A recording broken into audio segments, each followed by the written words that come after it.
Welcome back, and the lunch break is over, and now it's time for the AC40 Pros. The lunch break has just finished. The riders are just getting used back into the mindsets and back into the grids as you see them just lining up, ready to go into their warm-up laps. And now then, it is time for race 2 for the AC40 Pro class. This is the last chance on paper that the riders have to really learn how to ride an air-cooled bike and learn before they move on up to the liquid-cooled mini-motos and onto the Grand Prix bikes in the future. And well, once again, we're going to have a very, very close race, I'm sure. Race 1, lots of action and lots of drama throughout. Of course, Byron Johnson, he's been dominating this championship so far. You can see him on the right-hand side of your screen in that number 37 yellow and blue leathers. Alongside him, Sam Gardner was supposed to be there, but I'm struggling to see him on the grid. Apparently he's in the holding area. Hopefully he gets out that quick, because actually if you don't make it out of the holding area in time, you can actually get a penalty. So hopefully not. Harrison Day as well behind. It's great to see him back on the bike. Of course, we mentioned in race 1 the tough time that the Day family has gone through recently, so it's great to see Harrison Day there in the pink helmet on the left-hand side of your screen, coming back after a broken arm and after a horrible accident for his father as well over in BSB, who is here in the paddock with us this weekend. It's great to have you here, Josh, and great to see you up on your feet. And of course, we hope you're back on the bike as soon as possible. And it's great to see Harrison getting on with the job. Now he's back from his broken arm. Yeah, it certainly is, and he's straight back on the pace, which is the best thing to say. I mean, he's qualified third of the grid, which to anyone that is highly respectable, but just the fact that he's coming back from such an injury and straight away, and so much will be going on inside his head, and now he's ready for race 2 today. And yesterday in race 1 it went pretty well for him. I mean, you can't really expect too much, but now they're just on the warm-up lap, and obviously Byron Johnson will be starting in pole position from Sam Gardner. Harrison Day, as we mentioned, starting in 3rd with Matthew Thomas in 4th. Jensen Bishop, good qualifying for him, was starting 5th, and Lewis Hull in 6th. Chloe Gleason, one of our female runners, will be starting 7th with Liam Lindquist, who I believe did get a jump start yesterday, will be starting in 8th. Oliver Hall will be starting in 9th, and Callum Maxwell in 10th. George Ackerman will be starting in 11th with Dylan Tureen in 12th.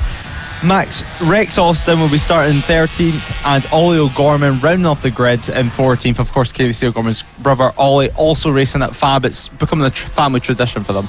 Absolutely has. Just important to know, actually, Liam Lindquist, of course, not taking part in this race. He doesn't take part in race 3's only race 1 and race 2, of course. So apologies to any Liam Lindquist fans or family. This is race 2. I'm getting ahead of myself. Apologies. I was thinking that we'd done all the race 2's by now. We've still got another few left to go. I do apologise. So Liam Lindquist still on the grid, my mistake, and so he'll be getting all the action. As you said though, Ollie O'Gorman, Casey O'Gorman's brother, of course. Casey's gone on to do stun the world with his Munders.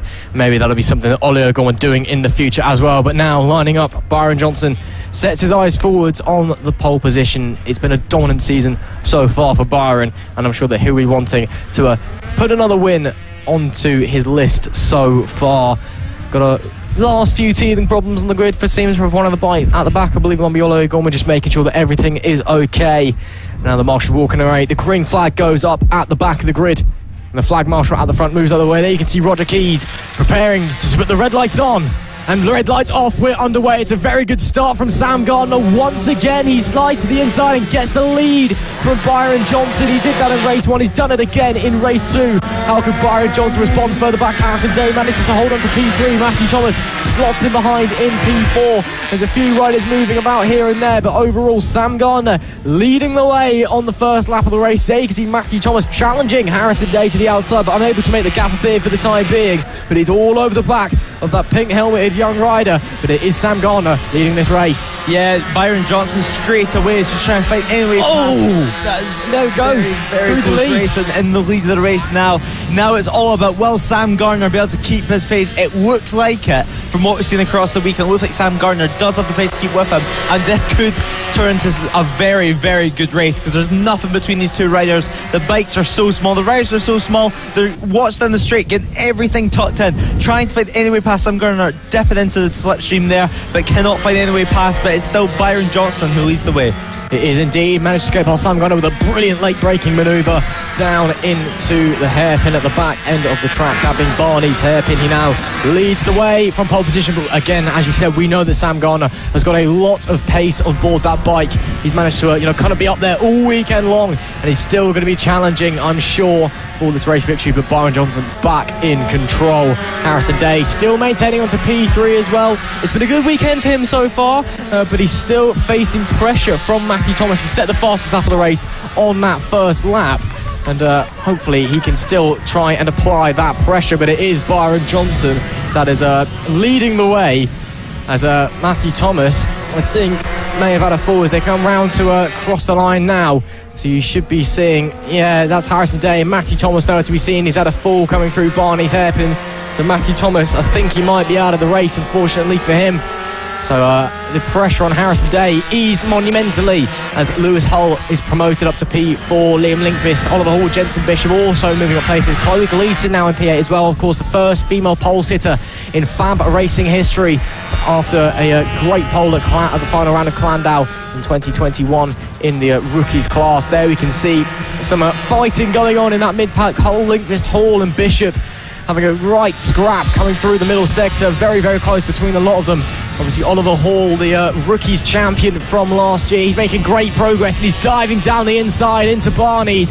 Gets the move done on Liam Linkvist. He moves up into P5. But Lewis Hull ahead is Liam Linkvist. He's not taking no for an answer. He's challenging once again, but unable to make the gap appear. So it is still in P4, Lewis Hull from Oliver Hall now in P5. But Byron Johnson still leading this race with 6 laps to go.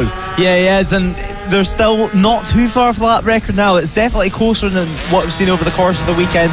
A 54.2, less than a second off the lap record now. Sam Gardner now a 1.5 seconds back from Byron Johnson. So Byron Johnson, he's clearly pushing on. He's the only person in the 54s, but this battle is raging on with Liam Linkvist and Jensen Bishop on your screen right there.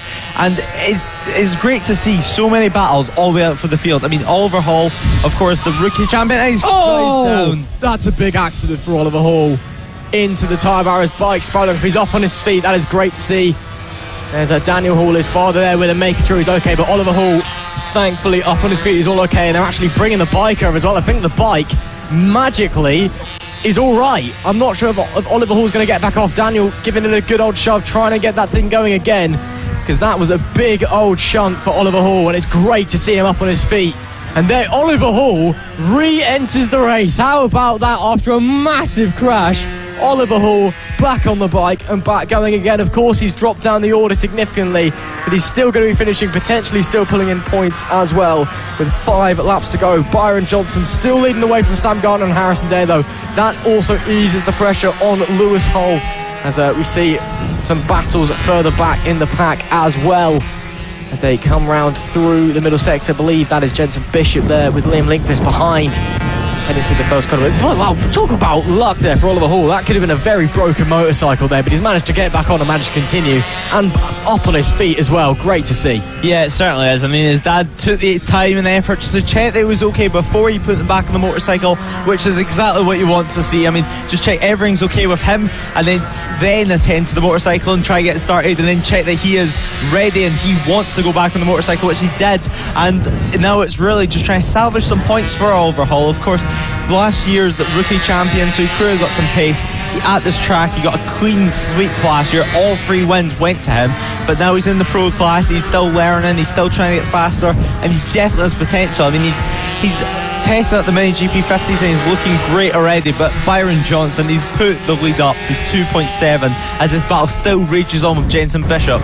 And there's your leader right in your picture there, going through the final couple of corners to then make it just 3 laps to go in this race. And he's constantly just getting time away from Sam Gardner. But Sam Gardner last lap did set his personal best with 54.9, and now he's just set a 54.8, so now it's 3.2 second gap. So it's a great race so far. Byron Johnson leads the way. He's still Byron Johnson is still keeping his cool. It takes a lot of mental strength to be able to do this. In this lead, you know you've got in the bag. He's also racing in the Mini 50s this weekend, Mini GP 50s. So he's getting extra track time around this track. It's really starting to pay off. And then you see Oliver Hall now getting lapped, of course, after his crash from Byron Johnson. But there's a rider just in front of Oliver Hall, so it's not all over for him. Yeah, exactly. There's still an opportunity, of course. 3 laps to go, and here in FAB-Racing, it's a very volatile racing all the time. Positions change lap after lap, corner after corner. It's great to see, obviously, Oliver back on the bike and not hurt, and the bike not damaged either. And it's great to see. And of course, with 2 laps to go, there is your leader, Byron Johnson. Conditions getting trickier out there because the wind has definitely picked up. The sun is still out, still very on, but the wind it's a lot stronger. You can tell if you look at the flags at the side of the circuit as they're coming in to the final section, you can tell it's getting very stronger there. So for these mini motor guys especially, they're light riders, obviously very, very young on light bikes. So, it can really upset them and it can really cause them some problems. So that's maybe something to consider as this race starts to come towards its conclusion. As Byron Johnson, lapping traffic, very brave around the outside there, coming through the right-hander of Clinton's. That was a mega move. And, coming through the last section now is Byron Johnson. It's been another dominant performance so far. 3 seconds was the gap last time round as he comes through the penultimate corner. Clapping from the crowd already. They seem pretty confident. I wonder if someone thinks it's the final lap. Not quite yet. There is the yellow flag with the black stripe, meaning it's the final tour. It is the last lap of the race, this time by Byron Johnson, extending the gap. It's 4 seconds now, and it's another fantastic performance from the number 37. Yeah, it certainly is, and you see them getting past Matthew Thomas, who of course did not have the race he wanted. He had a crash himself, but he's back on the bike, and it's great to see so many riders getting straight onto their feet, straight back on the motorcycle, and it's really showing their mental strength and their capability on the motorcycle. But talking about capability, Byron Johnson has shown his capability this race. He has a 4-second lead. He just needs to stay on the bike. It's such an impressive ride. He's going to be absolutely delighted. Just 3 corners left. He takes the hairpin absolutely perfectly. He flips over to the left for the penultimate corner, as then he cracks open the throttle, puts it on the right hand side of the tyre, waits for check flag to be waved, and there it is. He wins the race in a dominant fashion by over 4 seconds. That was an incredible ride by Byron Johnson. 4.5 seconds to the line. He'll be ecstatic with that result, and I do not blame him. Harrison Day comes home in 3rd place. A great ride from him. He made a couple of positions, and that is exactly what you want.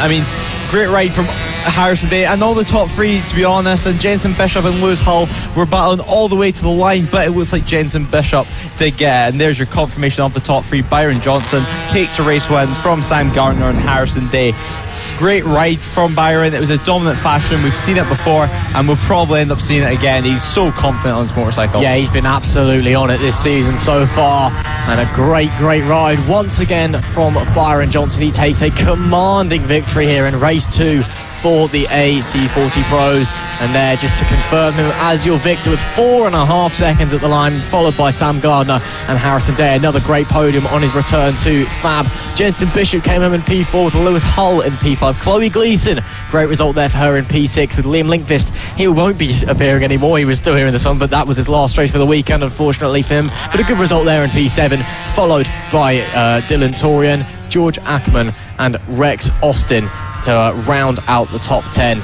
But yeah, what a great race that we've just seen there in the AC40 Pros there, Lewis. Again, a great performance from Byron Johnson. Yeah, it certainly was. It was a great ride, and it's a great ride also from Sam Gardner. He did keep him honest, although it was a 4.5 second gap. He was still doing the 54-second lap times, which is extremely fast. Just slightly off the pace of Byron Johnson, but he'll be definitely going back to the drawing board just to see what he can do, because Byron Johnson, less than a second off the lap record. Now then, race 2 for the pit bike 140s, and we were speaking to some of the riders earlier, and they were in agreement with us that race 1 by pit bike standards was dull and boring, because they were all talking amongst themselves and were like, we think this is going to be chaos, it's going to be a crash fest, it's basically who's got the luck to stay on the bike. But in the end, it was still a great race, but by their standards it was very clean, very dull. So I think a few people may be having a little internal conversation going, come on then, let's try and switch it up a little bit this time, shall we? And Reece Peacock and Rossi Banham from the front row, they put on a great display for us yesterday. And we know that Reece, he's got a new engine in the bike as well, so he'll be looking to move very, very quickly indeed. Yeah, it certainly will. I mean, it was a great race by no standards. I mean, Reece Peacock, he did say earlier that he did have a new engine in the bike and he had some gearbox issues, so we definitely out for vengeance today. Rossi Banham, we did see his bike smoking yesterday. Will we see it again? Will his bike hold up? We didn't know if it was going to last race 1 yesterday, so will it last for the rest of the weekend?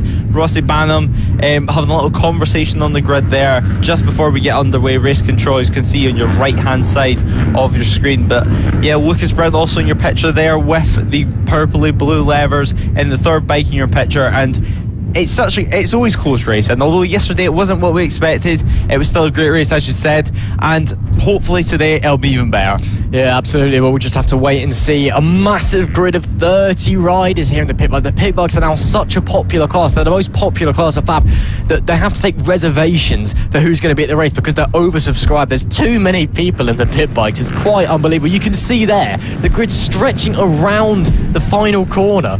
It's just unbelievable, making sure that everybody's in their right place, making sure they've got the last preparations.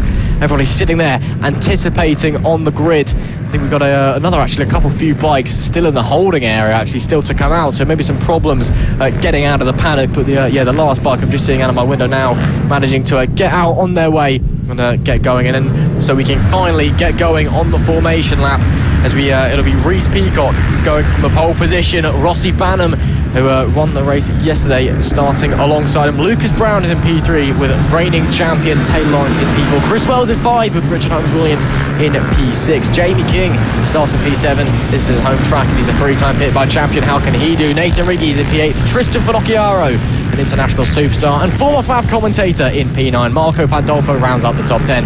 Dan Marin is 11th with Sean Whitaker in 12th. Liam Wood is 13th and Zach Torian is 14th. Harrison McKay and Sam Smith and Rake at the 8th row of the grid. And Thomas Dudson, Matthew Lindley, Elliot Crosby and Adam Redding rounding up the top 10. I believe Elliot Crosby may potentially be starting from the back after being late from the holding area. Chris Geeson is in 21st with Chapley Whiting in 22nd. Giorgio Scarlata is 23rd with Paul Histon in 24th. Dean Stimpson is 25th. Ben Ridgewell is 26th. And then the grid is finished by Paul Coombs, Ben Hewitt, Paolo Nozal and Charlie Eagling in his first Pit Bike 140 event, rounding out the 30 riders. And well, I feel there's a bit more of an air of anticipation around this race than the other ones, Lewis. I feel like it's about to kick off.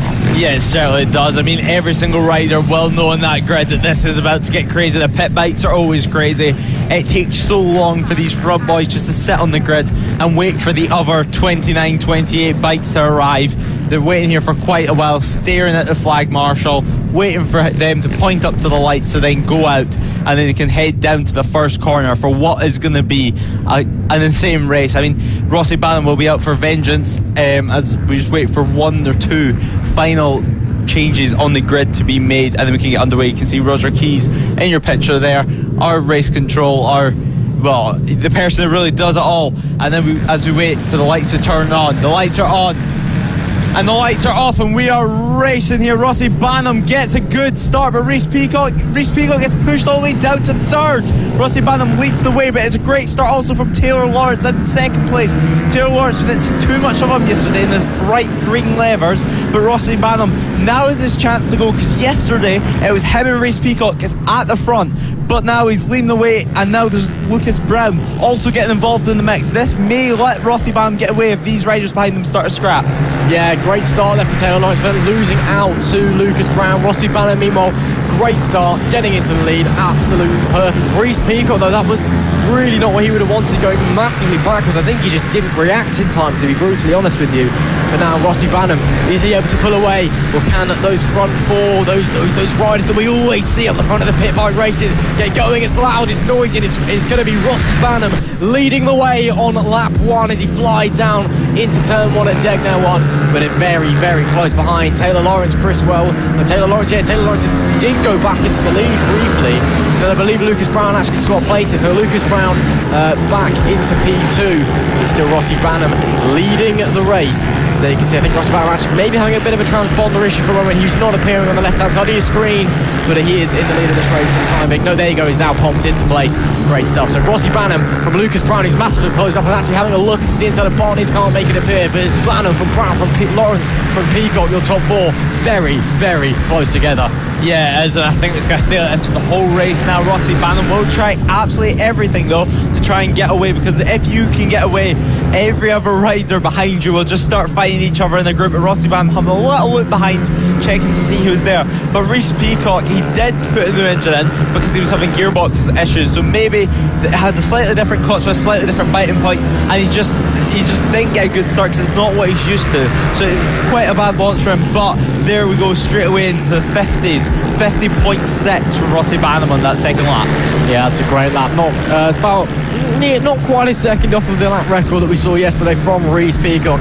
We just have to wait and see. Rossi Banham leading the way. Lucas Brown still challenging though, still on the back of that bike of the junior supersport rider over in BSB.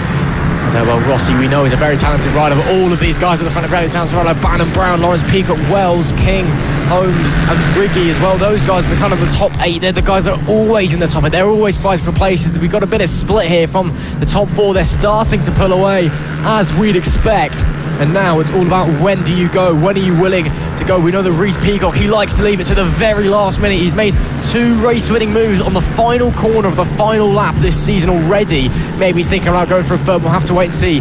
9 laps to go here in race 2 of the pit bike 140s, and it's Rossi Banham currently in control, but it's not over yet. Getting heavily pressured by Brown. Yeah, Brown just setting the fastest lap of the race that time around with a 49.9. He clearly has the pace, but 9 laps to go in this race. And one thing that will come into play is back markers. We've seen it once and we'll see it again. The back markers in this race can sometimes decide it. We've seen it at Lids, we've seen it at Clandell. It depends when you hit them. And Rossi Banham, he's so experienced, obviously been in the British Superbike paddock, but so is Lucas Brown. So they'll both know how to get past them and how to do it cleanly. But that time round, there was nothing in their lap times. 80 thousandths of a second difference in their lap times between Banham and Brown. I mean, there's nothing separating. The bikes are almost identical and the riders' abilities are identical as well. There's nothing they can do to break away. This is going to be it to the end of the race. The top 5 or 6 you can realistically say have a chance for the victory. Yeah, I think that was Holmes Williams maybe compromising his corner exit, trying to look to the inside of Jay King, who may have made a mistake. He's dropped back from Chris Wells there. So Jay King, oh, there's that. It's because someone's gone down. Chris Wells, actually, I'm not seeing him anywhere. So I think Chris Wells may have gone down somewhere. We'll see when they come to the line this time by, because Jay King is suddenly either a long way back or Chris Wells, or maybe he's overtaken Chris Wells and I'm just being absolutely blind. Yeah, he has. My mistake. So Jamie King gets up into P5 there. Chris Wells dropping back. That's not what he would have wanted into P6, but he's challenging to the inside anyway, having a look, unable to make the gap up here. Jay King, obviously at his home circuit here. No jump starts so far in any of the categories today. Let's hope it stays that way. He's holding on to P5. Up the front, it's still Banner from Brown, from Lawrence, from Peacock. Lawrence may be starting to think about putting a bit of pressure. Of course, he's the reigning pit bike champion and a very, very talented rider. And I know that he'll be wanting to move forward. He'll be trying to search his way past Brown and give it a go with his one of his closest friends, yet one of his closest rivals, Rossi Banham. Those two inseparable off track and on track, but for very different reasons. Yeah, I know your screen right now. You have Tristan Finocchiaro, previous FAB commentator, previous FAB commentator, and he also has a 2-second timing penalty for track limits. We were warned about at the start of the weekend, and we were told if you keep impeding track limits 3 times, you will gain a penalty, and he has. And there's a rider down over there, can't see number 62, Chris Wells. Chris Wells, yeah, down wow, on the deck at the final chicane of the lap, really. But yeah, Tristan Finocchiaro, he's returned from Spain. He brought the weather with him once again, but this time round, 2-second penalty. He's not going to be too happy with that. Yeah, naughty from Tristan Finocchiaro. Combination, I used to commentate over this stuff. Big shame there for Chris Wells as well. That was quite a big fall that he seems to have had there. Actually shaking his wrist has got up, so hopefully he's all okay. But that means it promotes Holmes and King and Riggy all the way up. So gaining places for the rest of the field, but Banham still in the lead, starting to pull a little bit of a gap. It's about 8 tenths of a second now, and he's actually set a new lap record a few laps ago, I do apologise, by 5,000ths of a second. Rossi Banham now has a lap record with a 49.913. The previous one was a 41.918 from Reece Peacock in race 1. So Rossi Banham now has a lap record as well, and that is Brown and Lawrence having a bit of a do, and then maybe Reece Peacock going to try and take back from Taylor Lawrence, losing momentum, slides up the inside. Smart racing, smart move by Reece Peacock. He finally gets it going, moves up into P3, and Taylor Lawrence has it all to do now if he wants to challenge Banham, but Banham is starting to pull away little by little. You can see the gap getting visually bigger, and Peacock, he knows if he wants to challenge for the win, which he probably has the pace to try and do, he needs to clear Lucas Brown as quickly as possible. The gap this time by 1.2 seconds. Yeah, I mean, Brown being so aggressive, it's what we're used to seeing, but Taylor Lawrence, the real loser from that. It's just, it's chopping and changing, it's a game of chess. Whenever you make one move, sometimes you can go 2 places back. It's so strange. As soon as you try to make a move, it'll affect your driving, and the other 2 boys can come steaming past you. And using a bit more track limits there, a lot of the riders we're used to seeing at other tracks, they use a bit more than the tracks. It's something that we're used to seeing in this pit bike class, but we've been told, Tristan's already been bitten by it, you cannot use more than what's available at the racetrack. The white lines are your limit, and sometimes people don't respect that, and sometimes penalties are given. So hopefully these front 4, who are absolutely glued together pretty much, do not get a penalty, and hopefully it's just decided on the track, which is the way we want to see it. But now back markers are starting to come into play, and Rossi Banham actually setting another lap record that time round. Exactly, he's gone on a whole 3,000ths faster this time, a 49.910. Fine margins, as that is a brilliant move by Reece Peacock through a very, very fast triple apex Shoemaker corner up into P2. Brilliant stuff, and Banham has been held up by the traffic as well, so Reece Peacock, he gets around it quickly, and he does. So Banham's lost a lot of time on this lap. Reece Peacock, suddenly he can smell blood. There's 3 laps though, there'll be 2 on the line this time by some other riders side by side as well. Further back in the pack, Taylor Lawrence looks at the inside of Chris Wells, apologies. That's Lucas Brown. He's having to look inside of, but it's still Rossi Banham leading this race. There's still 2 laps low. What's the time gap between them now? It was 1.3 at the line last time. It's 7/10 of a second, so Rossi Banham's lost almost half of the gap that he had, and Reece Peacock now will be getting his head down, and he'll be fully focused as the battle behind between Lawrence and Brown escalates. Peacock, he needs to get forward. He's got 1.5 laps left to go if he wants to challenge for this win. Yeah, Rossi Banham's just 7/10. Reece Peacock will be able to taste blood. It looks like Rossi Banham's getting held up once again by a back marker. It really depends when you hit, but Rossi Banham going round the outside on the flip-flop there, but now Reece Peacock, he's gained probably a bit more time there, so we're going to have to wait at the line to see how much he's gained. It's 7/10 last time round. What will it be this time round? We're just going to have to wait and see. 3 more corners left of this lap before we head on to the last lap of the race. And now Rossi Banham's going to be pushing as hard as he can. He's going to be cracking them in the throttle as hard as he can. There's another rider of bright green levers, and then this time round the gap was 7/10 once again. So it looks like they've both been caught up, but it's Reece Peacock in second place. He had a wee look behind him just to see where Lucas Brown was, and Lucas Brown, it didn't look like he was too close, so now he can run his own lines and not ride too defensive. The thing is about this track, you need flow, and Lucas Brown getting slightly held up there by back markers, but Taylor Lawrence will be loving that. Taylor Lawrence will be wanting that podium place. Taylor Lawrence will be pushing as hard as he can. All these riders are giving it all. Rossi Banham still leading the way. It looks like he's got in the bag. Has he got anything left in the tank in his last 3 corners through the hairpin? Has a little look to see where his competitors are. He is already celebrating for the race is finished.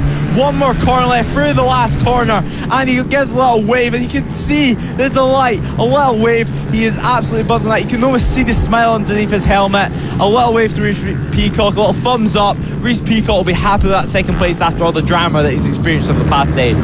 Yeah, but a great result there for Rossi Banham. Fantastic riding there on display, and again with that lovely clear visor, it means we can see right through his helmet, and he looks absolutely delighted. Pulling a few wheelies as well. Disappointing there from Taylor Lawrence, I think, at the end. Not quite able to squeeze past Lucas Brown. I think he had the pace, but just unable to make the gap appear to the last few riders. There is your top 3. Rossi Banham Another great win for the junior superstock rider over in BSB. Reece Peacock, though, another great ride. Fell down to P4, back up into P2 in the end, with Lucas Brown managing to hold on there, rounding out the podium. The winning margin only 6/10 of a second. Reigning champion Taylor Lawrence managed to bring it home in P4 with Jay King at his home race in P5. Richard Holmes-Williams held on for P6 with Nathan Riggi in P7. Tristan Finocchiaro heading over from Spain here. He's in P8. Zach Torre was P9. And rounding out the top 10 was Sean Whittaker. And another great race that we've just seen there in the pit bike 140s and Rossi Banham. That one will taste very, very sweet, I can guarantee you. What a great ride and what a great result. And of course, we've got more action to look forward to coming up later. And now we have the mini F1 sidecars. I mean, we've just had a great race. We've had some great races all weekend. Sidecars, they've been great. It's been really a competition of who can keep up with McWilliams. And now it's coming to the point where everyone is trying to find anything that they have, anything that they have left in their outfit and themselves to try and catch up to McWilliams, because they've been a dominant force for many, many years. But we do have the likes of the Green Streets, which are looking like they're getting there. They're looking like they're catching up. And we've seen yesterday some great racing. We've seen some close moments from Keats, for example, a two-wheel moment, and yeah, it was heart and mouth stuff. Yeah, nearly flipping the 666 machine coming out of Holmes Hairpin. That's not something you really want to be doing in a sidecar, is going end over end. Managed to hold on to it, bring it home though with a pretty respectable ride, as well as we just have a look at some of the riders and some of the crowd watching along again. You get a lot of the riders watching all the races, a lot of family members, and of course another booming crowd here once again at FAB. It's great to see everybody watching along all around the circuit. And there you can see pit bikes, the endless little pit bikes just heading their way back to the paddock area. And there the mini F1 sidecars just sat waiting to be given the thumbs up, be given the go-ahead by one of our race directors, Rob, and be allowed to go out onto the circuit as they just wait to get going. So you see there perhaps a fire in the distance, maybe a barbecue going on perhaps somewhere over there. Hopefully everything's all okay. But yeah, the mini F1 sidecars waiting to head back out. And as you said, well, it's Mick Williams. He's been so dominant. Maybe you should take a leaf out of Will Howard's book and try and do a last to first challenge, because I think he'd very much achieve that. Yeah, I think he would as well, to be honest. But I think it would be very, very interesting to see if he wants to do that. He is more than welcome to from the commentary team up here. But yeah, I think it's really just a competition of how fast can you go in that first couple of corners, because as soon as that first couple of corners is over and McWilliams is in the lead, they're almost unstoppable. I say almost because this is racing, and in motorsport nothing is impossible, but they've just been so dominant for so many years. There's almost like some of the sidecar people are starting to give up hope on ever winning over McWilliams. I mean, the rumour is in the FAB paddock, as there many rumours are, is that Mick Williams actually he gives back after the podium ceremonies that we have at the end of each day here. He gives back his medals and his championship trophy at the end of the year, because he just wants to save the organisers time and money on getting new ones each time, where they can just give him the same one over and over again, him and his passenger, because it's they win so much. But of course, as you said, anything can happen here at FAB Racing, and sometimes it does. So we'll have to see what happens. Maybe Mick Williams maybe he'll try the last first challenge. Well, we didn't actually see him in the warm-up earlier, so maybe there's a problem with the bike. Who knows? We'll have to wait and see. But he may have also just not wanted to go out. Might have been enjoying a lion or something this morning. We'll have to wait and see. See some marshals cleaning up the remains of an accident from earlier on of a bike deciding to not maintain its fluids, shall we say, after it's gone end over end, coming into the hairpin down the bottom end of the track for Holmes Hairpin. So just a slight delay as the marshals finish cleaning up any residue and any debris that may still linger, could be potentially dangerous on the exit of the circuit. And you can see there the crowd watching them sweep with a vague interest. That's not what they're here for, to be honest. They're here to see some racing, and so are we. And hopefully we'll get going in a minute. The concrete dust is being run over, so that should be the last of it. Hopefully, it seems like it's just been some oil that's been brought down by a bike that's gone off into the Holmes Hairpin. And the crowd, to be fair, they seem to actually, well, the family on the left seem quite interested. The family on the right seem eyes on the prize on the sidecars, and watching very intently to see when they're going to be released from the holding area out onto the circuit and onto the grid. Yeah, Marshall's just cleaning up. The final remains from probably Chris Wells' crash, who of course went down at the Holmes hairpin. Marshall's of course doing a great job, and the circuit manager there himself doing some sweeping himself. Yeah, getting involved. Yeah, but getting involved, keeping everyone safe, and we're lucky enough, and the riders are lucky enough that it's practically, well, it is off the track where it seems the oil or fluid is. So it's not on the racing line. Whenever it is on the racing line, sometimes the concrete dust can take your eye and sometimes play with your head. Just think there may not be any grip there. You may crash if you touch it. So the riders are pretty lucky, I would say, for it to be so far off track. But yeah, the Marshall's doing a great job, and hopefully we can get racing pretty soon. Yeah, exactly. Of course, our big thanks to all the marshals here at Ellough Park, and for all the marshals who will be at all of the circuits throughout the season. Of course, rider safety is absolutely paramount here at FAB-Racing, and they are there, on their own time to, really, make sure everyone is safe, and to, when you've got a situation like this, get it done and solved as quickly as possible. So it's great to see as they just clean up the. As we've just been told in my ear, in the Pit Bike 140 race, that Tristan Finocchiaro, of course, international megastar, Dorna employee and former FAB commentator, turns out he actually cut the chicane at the back end of the circuit 3 times. He's been given a 9-second penalty. So, very strict track limits here at Ellough. They are enforcing track limits, pretty harshly. Tristan Finocchiaro can wave bye-bye to his P10 because, naughty boy Tristan.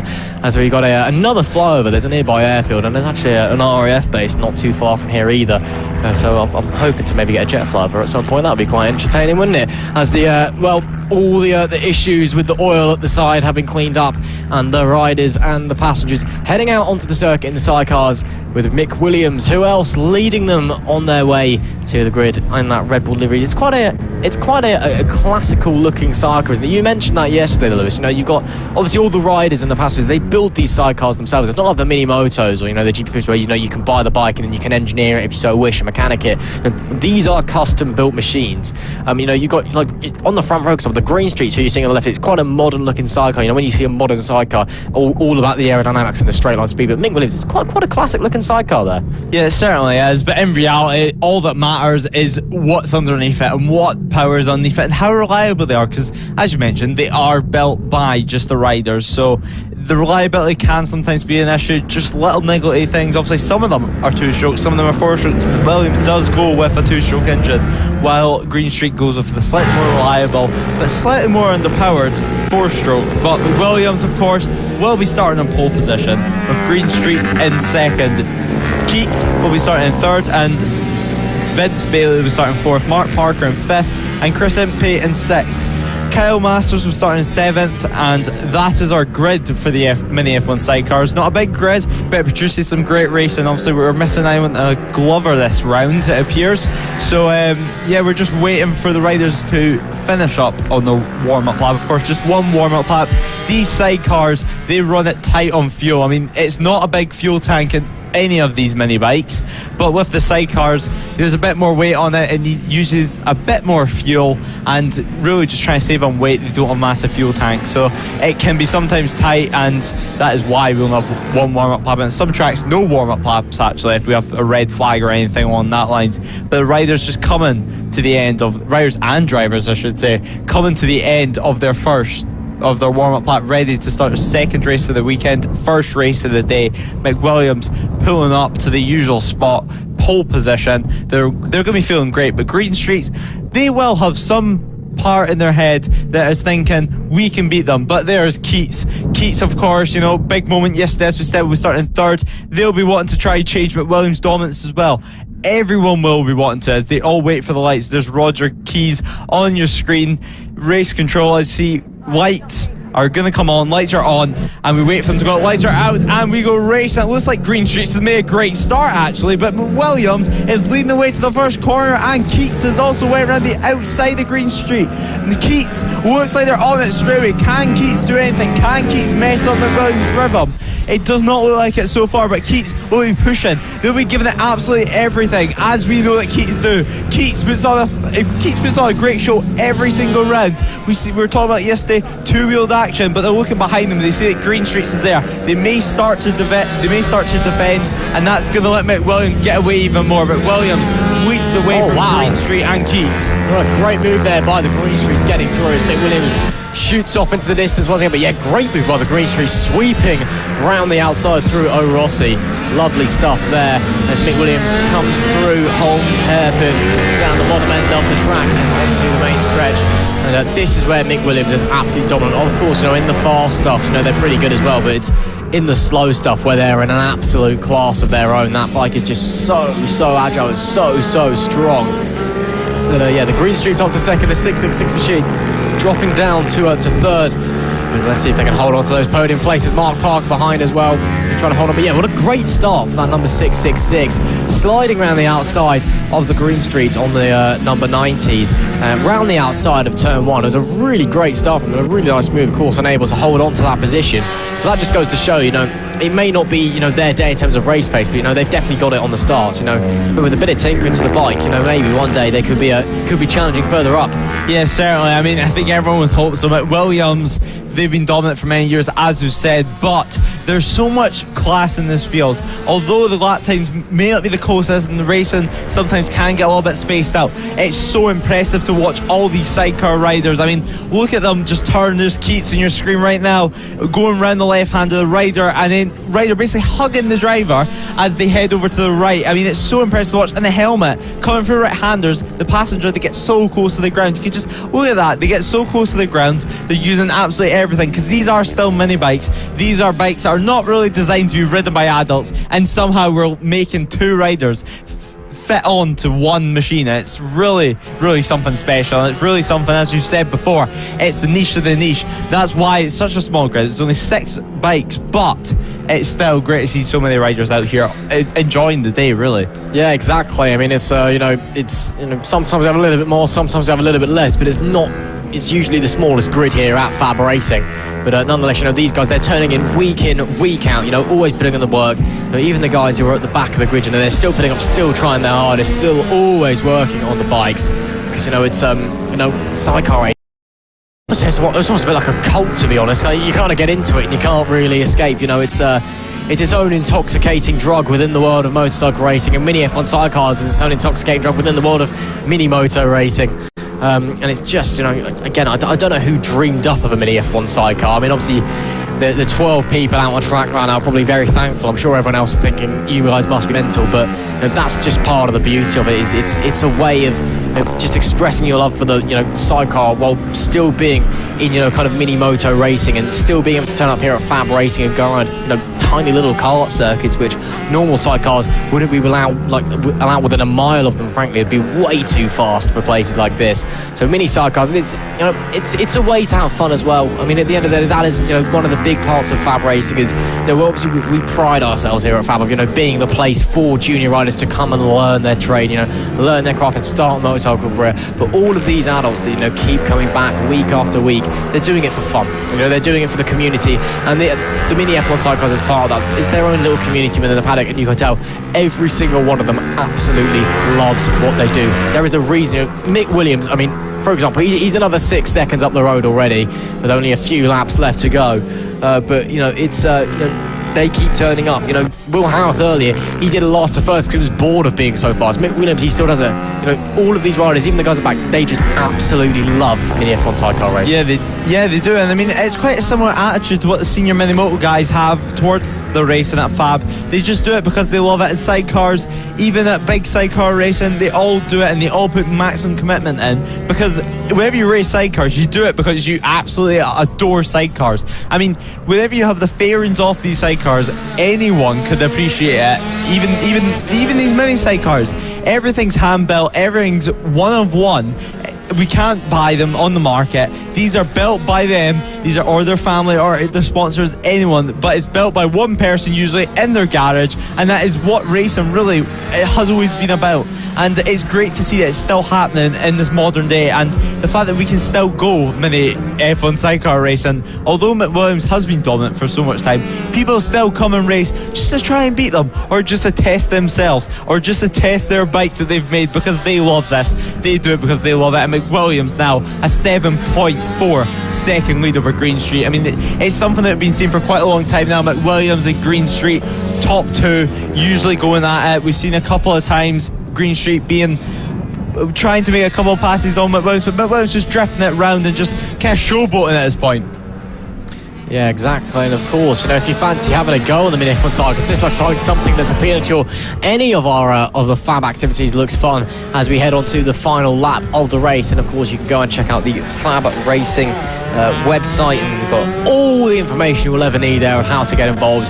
Or the FAB-Racing Facebook page is an even better one, as we've got some ding-dongs coming through the final corner there as well. But Mick Williams is, again, another fantastic performance as he kind of comes around the middle part of the circuit, and it's absolutely brilliant to see there. It looks like I believe that Vince Bailey's just jumped. Yeah, Vince Bailey's just jumped in front of the Keats, unfortunately for them.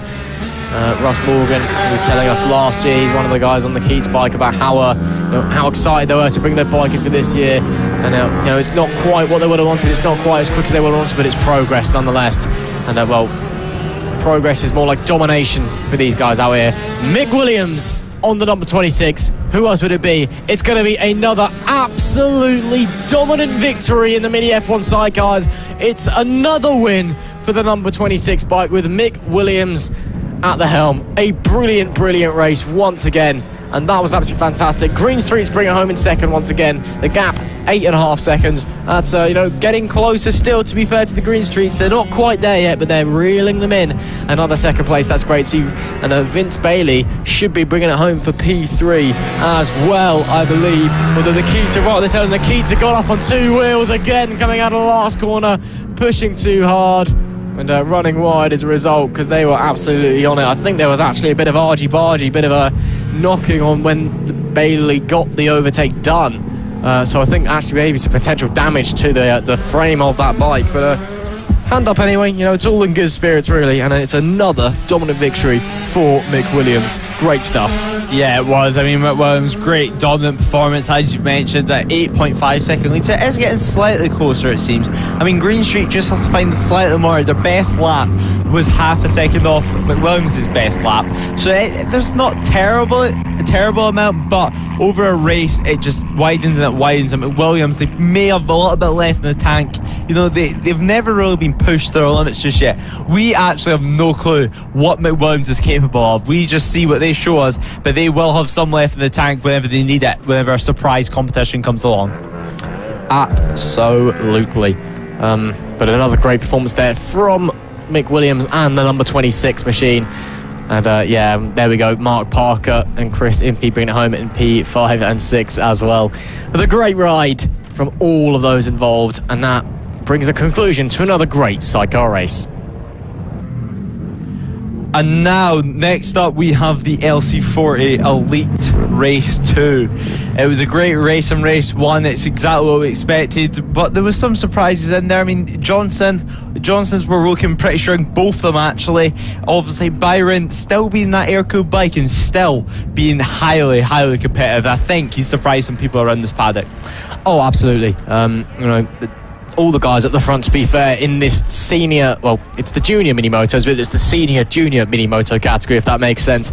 This is the top, most experienced junior mini moto riders on the grid before they make their way onto the GP bikes. And as we see a buzzing crowd here at FAB-Racing, it was a great race in Race 1. I'm expecting a great race in Race 2 as well. The riders just in the holding area, just getting ready to make their way out onto the grid, which they do so now. And one of the, it's a big grid once again. You'll have seen many of these riders out here in other classes. A lot of the AC40 Pro guys actually come out into the LC40 Elite class on their air-cooled bikes because, it's track time at the end of the day. And the FAB regulation states that you can enter an air-cooled bike into a liquid-cooled race if you so wish, just to, get you more track time, save you a bit of money on buying two bikes as well. So great to see for that as they make their way on to the grid. And once again, a very packed grid here in the LC40 Elites. Yeah, it certainly is. I mean, it's produced so much great talent. I mean, if you're watching the mini GP50s, Archie O'Brien looking highly competitive in that. He was the champion, of course, last year in 2021. So it just shows it's cruel working. And these front two boys here, Byron Johnson finished 4th in the championship, and his brother Austin finished 6th. So it's great that some riders are returning, some riders are moving on, and the ones that are moving on, they're becoming instantly competitive in other classes, which is just showing that these are working, and the likes of this mini moto class is working to develop these riders and develop their ability on a motorcycle, and it's cool working. But yeah, we've just had confirmation that no Lindqvist in this race. Yeah, Liam Lindqvist making his way home, unfortunately. Apologies to any Liam Lindqvist fans, friends or family who may be watching along as the riders head out onto their formation lap. So there we are, one rider down, but of course there's still plenty in health. Of course, hello if you are just joining us here for round 3 of the FAB-Racing Mini-Bike British Championship here at Ellough Park in Suffolk, and it will be Byron Johnson going from pole position in race 2 of the LC40 Elite. Austin Johnson, his brother, starts alongside him. Byron's actually the younger of the two on the air-cooled bike, so that's something to watch out for. Sam Gardner starts in row 2 from P3. Harrison Day is P4. Then it's Matthew Thomas in 5th with Jensen Bishop in 6th. Chloe Gleason, the first female pole sitter in FAB-Racing history, is P7. And of course, Liam Lindqvist would be starting P8. Unfortunately, he has decided to withdraw from the remainder of the event. Dylan Torian is P9, and Oliver Hall starts in P10 with Callum Maxwell and George Ackerman rounding out the grid for what should be a very exciting second race of the LC40 Elite class. Of course, as I said, the senior, more experienced of the junior mini motor riders, and the last chance to have to really crack down on the fundamentals of motorcycle racing before they head up onto the GP bikes. Yeah, it's the last time that they'll ever be on mini motos in the classes, unless if they decide to return later on in the future. But for these young kids, it's usually the last stepping stone before they make the jump onto a bigger bike, and ones with gears and ones with clutch, because these are just twist and go bikes. But just because they're twist and go, it doesn't mean that they produce bad racing. These produce great racing, and yeah, we should see a great result. We should see a great result, and hopefully we can see some great racing between both of the Johnson brothers as we wait for the lights to go on. And lights are on and lights are off, and we are racing here in the LC40 Elites. Both the Johnsons making a good start, but it looks like Sam Gardner's in second place. It's a great start by Sam Gardner, and Austin Johnson is leading the way. Sam Gardner right now is in a Johnson sandwich. But what can he do? Can he make any moves? It does not look like it. It looks like he's got passed by Byron Johnson, of course, on that air-cooled bike. But that is the first couple of corners. There's still a whole race left. There's 9 laps left. But the thing is, Byron Johnson will not want his brother to go away, because he knows if Austin gets away, his experience, he can use it to his advantage and start just to put in laps and put in lap times and try and escape. Of course, we've got a 9-lap race here in the LC40 Elite, and a great start from Austin Johnson to nab the lead from his brother down into turn 1. Byron actually ended up getting done by Sam Gardner. As you saw, Byron looking very, very pacey. Of course, you can see Byron he's the younger of the two. He's much smaller physically, so he has the advantage of that. So he's got that, he's got the youth on his side, I suppose you could say. Also, a lighter rider as a result. But of course, Austin has the power of the liquid cooled bike. There is no exhaust restrictor on the liquid cooled bike. It's a bit faster, but that is Byron Johnson diving down the inside of his brother. A great move by Byron Johnson into the lead. He took pole position. He lost it at the start, but now with 8 laps to go, back into the lead for Byron Johnson with a lovely move down the inside of his brother. But Austin isn't going to take no for an answer. He's going to keep fighting, going to keep searching for a pass through. Of course, this is a friendly rivalry off the track. These two are great brothers and are great friends, but of course on track, it's really very much a rivalry. Of course, it's Byron leading the way on that number 37, the black helmet with the clear visor behind them. Austin, he's a bit bigger. He's on the liquid cooled 27. Oh no, he's got the clear visor, apology, and he's also going to the lead, and he's got the lead. So it's now Austin Johnson with the clear visor in the lead. Byron Johnson with the tinted visor and the smaller physique. He drops down into second place, but we've got a potentially great battle on our hands here between the two brothers. Yeah, we certainly do it, just like the Birkin brothers. Off track track, they're best friends because they're brothers. On track, they're absolutely ruthless. They treat like any other competitor. They want this race win away from each other. Although they love each other, they want this race win. They are ruthless, and you can just see how hard they're trying. You can just see them placing their knee on the ground. They're just trusting the tyres. So trust that these young riders having their tyres never stops to amaze me. I mean, every single time we come to a different track, they're straight on the pace. They're putting their knee down straight away. They're pushing as hard as they can. They forget about everything else and only this racing. You can just see actually Byron Johnson can get a little bit more tucked in a straight line compared to his brother Austin being a slightly bigger rider, he struggles a bit more to get his knees tucked in the straight, so Byron's just trying to make up for that speed deficit he faces in a straight line. But obviously these bikes, they're extremely fast. They're capable of speeds up to 56 miles per hour, which for one of these young kids it's great to see, and it must feel amazing to do what they're doing right now and be this close and have this close of racing. And there is the battle for third place between Matthew Thomas and Sam Gardner. Sam Gardner, of course, got a great start, got in front of Byron Johnson, who made quite a bad start, but now he's found his way, now he's found himself stuck in the rear wheel of Matthew Thomas. Matthew Thomas had that crash in the AC40 Pro race, but it looks like it's not affecting him at all. He's straight back on the pace, and Harrison Day lurking behind them in 5th place.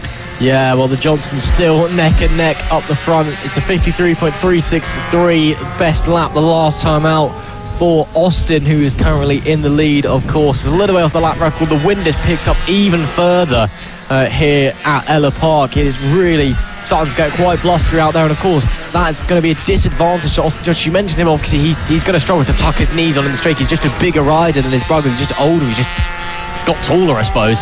But you know, the wind as well, the drag effect is going to become so much worse. If you've got a headwind going down the straight, it just doubles the drag effect. Obviously, you know, these mini motos, it doesn't matter too much, but of course, you know, you want to minimize it as possible because they're only very small bikes, not a lot of power. You know, so you want to minimize it to get as fast as you can down the straight. Want to keep your revs as high as possible. And you know, if Austin Johnson, if he's basically been this big shield anyway for the wind, being the bigger rider that he is, and then he's got a headwind coming his way as well, that is advantage to Byron. But right now he's starting to pull a gap on his brother. It's now 1.4 seconds separating the two. Austin leading the way with the clear visor on that number 27, his brother on the 37 with the tinted visor just behind. But those two, they've pulled away from the rest of the pack. Matthew Thomas in third, he's 8 seconds behind Byron Johnson. These two have absolutely bolted away. Yes, certainly have. The Johnson family will be absolutely delighted with this result. It's exactly what they want. They're two boys up front, battling each other, learning from each other. And yeah, Austin Johnson, he's running a great race so far. He's just starting to edge out the gap slightly on Byron. Byron just slightly losing touch. And the thing is now, whenever you start to lose touch on a bike, you need to slightly push a bit harder, but you can't push too much, because if you do, you can start getting flustered and make mistakes. As soon as you start getting out of your rhythm and trying too hard, and so yeah, whenever you try too hard on the motorcycle, sometimes you'll end up getting slower lap times, which will then cause you to try even harder, and then you'll go slower and slower, and then it really messes with your head. But the battle is still raging on for third place. Matthew Thomas is trying absolutely everything. He's cracking over the throttle as hard as he can. He's already got his right leg out ready for his right hander, but Sam Gardner is still there. He's glued onto his rear wheel. He's taking a slightly wider line, trying to carry a bit more corner speed. It's what I love to see with these smaller classes. It's just the different lines he's riding. Makes it, that's one of the Johnsons down. That's Austin, I think, that's gone down. No, it's Byron. That's Byron Johnson. No, it is Austin with the clear visor. So Austin Johnson has gone down. I mean, even I'm struggling to tell the difference, but Austin Johnson's had a fall. Is it Austin that's had the fall, or is it Byron? No, it is Byron. I couldn't quite tell with the sun, I don't think so. I think it's Byron that's gone down. Yeah, it is, because Austin Johnson, I think, has just crossed. Yeah, so Austin Johnson has just crossed the line. It's Byron Johnson that's gone down and has dropped places. So what could have been a dream 1-2 for the siblings. Oh, what a shame for Byron Johnson there. He's been so strong all weekend in all the classes that he's entered in, and he's now fallen down to third place, but he's still right on the back of Matthew Thomas with 2 laps to go. And, well, I mean, Lewis, I'm sure, you mentioned kind of like riding style. I mean, obviously, your 125 is going to be a little bit different from these mini motos, of course, and how you ride it. But, you know, why don't you explain a little bit more of that to maybe some of our viewers who aren't so, you know, inclined with motorcycle racing? I mean, it's a very unforgiving sport. Motorsport in general, of course, is, you know, it's tough, but motorcycle racing is really hard. Yeah, any little mistake you make, it just, on the motorcycle, it's 10 times worse than in a car. If you press the brake too hard on the motorcycle, and there's Byron actually making the move down the inside of Matthew Thomas, just trying to eat away and get that gap back up for Matthew Thomas and claim that second place back is exactly what he wants. But yeah, on the motorcycle, any little mistake gets 10 times worse than the car. You press the brake too hard on the car, you lock up the brakes. But if you lock up the brakes on a bike, you're down on the deck. You go the throttle too early in the car, you can spin out. While on the bike, you're down on the deck. It's such an unforgiving sport, but it's one that we love because whenever you get it right, it is just perfect. Like Austin Johnson has in this race, he's got it absolutely perfect. Every single lap, he's just put in the laps. He's kept his pace up, but he's been consistent the whole way throughout. And now he's a 12.6 second lead, obviously, after his brother Byron crashing out. It's put up this lead, but he's controlled the race. He deserves this race victory. Just 3 corners for him to go around. Through the hairpin, then through the right. Place his knee on the ground. You can hear some of the crowd already. Going through the final corner now, going to the checkered flag. He'll be absolutely delighted with that. You can see it, relief and a yes, a punch of the air, and he's so happy with that result. He doesn't know yet where his brother is. He might have a little look behind soon.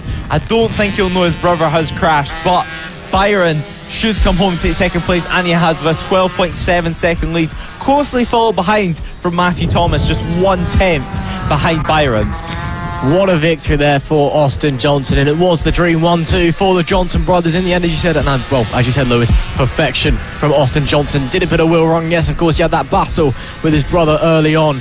But yeah, that was just supreme riding, as we've seen, in the past, as we've seen so far this season, as we've seen so far this weekend as well. He's just been absolutely brilliant, and I'm so excited for the future for that young man and Byron and all of these riders in the LC40, at least, to be fair. But Austin Johnson, I really cannot wait to see what he can do when he moves up onto the Grand Prix machinery, hopefully next year. It will be Austin Johnson taking the victory, his brother Byron Johnson finishing in P2 after that crash, managed to get back on and fight his way back up. Matthew Thomas rounds out the podium with Sam Gardner in P4. Harrison Day was P5 with Jedson Bishop in P6. Chloe Gleason finished in P7. Dylan Torren was P8, and then George Ackerman and Callum Maxwell rounding out the top 10 places. That is your race 2 for the LC40 Elite. And well, very entertaining race we've had there, and that sets up beautifully the potential for another Johnson-Johnson battle coming into race 3. Yeah, it certainly does. I mean, it's a dominant performance from the Johnson family. They'll be absolutely delighted with that. They're both the Johnsons, 1-2. Will it change around the race 3? We're just going to have to wait and find out, because their best lap times, there was almost nothing. It was 3/10 between Austin and Byron's best lap times. But Byron, he didn't get probably the race that he wanted there. He got mixed up. He got a bad start. He had to really push, and finally it bit him. Well then, now it is time for the big boys on the little bikes. Now it is time for the senior mini motos and their race 2. And well, if race 1 was anything to go by, as they make their way out onto the grid, well, we're in for another exciting race, to put it mildly. Yeah, we certainly are. I mean, Will Howarth, we've seen today already him starting at the back of the grid and then already winning the race in the Moto team class, so he's already got experience on the track today. So Will Howarth, he's definitely on to watch, and it's our usual front boys who are going to be up there, elbows out, bikes out, sun's out, everything's out, and they will be pushing to the absolute limit. I mean, this class, we talk about it enough, them being best friends off track, but on track, you're about to see it. They're absolutely ruthless. Both the Birkin brothers, Will Howarth, Holly Harris, there's so many names in this class that can fight for victories. It's such a big grid. I mean, although it is a senior mini moto grid, you may think there may not be many adults wanting to do this. There's 21 riders in this, so it's great to see such big numbers. Oh yeah, it is a big grid, and of course, while we may have lost Mr. Minimoto, Bernie Hook, as he goes into his retirement, we know he's watching along at home, and well, we wish him all the best. We've still got an absolutely packed grid of senior Minimotos, full of talent as well. And, as you said, these guys, they are the best of mates off track. They're always having a laugh. You can just see what you walk into the paddock and you can just kind of sense where they are already, because you just know just where the jokes and the laughs and all that is going to be. Seems like unfortunately we haven't got Holly Harris entering this race. She was here this weekend as she's seemingly having a problem on the dummy grid, and Will Howarth actually pulling off with some engine issues as well, so perhaps a few delays before we head all the way on our formation lap, because I can see Holly Harris out of my commentary box window in the dummy grid having a mechanical issue. Hopefully she can get that fixed. Of course, the British talent rider making her way over to FAB-Racing this weekend and taking part and coming back to her roots. And Will Howarth seems to have sorted his issues. He had he had a dominant win earlier in the Moto team. Let's have a look and see what he can do here. So, unfortunately, we can't confirm that Holly Harris, if she does start the race, she'll be starting from the back. It will be Josh Birkin going from the pole position, with Will Howard starting alongside him. Matt Birkin starts in P3 with Richard Holmes-Williams in P4. P5 is Craig Ashell. Holly Harris, unfortunately, a non-starter in P6. If she does start, she'll be starting from the back of the grid. Chris Yeomans is in P7 with Nick Bennett in P8. And then row 5, Ross Michael and Callum White round at the top 10. They're followed by Reece Gentry and Elliott Searle, Shannon King and David Meyer. Rick Goosey is 15th, Neil Skinner in 16th. Ruby Wild and Duncan Diaper make up row 9, and Jessica Lucas, Steve Johns and Rob Gentry round out the grid. And another mechanical issue there, someone towards the back. Big shame. I mean, these mini motos, they are pretty temperamental. They're not the most reliable machines in the world. And some riders having some problems out there. Yeah, they are. I mean, they're 2-stroke 40, 50cc bikes, and yeah, sometimes they just give up, and sometimes it's the littlest things in the world. Sometimes it could just be simple jettons in the motorcycle, and don't know yet what rider that is, but they're asking for some sort of help. But yeah, it can be something so small. Yeah, I believe that might be Jessica Lucas, but I'll have to get that confirmed. She was going off of row 19. But hopefully she'll be able to get that sorted. Still no fix for Holly Harris if she was to get out of the demo grid, but I can see they're still giving it a good go anyway. We'll have to wait and see what's going on. A bit of conversation between the flag marshals. They're not sure what the plan is for this race too. They're going to give it the green flag anyway. It's do or die time for Holly Harris. It's do or die time for the other riders, but the flag is up and the lights are going to come on now.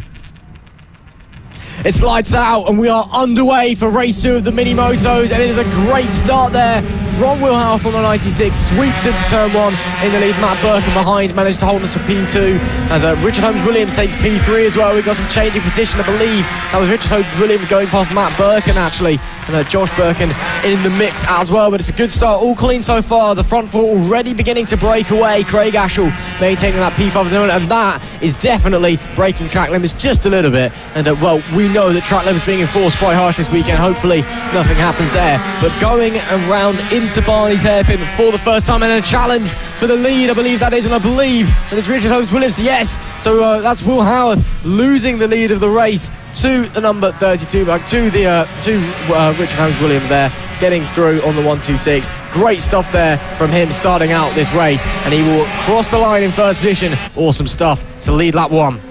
Yeah, great start there from Richard Holmes-Williams, also known as the Tractor, but he's definitely not as slow as the Tractor right now. He is motoring on. He is leading the way from Will Howard. Will Howard has had some great success around this track, and even today he's had some great success, so he's going to want to try and repeat that. He's already done a race today, so his mind's already in it, so now it's just time just to push. But maybe, just maybe, he's sitting behind Richard Holmes-Williams because he's not used to racing with him this close, so he may just be trying to suss out where he can get past and where Richard Holmes-Williams may be slower, and maybe they might just be able to bridge a gap between both the Birkin brothers, because the thing is, as soon as you start fighting in racing, you start to trip each other up. Your lap times become slower, and that is whenever more riders can get into play. And whenever you have both Birkin brothers in play, let's just say things start to get a bit crazy. Oh, they absolutely do. As that's Will Howard looking to the inside of Richard Holmes-Williams, maybe challenging. No, decides to stay and hold on to P2 for the time being. I'm not entirely sure why Richard Holmes-Williams. Oh, he's let him through. So Richard Holmes-Williams, I think he's acknowledged his track limits violation, and he has let Will Howard back into the lead, but it might not be in the lead for long because he's already challenging and trying to get back past. But yeah, that was a moment of good sportsmanship there from Richard Holmes-Williams. It was that was a nice moment. Of course, he only turned up for one round last season. We've got a rider down coming through the last section. Only turned up one time last season at the penultimate round here at Ellough Park, funnily enough. Must be his local track. And absolutely dominated there. I assume that's why he's known as the Tractor, as that's a rider, having problems there at the side of the circuit. I assume that's why he's known as the Tractor. He's either local or comes from Ipswich, which is still relatively local anyway. And he's challenging now Will Howard once again with 6 laps to go, this time by coming through turn 1. He's got the pace here at Ellough, but can Will Howard absorb the pressure? He's been so quick here this weekend at everything he's touched. But Richard Holmes-Williams is all over the rear wheel. You couldn't inch fit a sheet of paper between them as they come into Holmes hairpin. Richard Holmes Williams, he's given back the position after he acknowledged that he cut the track, but now he's fighting once again. It looks like he might have the pace to challenge for the lead, but he's got to get through Will Howarth, a fine rider out there, and he's got to make that gap appear. Yeah, certainly it's easier said than done. Will Howarth is so fast around this track, but now they're just starting to get away from both the Birkin brothers. It's a 1.5 second gap, so it just looks like it's a two-man battle for the race win. I mean, 5 laps to go as we cross the line this time around. The race goes by so quick. Will Howarth still leads the way from, and he sets the fast lap of the race, just 1/10 off the lap record. They're running so fast. Will Howarth was getting pushed to his limit from Richard Holmes Williams. It's certainly more pressure than what he's faced in the Moto team race. So how will he handle this? We've not seen Will Howarth under a proper amount of pressure yet this weekend, but now there's nothing between them. Richard Holmes Williams, he's going to be trying just to force him into some kind of mistake, and there is one of the Birkin brothers, that is Josh Birkins, having a little battle there and trying to go as fast as he possibly can, but actually I believe he's getting past some back markers there, which come into play quite a lot, and we could potentially see them come into play with this race win, which hopefully we do not see. We hopefully just see it decided on the track like we like to see it, but just 5 laps to go. He's just trying as hard as he can to get past his back marker, but Josh Birkins, of course, the next man up from Will Howarth and Richard Williams. I mean, the gap's quite big right now, so it's all about Will Howarth just trying to get away as fast as he can. I mean, just 2/10 of a gap last time round, and then a 2-second gap back from Josh Birkin. So I think it's safe to say it's just a two-man battle for the win. Yeah, exactly. Looking further back as well. As looking further forward now, rather, instead, as we go back to the battle for the lead. And Holmes Williams has once again pulled in Will Howarth, who, as you mentioned, look at the traffic getting in the way of Holmes Williams. That is not what he would have wanted. We've seen time and time again in all of the mini moto races this weekend, traffic getting involved and causing problems for the leaders and interrupting and disrupting battles. And once again, we have seen that here as Holmes Williams, don't think he's lost too much time, but visually the gap is a lot bigger. There goes across the line now. It's now 0.6 of a second, so costing Holmes Williams about half a second. And now we have 3 laps to go. He's got to make that once again. He is pushing so hard on that 126 bike, and giving Will Howarth a really, really difficult time holding on to the lead of this race. But Howarth is holding firm out front at the moment. But again, some traffic to negotiate as they come out of the hairpin.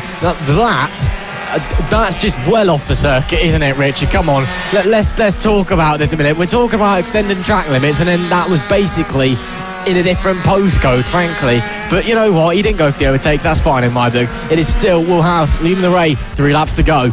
Yeah, Will Howarth also ran off the track there, so both from the outside will be very surprised to see a penalty come in there, but just 3 laps to go in this race. Will Howarth leads the way. There's still nothing to that, but it looks like the gap has slightly widened over the past couple of laps. It just looks like Will Howarth has got into his dominant form, but that time round, Richard Holmes Williams did set his personal best time of the race, and he was about a 10th faster than Will Howarth. So Will Howarth, it's not in the bag yet. Will Howarth is still going to have to give it absolutely everything, and he is. He was 1/10 off the lap record a couple of times round to go, and now just 2 laps to go. How will he handle this pressure? Usually Will Howarth, he soaks up the pressure. He's used to so much close racing with Darren Anderson or the Birkin brothers. He's used to this close racing, and he's used to this circuit. He's raced around here many years, and now he knows every little inch of this track, and you can just see the confidence that he has in his motorcycle. He's been racing this bike for quite some time now, and he loves racing it. We were speaking to him earlier on in the week, and he says he cares about this class as much as the Moto team. Although the Moto team's a bigger bike, he cares about us just as much. But going on to the last lap now, Will Howarth was significantly faster than Richard Holmes Williams that time round. Now the gap is a 1.1 second lead over Richard Holmes Williams. It was a 53.2 that time round from Will Howarth, and a 53.8 from Richard Holmes Williams, and it looks like he's going very slow, so it may have some kind of a problem there. He's wonder if his tyres are going, to get past. Yeah, I wonder if he's starting to run out of tyre, maybe. It is very warm out there. These mini motos, very easy to overheat the tyres. He drops a long way back, still in second place. that might be it, I'm afraid, for the challenge of Richard Holmes-Williams, but not that Will Howard cares. It caps off another fantastic performance and a dominant weekend it's been so far for the rider who rounds the penultimate corner. Will Howard is going to take the checkered flag, and he's going to take race 2 of the senior mini motos with a fantastic defensive ride, holding off the pressure from Holmes-Williams, who manages to bring it home in second after dropping back on the final lap. Josh Birkin brings it home in P3 as well, but again, Will Howard absolutely phenomenal around here, no matter what bike he's on. Yeah, it was a great ride once again from Will Howard. That time he had slightly more competition, and he just soaked up that pressure. He loves a bit of pressure. He loves battling for a race win, although it was very, very close. At one point, practically touching his back tyre, it was Richard Holmes-Williams. Although that was happening, he kept his cool and managed to get a 3-second gap over his race win. I mean, you can't do it any better than that, really. But it was a great ride once again, and there we have it, just the last couple of rides coming across the line, and we see confirmation of a 3-second win from Richard Holmes-Williams, and Josh and Matt Birkins coming home in 3rd and 4th, Craig Ashall in 5th, Nick Bennett 6th, Reece Gentry in 7th, Elliot Searle in 8th, Callum White in 9th, and Ross Michael in 10th, rounding out your top 10. It was a great race once again. It's exactly what we expect to see from Will Howard. I mean, he's just dominant, and there is the rider pushing the bike back to the pits that had the issue on the warm-up lap. Yeah, that was Jessica Lucas, unfortunately, who is classified as a DNF, unfortunately, unlike Holly Harris, who was classified as a DNS, did not start. Unfortunately, because she made it to the grid. That is a DNF for Jessica Lucas. Reliability issues coming into play once again. Who knows what she would have been able to have done, but of course she can try again later on in race 3. We've still got one more race of a senior mini-moto action to look forward to later on this afternoon, so just you wait and don't go anywhere, because they'll be coming back later on. And now it's time for the last race of the day for these riders. The Mini GP 50s are getting ready to head out for the track. We've seen 2 great races so far, 2 races which have, well, quite similar stories to them. Marco Holt running an amazing race, amazing lap times, and running his own race. He was so consistent. And Archie O'Brien just not making the start he wants and starting to get mixed up with riders that he may not want to. I mean, Luke Fitchett, great defending from him once again, but it's slowing up Archie O'Brien. But now it's going to be a real question, can Archie O'Brien get that bike off the line? Yeah, Ellough Park, it's been a bit of a mixed hunting ground for Archie O'Brien across the years. I mean, last year in the LC40 Elite class, when he dominated that at every other round, but here he just struggled. It was reliability issues and just couldn't quite find the groove. And he's been doing practice starts all day long before race 2. I've just seen him doing some in the dummy grid as well, getting ready for race 3, and it seems to be fine on the dummy grid, but when he gets onto the grid proper, the last guy, it just bogs down. I'm not sure if it's a clutch issue or if something's up with the bike or if it's him. But Archie O'Brien, going from 2nd on the grid, just isn't being able to challenge Marco as a result, because he's getting through too little too late after mistakes or problems at the start or whatever the case is. And Marco Holt, who's been absolutely phenomenal this weekend and is set lap record after lap record on the 50s and the 70s as well, to be fair, and of course he'll be back out on the 70s later. The 50s has been absolutely dominant, and this is obviously the first place where riders learn kind of the GP bike trade, is how they learn how to ride a Grand Prix bike. Marco, of course, he's got the experience on the Grand Prix bike from last year. He was vice champion of the 50s. There's the head out on their formation lap. He will be starting from the pole with Archie O'Brien alongside him. Bill Harris starts in P3 with Luke Fitchett, the number 7 defensive past the class in race 1. On race 2, he starts from P4. Then Byron Johnson is in P5 with Frankie Watson in P6, and Harley Baker and Bailey Lawrence, they round up the grid on row 4. And I was saying it earlier, Marco and Archie O'Brien, they really are in a class of their own so far this year. Luke Fitch is kind of in there about this weekend especially. It's all about O'Brien and Holt. What I was saying earlier is this might be factoring into what, why he's not getting the starts that he wants. But Archie O'Brien, because he doesn't quite have the experience of the bike that Marco Holt has, Lewis, he just isn't quite able to, be as consistent, because he's also not as physical. He's a young rider, he's not as, big, hasn't quite built up that muscle yet. He can't quite get the bike down as low into the corner, can't quite get the bike turned into the corner as Marco Holt can. It's a very, very physical circuit here at Ellough Park. You need to be physically fit in order to perform well. Yeah, you certainly do. I mean, he's a slightly smaller rider, and sometimes around this track as well, we're hearing how physical it was from Jay King. And whenever you're on slightly smaller rider, it can be slightly harder just to get the bike started, but it's very, very windy. You can see Frankie Watson slightly out of line there, but he's still in his grip position as the riders look up to the lights. The lights are on and the lights are off, and we go racing. And O'Brien's made a bad start again, and Marco Holt takes the race lead from the first corner, and that is not what Archie O'Brien wanted. Bill Harris in second place right now, but Archie O'Brien dives down the inside. Archie O'Brien in second place now. Now Archie O'Brien really needs to go. This is the last race of the weekend for these mini GP 50s. This is his last chance to finally get that race win. It looks like there's some contact there between Byron Johnson and Bill Harris, and they were both very lucky to stay on there. Yeah, I think that was actually the best worst case scenario for Archie O'Brien, because he managed to he dropped down to third, but it was Bill Harris and not Luke Fitchett that slid into second. So we know Luke Fitchett will defend for his life. He was able to get past Bill Harris and slide through, but it is now Marco Holt leading this race. But Archie O'Brien is not far behind, so finally the battle that we've been waiting for could be on our hands. 0.2 of a second is the gap that's separating them currently. Holt leading in the Minion helmet, O'Brien second on that Vision Track bike, part of the Vision Track Academy, of course, in the Spider-Man helmet. And well, what can O'Brien do? Again, I was saying earlier, he's such a mercurial talent, he's so brave, he's just got such natural speed on the bike. But Marco has that speed and the experience on the Grand Prix machinery as well, so he's got that knowledge. He knows what it takes to be a vice champion of this category.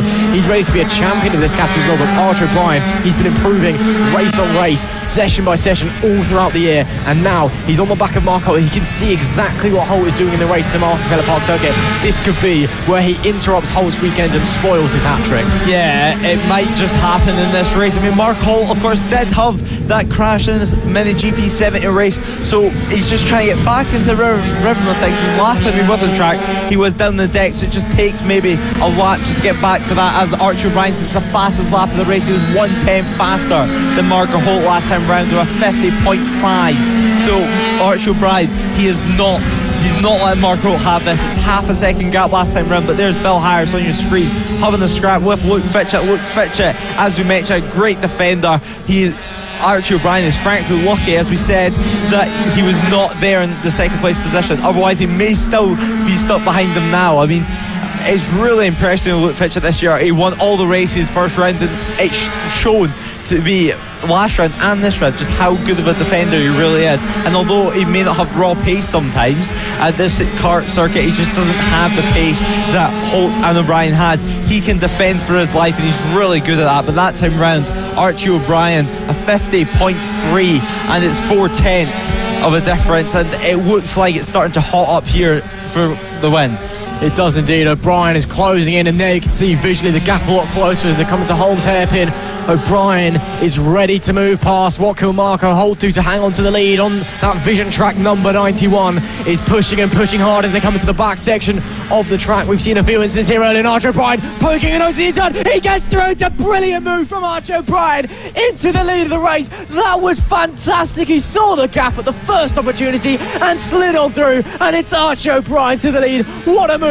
But what can Marco Holt do? He's not going to take no for an answer. He's going to push coming into turn one. I don't think it's close enough. Archie O'Brien leads us on with 6 laps to go. What can Marco Holt do to respond to that? Yeah, this is the first time that Mark Holt has had competition in this mini GP50s all weekend. We see them in warm-up this morning doing something very similar, following each other, having battles like it was a race. But Marco Holt looks like he wants to find any way past, but Archie O'Brien, he's so fast. Marco Holt's going to struggle to find any way past him, but Marco Holt, He's so fast. I mean, he just set the fastest MotoGP 70 lap ever around the circuit and destroyed it. So he has pace. And Marco Holt looks down the inside, but he cannot find any way past. He tried to find a way past in the exact same place that he got past that, just to show O'Brien, what you can do, I can do better. But it will not work this time round. 6 laps to go as we head round to go across the line, just to make it 5 laps to go. I mean, Marco Holt, he's pushing, he's giving it everything. Marco Holt set his personal best lap time that time around, almost 1/10 faster than O'Brien. But O'Brien, with the Spider-Man helmet, is trying absolutely everything. Minion helmet, of course, for Marco Holt. Both very distinct characters in the paddock, and both very, very distinct helmets and motorcycles on the track, and different riding styles. You could just see slight different lines. I mean, O'Brien's move, it just forced Marco to sit up. It was so ruthless, but he done it absolutely perfectly. I mean, Marco Holt, he's looking this way, that way, and cannot find any way past. I mean, obviously Marco Holt trying to get into the inside here. Marco Holt trying to squeeze his way through. Can O'Brien hold around the outside? O'Brien will have the inside line. Marco Holt pokes ahead. Marco Holt slams the door. Back to the lead goes the vice champion with a brilliant move. And while Archie O'Brien was ruthless, that was Marco Holt reasserting his authority on the young man. And you were talking about the riding styles. Archie O'Brien is so silky smooth. You look at him turn into the corner, it's all one sweet motion. But Marco Holt, he's just bang, he's down, bang, he's back up. He is so fast. He just rips that bike around the circuit. And finally, we're getting to see these two side by side as Marco Holt makes a mistake, runs slightly wide. Archie O'Brien maybe closing the gap, but no, can't take a look on the inside. Drew O'Rossi. Finally, the battle we've been waiting all weekend for. We're seeing it brew between our very eyes, and there's 4 laps to go, soon to be 3, and it's Marco Holt, your pole sitter, back in the lead. But Archie O'Brien, oh no, he's gone deep. He's gone deep, coming through, won't hairpin. It hasn't affected him too much, luckily. Oh, that could have been a crucial mistake there. Might have just gone away for the Archie O'Brien. He won't want to be doing that much more. No, he certainly won't. And 2 laps ago, Marco Holt set the fastest ever lap for a MotoGP 50, a 49.9. It's the first time that we've seen a 49-second lap record for a MotoGP bike, so he's pushing on. They're pushing each other.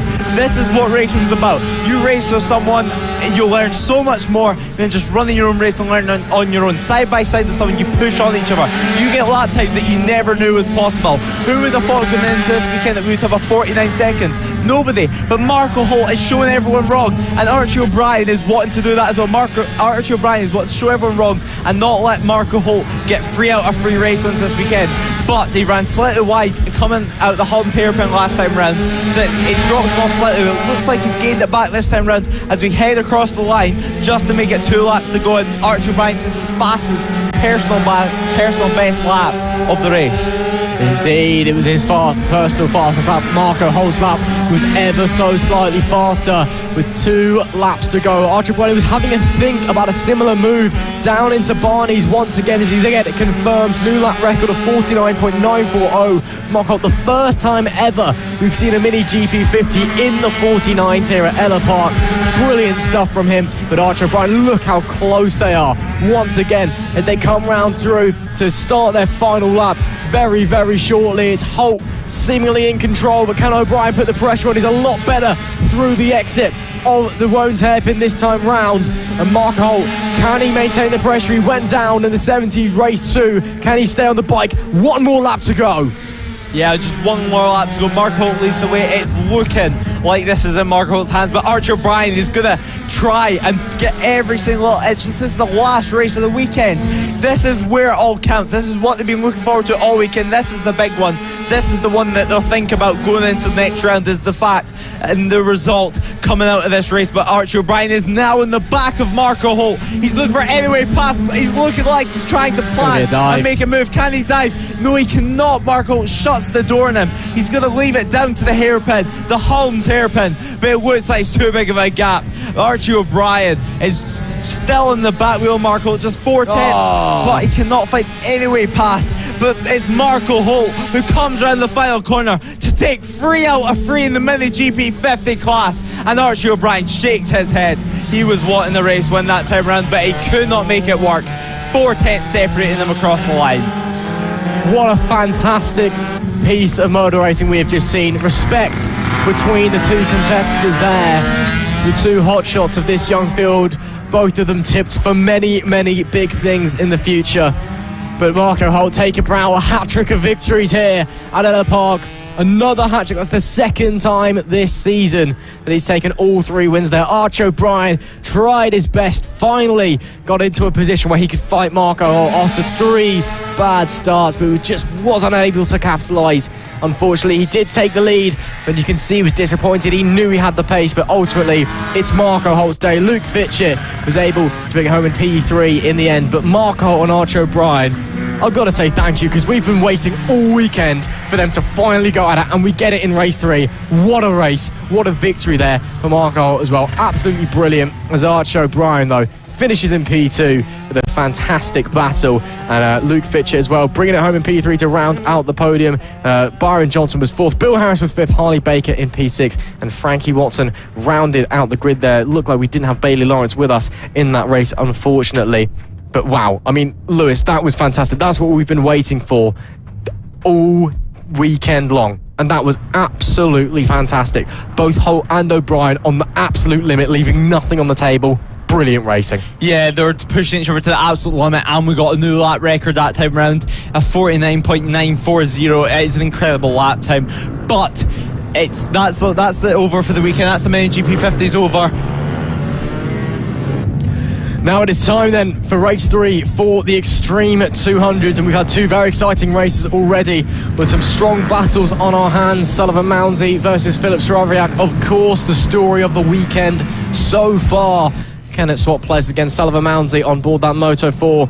He's been sideways, to put it mildly, but he's been fast as well. Philip Soroviak, though, on that pick bike style machine, he has been so quick and has, visually improved since he was last at FAB last season, of course, finishing P3 in the Mini GP 70s Championship in 2021. However, it's safe to say that it's, going to be another exciting race. Yeah, it certainly is. I mean, it's been great racing all weekend. Something different in each race. First race of the weekend, we had Sullivan Mounsey crashing out of the lead. He was just pushing a bit too hard. His crazy rinds down. He's in the back brake a lot. Eventually bit him. But then race 2, it was exactly what we were expecting. Sullivan Mounsey got away and he just went for it. I mean, it was a great ride from him. He didn't make any mistakes. The bike was still all over the shop, but that's just the way he rides it with his Moto 4 bike. And it's 2 completely different riders on 2 completely different bikes with 2 completely different style of engines inside of it. It's exactly what we want to see in racing. It's just perfect. Everything's different, but it still produces great racing, which is what we love to see. Absolutely. I mean, this is the kind of everything and anything but class here at FAB-Racing. You get such a mix of different bikes, and it's also kind of a round by round basis. As I said, you get riders coming and going across the season, just coming and showing up and giving it a go when they've got a free weekend.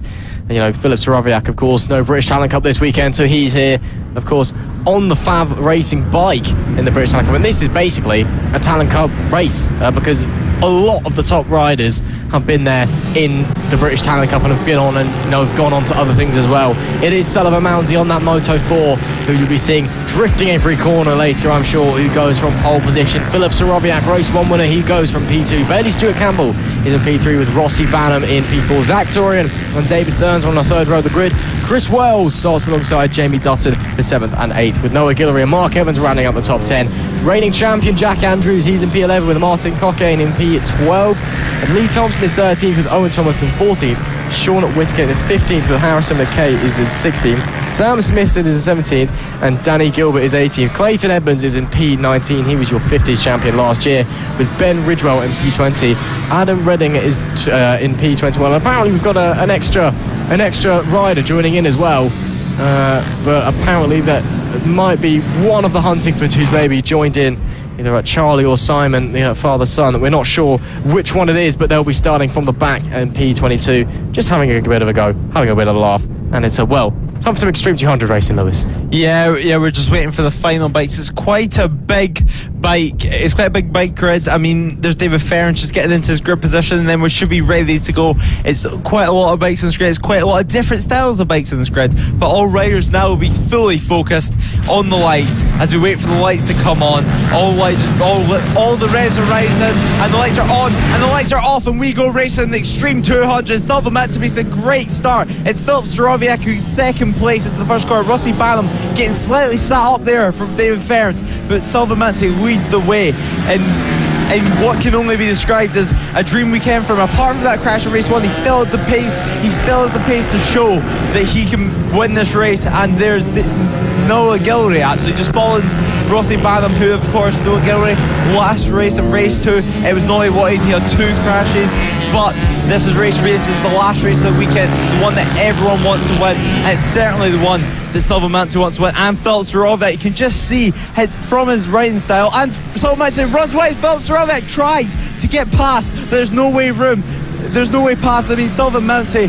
just cuts off the door there. He was down the inside there, and Salvamanti leads the way with just 10 laps to go. Lucky there for Salvamanti. That could have been curtains to his race day for the time being. Rossi Banham dropping down to 5th. He was down to 7th at one point, I counted on lap 1, so really not doing too well there for Rossi Banham. He'll be looking to move forward as Salvamanti again getting sideways. Philip Sorovic poking a front wheel. Bailey Stewart Campbell trying to get involved as well. They were absolutely brilliant in race 2, and now trying to move further forward in race 3 as well. But while Sorovic and Stuart Campbell are fighting, that allows Mouncy to pull away on that Moto 4 bike at the front. Of course, Extreme 200 is kind of an anything and everything category. You basically enter whatever you want. And away you go. We get some people entering GP70s into this class. You can just do it for track time. And Sullivan Mouncy has gone from, in the space of 1 lap, nearly losing the lead after a mistake, to now having a pretty healthy lead, half a second lead to Sorovic. Is Bailey Stewart Campbell now picking to get involved in the fight for P2. These front 3, once again, as we saw in the race previous, inseparable up the top. Yeah, they certainly are. They're the only people in the 49 seconds, and Salvamanti is a 49 flat. That is an incredible lap to win. Any motorcycle is going as fast as he can. He's using the back brake. He's back in the end almost every single corner. He did it slightly there. He's using the back brake everywhere. It puts some of the pressure off the front wheel, and you're less likely to crash, well, have the front end crash, but you just need to be able to control that, and that's what Salvamanti's learned, especially this weekend. He did crash in race 1 from it, but Philip Sorovic can smell blood right now. Philip Sorovic still there in biting distance, just 3 tenths. He set the fastest lap of the race with 48.5, 3 tenths faster than Salvamanti that time round. That was an incredible lap from Felix Sorovic, and Bailey Stewart Campbell also in the 48, so the top 3 on the 48 lap times and pushing each other on, which is what we love to see. Further back, Rossi Banham, he's dropped down to P6 in the fight right now with David Ferns, as you can see on your screen just in front of him. Ferns trying to put the pressure on James Dutton.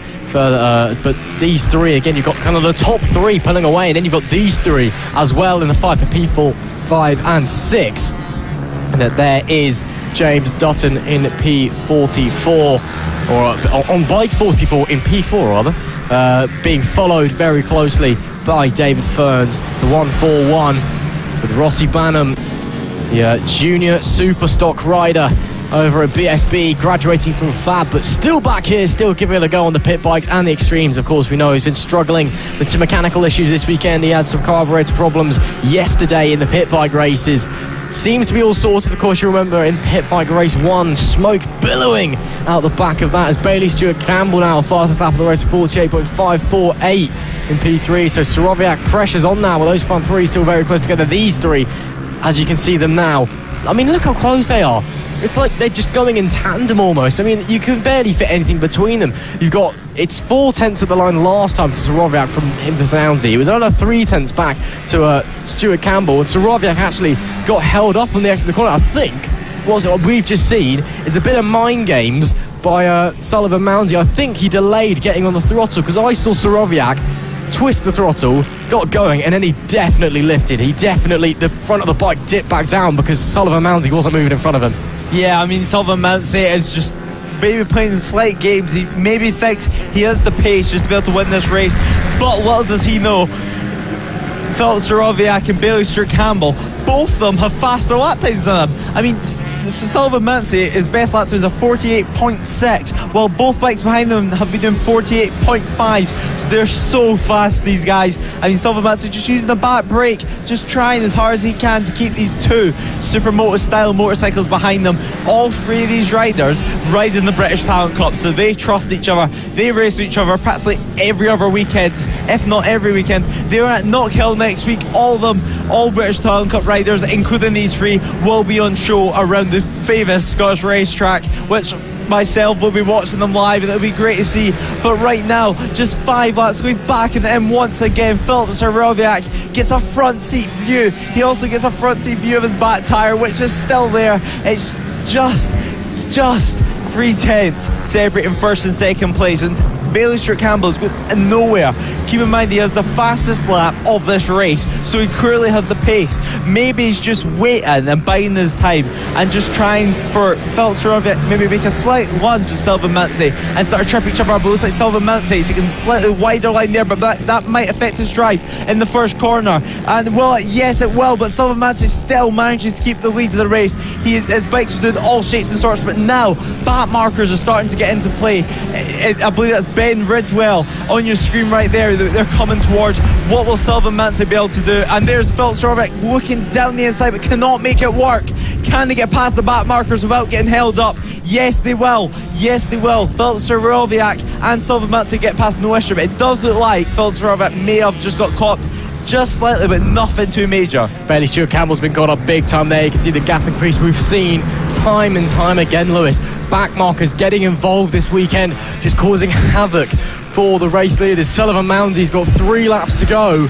Can he hold on to Philip Soroviak, who's looking very, very menacing? I think Bailey Stewart Campbell's drops out of contention unless these two continue to fight. But Soroviak again, I mean, look how close he is to the back of Sullivan Moundy. He is all over the back of that Moto 4 machine, looking for a way through. And that traffic actually has massively benefited him. If they come up on it, they are going to come up on it a bit more. He pokes the wheels at the inside. That's going to compromise his exit, and now Sullivan Moundy can breathe because he's shut the door, and now Soroviak has lost all momentum. Sullivan Moundy, if he can get through this traffic, that might be the crucial deciding move of the race. Yeah, it certainly might, and they're just trying to get past even more back markers. Now he's back to the hairpin. Philip Soroviak, we've seen it time and time again, he was so confident on that bike this year. But one thing actually, although Sylvain Mansey had that crash at race 1, it's so great to see that although he's had that crash, he's not changed his riding style, but it looks like Philip Soroviak has got held away back markers. That put Bailey Stewart Campbell into second place. This is what we mean, back markers can affect the race so much, and it's let Sylvain Mansey loose. Sylvain Mansey is gone. Now it's all about the battle for second place between Philip Soroviak and Bailey Stewart Campbell. Bailey Stewart Campbell can see that this is their chance just to go, but Philip Soroviak will feel hard done by, and now he's going to be wanting to try and dive up the inside. Sylvain Mansey get held away back markers as well. They're everywhere, but this is the thing. It's a part of racing. You just have to learn to deal with it. Coming on to the final lap, and Sullivan Moundy. Oh, and he's getting held up again and almost getting turned into by one of the back markers there. Oh my goodness me. As he starts the last lap of the race, luckily Soroviak and Stewart Campbell also getting held up, so it's not going to cost him any time. As Soroviak, it's going to cost him time though, because the guys battling for second have come across a battle themselves. Sullivan Moundy streaking away in the lead. I think that Soroviak might have maybe made the move, no, but he's still there and he's still looking. They've got one more lap to go, coming round into the final sector very shortly. Sullivan Moundy, he is gone, but the battle for second carries on. Sullivan Moundy's not got far to go now to make it a pretty good weekend. If you ask him, I'm sure he'd say obviously the crash in race 1 wasn't how we wanted it to end, but it's been a race 2 and a race 3 to remember for Sullivan Moundy as he comes through the last 3 corners. Philip Soroviak's managed to get back onto P2, but it doesn't matter because it's going to be Sullivan Moundy who wins a brilliant race 3. Back markers came to his aid and he withstands the pressure. Philip Soroviak just about manages to squeeze into P2 at the death. A wheelie from Sullivan Moundy. He's delighted. Bailey Stewart Campbell unfortunately has to settle for P3, but what a performance there by Sullivan Moundy, absorbing all of that pressure perfectly. Yeah, perfectly. I mean, all top 3 guys, all in the 48 seconds, and there's nothing separating them. I mean, their best laps are probably about a 10th separated in the difference between their best lap times. So it's great to see racing so close. And James Dutton coming home in 4th place. James Dutton used to race in the British Junior Supersport on a Honda, actually, on the Honda CB500 Double R, which was quite an unusual bike choice and not one that turned out to be too popular. But he comes home in 4th from Rossi Banham, comes home in 5th. David Ferns, who we did miss last round, is in 6th place. Zach Tureen in 7th. Mark Evans in 8th. Jack Andrews, who crashed yesterday in the Moto team race, comes home in 9th place, and Charlie Hunt in 3rd comes home in 10th. It was a great race, and it was the last race of the weekend. You can just see with these race frees that we're seeing now, all the riders are putting absolutely everything out, and there's confirmation of that top 10. Sullivan Mansi taking the race win by 1.5 seconds. It was a great race from him, and it's exactly what we're expecting, really. I mean, from race 2, it was exactly what we were expecting, but then Soroviak and Bailey Stewart Campbell managed to find something else. I mean, it just proves how great these Talent Cup riders are, and how great of a program it is at FAB that they've been able to produce these riders, and the series is that good that they've managed to come back from the Talent Cup. Even though they're in the British Championship, they come back once and once again, and are able to pass on their knowledge to the other riders. Well then, race 3 for the AC40 rookies. We've had 2 brilliant races so far in this class, where on paper it's all about, learning, the very fundamentals of motorsport and motorcycle racing. However, it's safe to say that they have absolutely delivered here at round 3 of the FAB-Racing British Minibike Championship here at Ellough Park in Suffolk, the home of East Anglia karting, and it has been a delight to watch these young riders out there put in phenomenal performances. I mean, we had a photo finish in race 1. I don't need to say anything else. The back markers getting involved, a photo finish to enjoy. And, these mini-moto riders, it's a big, tough physical circuit. These guys are the youngest in the paddock. You can be as young as 6 and enter into this rookies grid, the FAB-Racing Rookies Cup, as it's known. And many a young rider has made their start in this championship and gone on to achieve massive things. Of course, FAB-Racing is the, it's the home of, British, young riders. It's where you go to start your motorcycle racing career. Of course, many riders, go on to be, partake in BSB and WSBK and, MotoGP, of course, who are the official partner series to the Bennett's British Superbike Championship and a part of Dorna's Road to MotoGP. And if you want to go to the British Talent Cup, the springboard for many a young rider's career, this is the place to go. And, as these young riders, some of them who are at different stages of learning, get going. Of course, Taylor Tomlinson on the pole position. He is one to watch out for. Unfortunately, it looks like we're not going to have Ethan Tomlinson in this race. That's unfortunate to hear. But Taylor Tomlinson will be. Ethan Bayliss won't be here. But Taylor Tomlinson will be the one leading them from pole position. And, he's obviously one to watch. He's one, obviously, had a fall in the first race from the lead. Managed to nab second in that photo finish from Tyler Hartley, who starts from P2. Meanwhile, Sebastian Gazlowski, a rider, he'll be disappointed with his qualifying, starting from P4. Those 3 have been the forces to be reckoned with this weekend. And, we'll just have to wait and see, Lewis, what they can do coming forward. I mean, Taylor Tomlinson obviously had that fall in race 1, but a massive comeback ride, and again in race 2, brilliant stuff from him that we've been seeing all season. Yeah, Taylor Tomlinson's just looking so great this weekend, and he's looked that all season, to be honest. Sebastian Gazlowski had a pretty good start in the rerun of race 2, obviously, because we did have the issue with the start on the race 2, first race today. But Taylor Tomlinson, he's kept his cool. Even whenever he crashed, he managed to keep his cool. It's so great to see for these rookie riders. I mean, some of these riders, majority of them is about their 3rd race weekend, but some of them it's their 1st. So it's great having so much different levels here, and it's really a championship that is the main focus for the future, because these are the riders of the future. 6-year-old already racing motorcycles, and these are the riders that in 10 years time we're going to be watching our TV screens like you guys are at home today. Exactly. Green flag goes up at the back of the grid. We're ready to go racing for race 3, round 3. Red light goes on, red light goes off for the rookies. It's a great start from Taylor Tomlinson. Sebastian Gazlowski also away well. But Tomlinson is the one who leads them into turn 1. He's being followed. I believe that's Kai Hawken actually alongside him there. And it's Sebastian Gazlowski from 4th to 2nd now in P2 on that 64 machine. A great start from him. He's been quick all weekend long, but this is the boy who has been dominating the championship so far, Taylor Tomlinson. He resumes the lead and already starting to bridge a bit of a gap to Gazlowski behind, but further behind them as well, I believe, is Kai Hawken, who's managed to slide into P3. Great stuff there from him. And as they come into the back section, because you can just see with this static shot just how fast these mini motors are. I mean, even for riders as young as 6, these things can hit 48 miles an hour in the rookies category. These things are fast, and they are, meant to be feared as well. They're fierce little bikes. Obviously not exactly reliable, as you'll have seen all weekend long, but also, they are punishing. They are proper motorcycles. If you make a mistake, you're on the floor. Yeah, exactly, and it teaches them exactly everything they need to learn, really, with their general riding styles. I mean, you could just see them getting their knee down already, which is so great to see for these 6, 7, 8-year-olds. Already got their knee down flat on the floor, which can sometimes take some riders a lot of time to do, and they just have the confidence to be able to just get a knee down already. And that's just from the great tradition that we have here at FAB and all the mini moto schools that really teach these riders everything. Of course, Seth Hayward currently in 4th place on your screen right there, number 15 with the blue bike.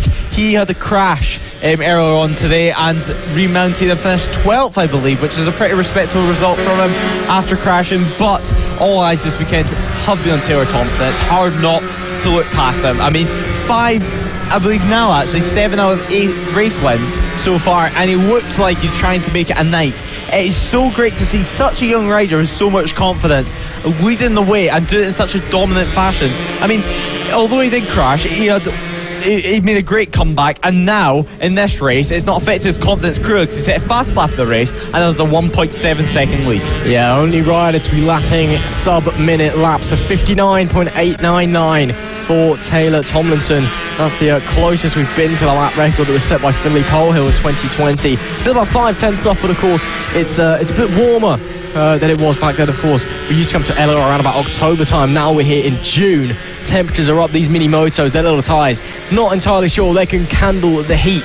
It's very easy to overheat those things, so grip maybe not quite there. Of course, we've seen the bigger bikes, the bikes where you've got to put the work in, you've got to physically manhandle them anyway, and then you get to Ellough, which is a very physical track. It's warm, it's grippy. They've been absolutely flying. The mini motos, it's taken them a little bit of time to kind of get up to the speed that they were at in the colder conditions. But maybe Taylor Tomlinson, well, I'm sure he'd love a lap record to his name, wouldn't he? We'll have to wait and see what he can do. 6 laps left here in the AC40 Rookies Race 3.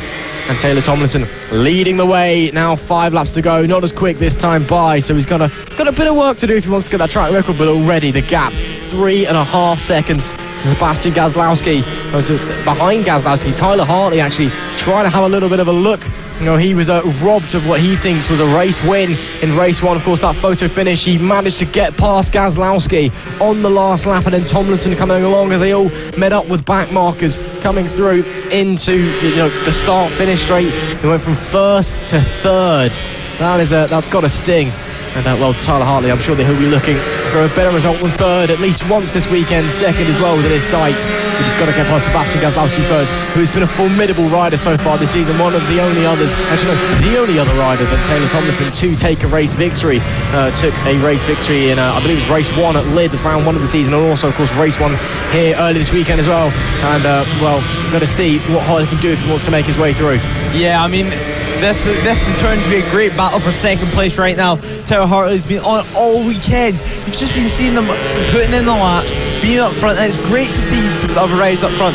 Another rider who has impressed this weekend is Annabelle McCarthy. She's in 8th place right now. We've seen her even higher this weekend. She's been running great at this Ellough Park circuit, and it's great to see some female riders just coming further and further up the results page. But it looks like Taylor Hartley is on the back trying to find the way on the left and then on the right of Sebastian Gazlowski. But now we're at the point where back markers are starting to come into play, and we've seen it in race 2. In race 1, back markers affect everything. I mean, it just depends when you hit them. We've said it so many times this weekend, but it's what's deciding some of these races is back markers and when they've been hitting them and how they've managed to get around them, because you have to learn from quite a young age that although someone is in front of you and blue flags are out, you still have to find a suitable way to get past and not get too frustrated by it. But it was like Taylor Hartley almost found a way past there coming out of the hairpin, but it is still Taylor Thompson who leads the way, and leads the way in such a dominant fashion, actually, that the gap now is up to 5.5 seconds. It looks like there's nothing stopping him but himself. But we have seen this weekend that he has stopped himself and almost cost himself valuable championship points. Yeah, we've got some bike markers getting involved here. Once again, as you said, you just got to catch them in the right place if you want to, stay competitive during the racing. It's just pure luck. Of course, no blue flag rules here at FAB-Racing. As a back marker, you have no obligation to move out of the way if you're getting lapped. They've got to find their way around you. I saw Taylor Tomlinson out of the commentary box window a few moments ago, just barging his way through coming into the Wones hairpin. I mean, that was one way to do it. Just send it up the inside and shove him out of the way. And aggressive riding from such a young man, that's something to look out for in the future. He could be a force to be reckoned with as he gets older, bashing his way through the pack and overtaking left, right and centre. But you just got to deal with him. And this is what we're seeing on screen here, is just a few of the faster riders getting past some of the more inexperienced riders that we get here in the rookies grid. Of course, it is the rookies. These guys are, it's their first time motorcycle racing, and everybody learns at different rates. And some of these guys, they're slower learners than others. Some of them, it might be their first round of the season. And some of them, it is tough. Guys like Taylor Tomlinson who have just turned up and have just got it straight away. And some people don't work with that, and it takes some time to adapt to the bike and learn all the techniques of motor racing. Not all of us are born on a diet of MotoGP and World Superbikes and BSB and FAB-Racing, of course. You come into it, you got to take time to learn the styles and understand the physics and the racecraft. It's a lot for their young little minds to wrap around. And obviously, it's the fastest sport in the world. Going 48 miles an hour on these little mini motos. It's a big job, and Taylor Tomlinson, he's just absolutely got it. Yeah, he certainly does, and he's looking so confident. He's looking at one with the motorcycle. And one thing that is important whenever you're learning to ride a bike and ride a motorcycle is just to find your own style, not just copy everyone around you. It's like a mix of everyone around you. It's your own style. But there's the last lap flag out. He had a look out at the marshal to try and see if the last lap flag was out. He's just almost too quick for the marshals and for the marshals to wave the flag out. And he's too quick for everyone else because it's a 7.3 second lead going into this last lap. What a ride it's been so far from Taylor Thompson. He just needs to make it around this last half a lap. Just confidently get him round. He's about to go on the curve there, using all of the track basically possible, which is so good to see that he has so much confidence. He has complete trust in the bike. He knows the bike will go where he wants it to go, and that's exactly what's happened. And as you can see, the last lap on the last race of the weekend for the AC40 rookies, Taylor Tomlinson is absolutely buzzing. He's already celebrating slightly as he comes around the hairpin. He knows he's got it in the bag. He tried to almost pull a wheel there, try lift up the front end, but no one can stop him, not even himself. Taylor Tomlinson takes the race when the checker flag will be out, and he's dancing coming across the line. What a race went from in a dominant fashion is what we've seen pretty much all weekend. He's been at one step and in the different postcode from everyone else. A 7.2 second lead over Sebastian Kieslowski, and Tyler Hartley coming home in third place with an 8 seconds away from the race win. What a race from Tomlinson, and it's exactly what we're probably going to see for the rest of the season. Another dominant performance for the number 77 Taylor Tomlinson. The young man is such a talent. He's been so fantastic all season long. The only time he hasn't finished on the top step of the podium is when there's been a problem. Either he's come off the bike or the bike's had an issue. He is just a mercurial talent at such a young age, and I think it's safe to say you can pick that boy for big things in the future. A fantastic result. Well, of course, don't let that take away from Kieslowski and Hartley as well, running at the podium. They've been in the mix all weekend as well, with a brilliant result for those two. But it is Taylor Tomlinson that takes the race win once again. Sebastian Kieslowski manages to finish in P2 with Tyler Hartley in at P3. Seth Hayward finishes in P4 with Josh Perkins in P5. Kai Hawken was P6 and Annabelle McCarthy in 7th. Logan Cousins was 8th with Preston Baker and Nicholas Dunwoody rounding out the top 10. But again, what a result for Taylor Tomlinson. The boy is talented. Yes, yeah, he certainly is. I mean, it's so impressive to see. And keep in mind, these riders are only 6, 7, 8-year-old,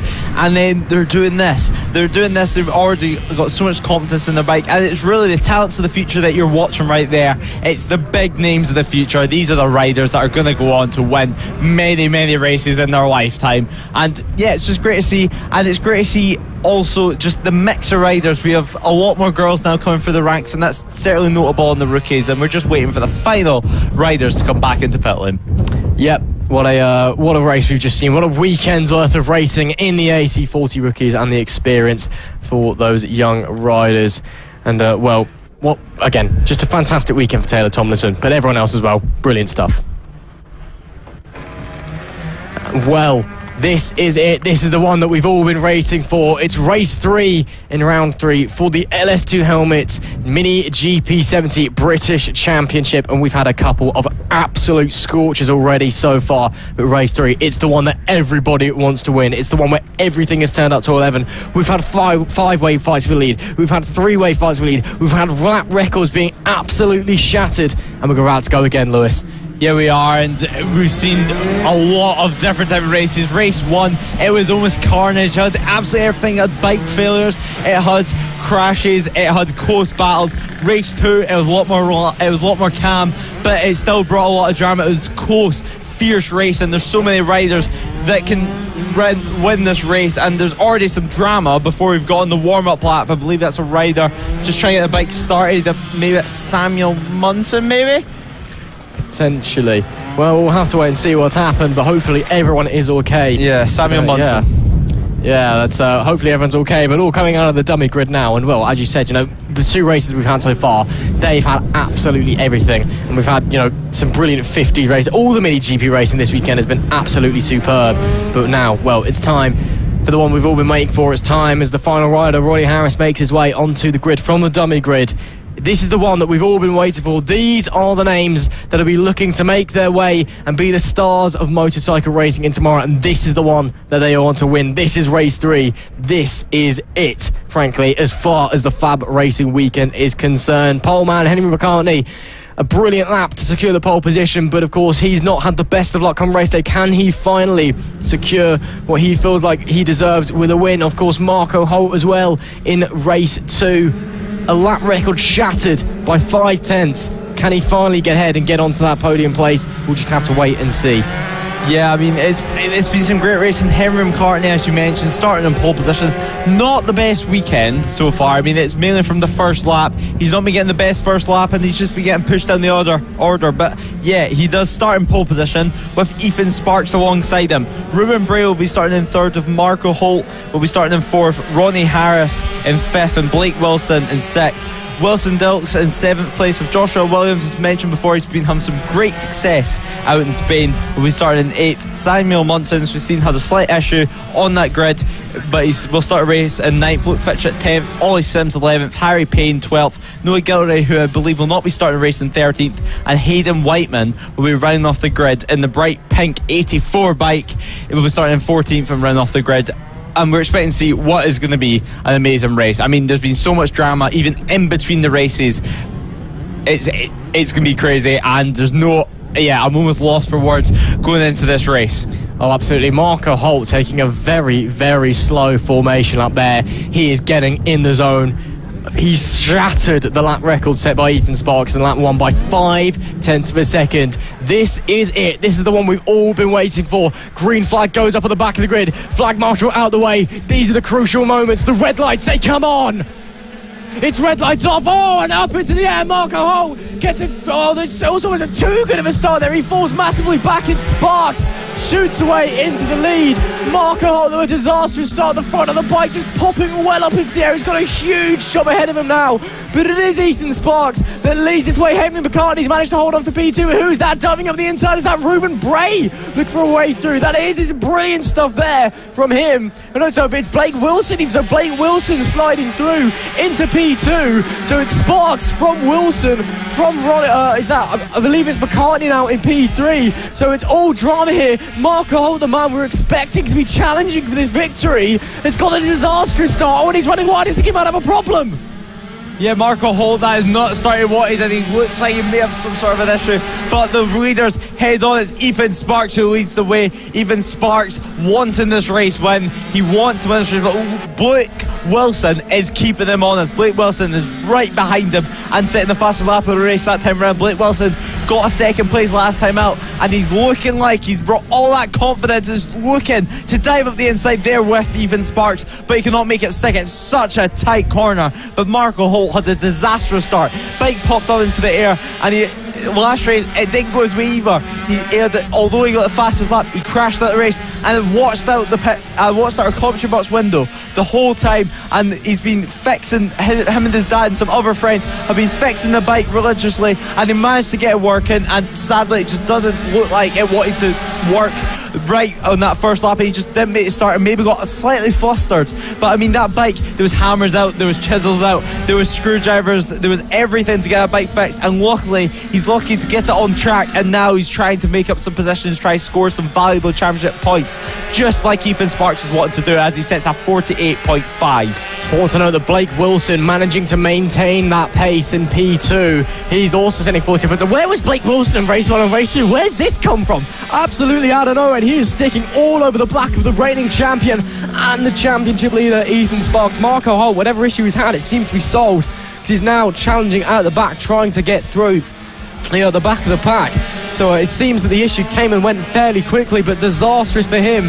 That's a big shame. But of course, we've got to focus our eyes back at the front, and we've got to focus our eyes on Sparks against Wilson. Yeah, Ethan Sparks leading the way just 8 laps ago.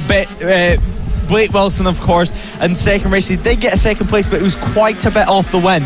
But Ethan Sparks set a 48.4, fastest lap of the race. But Blake Wilson also set a 48.4. Blake Wilson is on the back of him now, and it just seems that he's managing just to run the pace with following him. So now the real question is, does he have the pace to now try and overtake him, or is he just going to leave Ethan Sparks to do all the work and bridge a gap back to third and then make a move on the last lap? We're just going to have to wait and see and find out. Ronnie Harris in 4th place. Of course, going into the championship, he was going into this race weekend, he was leading the championship and looking like he was going to maintain his lead, but it all went wrong in race 1, and now he's all trying to make it right in race 3. This is the final race of the weekend for them. Blake Wilson is looking up the inside, but Ethan Sparks shuts the door in his front wheel. Ethan Sparks says, no, you're not going to pass there, but Blake Wilson is trying to find any way past. He sets a 48.1. That is an incredible lap time, just 3/10 off the lap record, but Ethan Sparks leads the way still. But it looks like Blake Wilson is going to be there and going to fight for this race when he has the pace. Where has this Blake Wilson been all weekend long? Out of absolutely nowhere,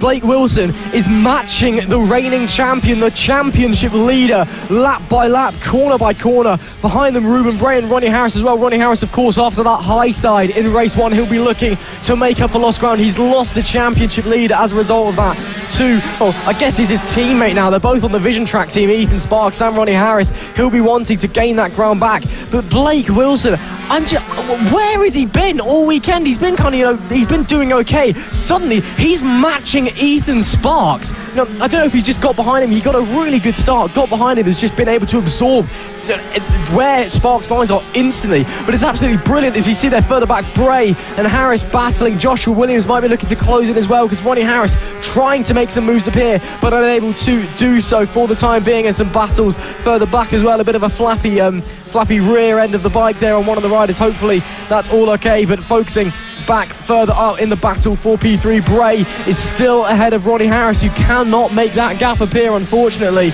He's pushing all that he can, but for now it's still going to be Ruben Bray in front, and in front of them as well it's still going to be Ethan Sparks leading the way with 5 laps to go. It's a 48 dead, getting close to that lap record as well. Will we break it? I don't know, but Blake Wilson, it's now getting into crunch time. If he wants to make the move, he's running out of time. Yeah, Ruben Bray still in third, but under immense pressure there by Rodney Harris, and Joshua Williams still in biting distance, just 5 laps to go. So if anything does go askew, he can dive up the inside and make some positions up and try and get on this podium on the weekend. First ever podium it would be.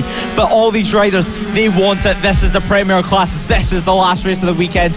This is the race that you will remember going into the next round, and it's Ethan Sparks who will be remembered right now, as he is leading the way.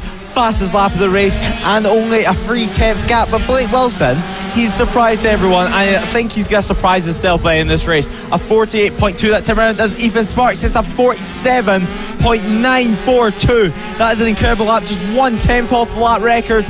He is trying absolutely everything. Can the lap record get shattered once again in the Mini GP 70s?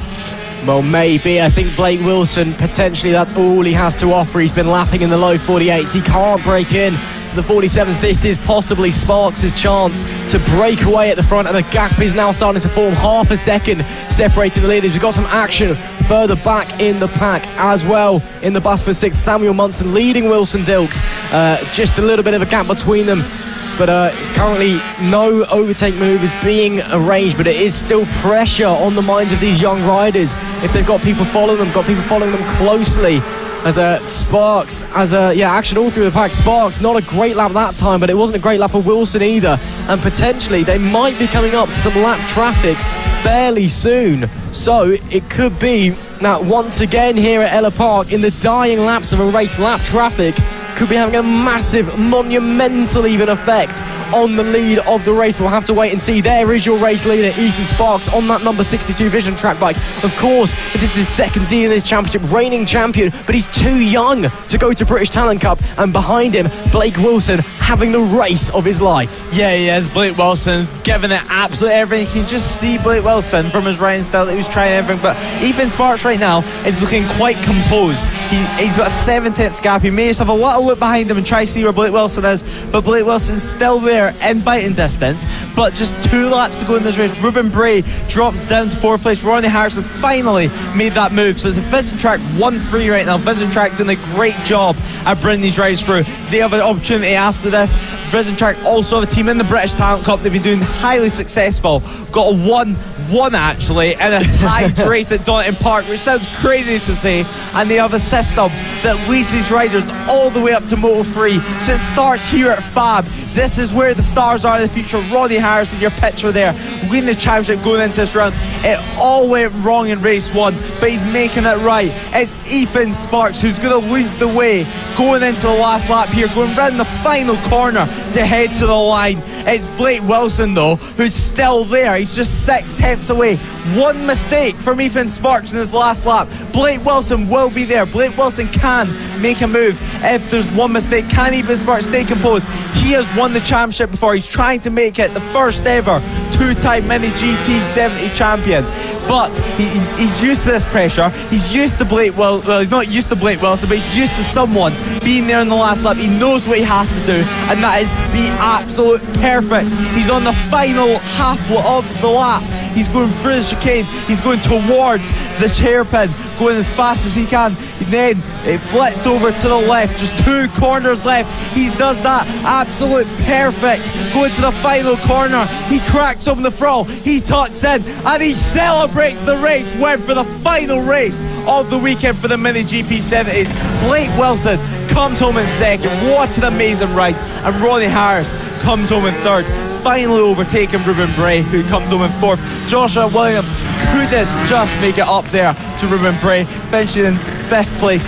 What a great race. It's exactly what we've seen all weekend, and what a great ride from Ethan Sparks. Absolute perfection from Ethan Sparks this weekend. That was absolutely brilliant. He absorbed the pressure from Blake. Was perfect. I mean, of course we know Ethan Sparks can absorb pressure. He was part of that championship, 3-way fight at Clandau last season, and he handled being sent off the bike in race 1 as well. If those of you watching then remember, of course, leading the championship into the finale, getting involved in a very controversial accident, being sent off the bike, no score in race 1, and he still went and won the championship. That is the quality of Ethan Sparks, and another race win. A brilliant weekend, a brilliant race, and a brilliant season so far for that young man on the Vision Track Academy. Like, again, he's too young to go to the British Talent Cup. That is what is most unbelievable. All his competitors last year, Dave moved on, he's still here, and he's got that experience. And as you said, Lewis, looking to be the first ever FAB-Racing double LS2 helmets Mini GP 70 British champion. Just to confirm for you there, Ethan Sparks, a brilliant result there for him, absorbing all the pressure from Blake Wilson to take the win. Ronnie Harris up to P3 in the end. He'd managed to get some championship points there, but Sparks still extending his new lead in the championship. Meanwhile, Ruben Bray finishes P4. Good result for him as Joshua Williams is in P5. Wilson Dinks there in P6 with Samuel Munson in P7. Marco Holt there after those early problems. He managed to fight back to 8th, but a massive shame for him. I'm sure he would have been involved in that fight between the front two as well, with Luke Fitchett and Ollie Sims rounding out the top 10. What a selection of races that we've had there. What a selection of races that we've just seen there in the Mini GP 70s. I mean, time and time again, they always deliver, but that was just absolutely superb. Yeah, it certainly was. I mean, Marco Hope, not the ride that he wanted. I could see him just like commentary box. He's not happy with that result, but yeah, it was slightly off the time. He was doing 49s, which is still incredibly fast on these many GP70s, but it's not what we used to see, where we used to see Marco. Maybe his bike wasn't slightly feeling right, but that was a great race, and I'm sure we'll see it all again in round 4. And next, we will have race 3 of the final race of the weekend for these classes as well, the Moto team. The Moto team just go out on their warm-up lap now to do their final race of the weekend. It all matters, it all comes down to this. And actually, at the back of our picture, once again, it's Will Howard. Will he be doing last to first again? Seems that way. He's been ludicrous this weekend, as will have absolute domination. And he did a last to first challenge, and last year, what was going to call, just suddenly pulled up at the back of the grid. I went, no, I'm starting here, I'm fine with that. And then proceeded to get into first place within 3 laps. He's supposedly starting on pole position, but, you know, we can't guarantee it. Very likely he's going from the back. So realistically, starting from pole position is Jason Pugh, with Jay King going from P3. Jack Andrews is going from P4, Scott Jewett and Malcolm Stein on row 3. Jamie Diss is 7th with Philip Joyce in P8. Then rounding up the top 10, it's Linton Demiola and Ryan Button, with John Keats' bike, of course, being ridden by Russ Morgan, and then Ian Baker in P12. Of course, remember that Moto team, it's all about the bike. It could very well be a different rider on the bike. It could be a different rider from the name that you're seeing on the side of your screen. Let's see what Will Howard has up his sleeve, shall we? As they come around now at the end of the formation lap. And, well, I can't see where Will is there. Yeah, he's starting even further back, which has been pointed out in the commentary box by Lewis. Thank you. He's starting even further back. He's about... If I was to say, if this was a pit bike race, I think he'd be about P20, P22, I think that is. That is quite far back, and I think he's going to give it a bit of a delay from the start as well. Let's find out as the red lights go on, and the red lights go off for race 3 of the Moto teams. And yep, he's sat there waiting. Oh my goodness me, Will Howard, talk about drama. He pops a wheelie from the start as well. He's given himself a monumental challenge, but can he go from last to first in even more impressive fashion than the first one? I believe it was Jason Pugh that was leading the way coming out of turn 2. Have to wait and see as they head down. Yes, it is. I believe that is Jason Pugh there on the number 8 machine, and there is Will Howard. It's taken him one more corner to start overtaking people in race 1, so the pressure's on.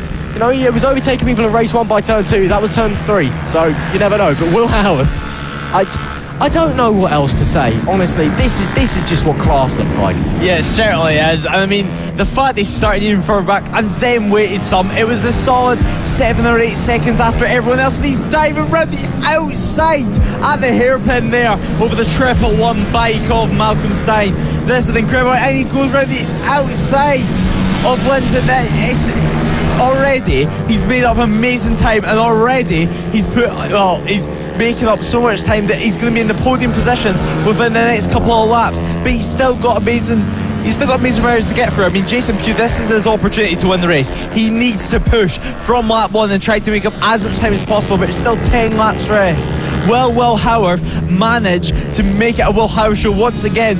Will he manage to go from last to first? I mean, he's already in 4th place at the moment, which is, it's something else to say the least.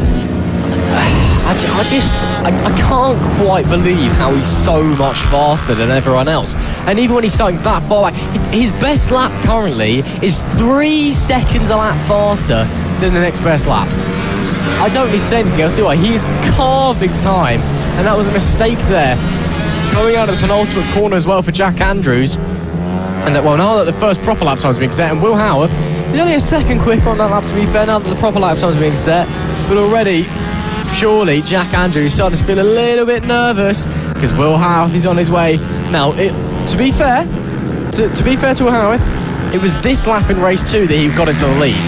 So to be fair, he's already given himself a bit more of a bigger challenge to have to fight Jack Andrews, except Jack Andrews just runs so wide it's actually, well, I don't know what to say, he's already slipped through because Jack Andrews is basically on the other side of the fence at that point. So he's back up into P3 now, but he's not in the lead. Jason Pugh pushing hard in the Moto Team Open class. Of course, Jack Andrews, he's part of the Moto Team Standard. We have 2 classes within a class here in the Moto Team. You've got the Moto Team Open, which is, you can get a bit more modification in the bike, and then you've got the Moto Team Standard, which is basically as close to a road-going bike on the on the track as you can get. And I mean, it must be a bit weird, you know, when you're obviously, Lewis, when you've got different classes out on track. 'Cause I mean, it's quite confusing when you're out on track anyway. There's so much going, because you've got to be so focused. You don't know who's where, you don't know if you're lapping people, if you're fighting for position. And then you've got to take on, there's two classes here, and you don't know who's really doing what. Yeah, I mean, all you really got to do is just put on your racing head and get in front of the person in front of you. Unless if you know, for example, in Jamie King's case, unless you know you're leading your class, you're safe, you're happy, you're fine. But Jason Pugh still leads me by 3.3 seconds over Jamie King.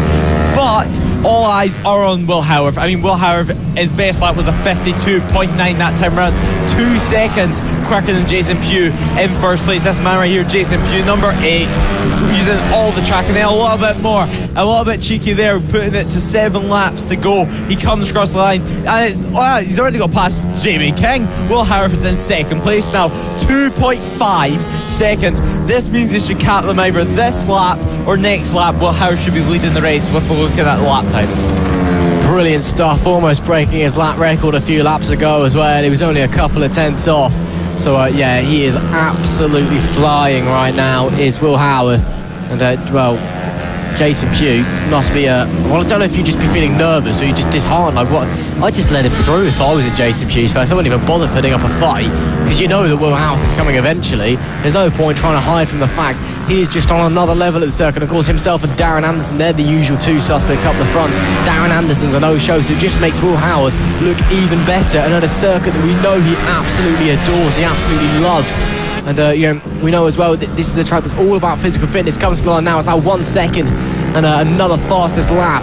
So he's carved 1.5 seconds out of the gap in 1 lap, and they're now coming up to back markers. And then a new lap record now from Will Howarth in the Moto team class. He's broken his own lap record of a 52.823, and now it's a 52.814. I mean, he's on it. There's no other way to say it. And now he's on the back of Jason Pugh. Jason Pugh is trying his hardest. I think he got held up slightly there from back markers, but it's Will Howarth who's looking anyway past. He's wanting to try it past. Although there's 6 laps left, Will Howarth will want to have the biggest winning margin possible, just so he can say that he done it, just so he can say, I went back to the grid, then some, then waited some, and still won, and set a 52. There's no one else on this that came any closer. There's no one else that's even in the 53s. Will Howarth is in a different postcode. Will Howarth is on the back. He's sussing out Jason Pugh. He's playing this pretty smart right now. He's not doing what we're expecting him to do, and that is just a lunge anywhere. He knows that a race wins at stake, and he knows that he has plenty of time, and he has the pace. I mean, that time round, Will Howarth was in the 53s, which is slow for him, but for the race, that is still a crazy pace, and he's just trying to find any way past. It's been 1 lap now, and he still cannot find any way past. Has Jason Pugh finally found an answer for Will Howarth? He's doing all his defending skills, and now he's making Will Howarth's life as difficult as possible. With just 5 laps to go in this race, we head down to this hairpin as Will Howarth looks down the inside, and he backs out of it actually, and he still cannot find any way past, but Jason Pugh runs slightly wide but closes the door on Will Howarth. Will Howarth tries to take a sweeping line there and trying to line up a move for the first corner, but will he be able to do it? Yes and no. He backs out of it actually, and we're catching up to John Keats' bike, which has the Welsh wizard himself on it, and we come up with just 4 laps to go.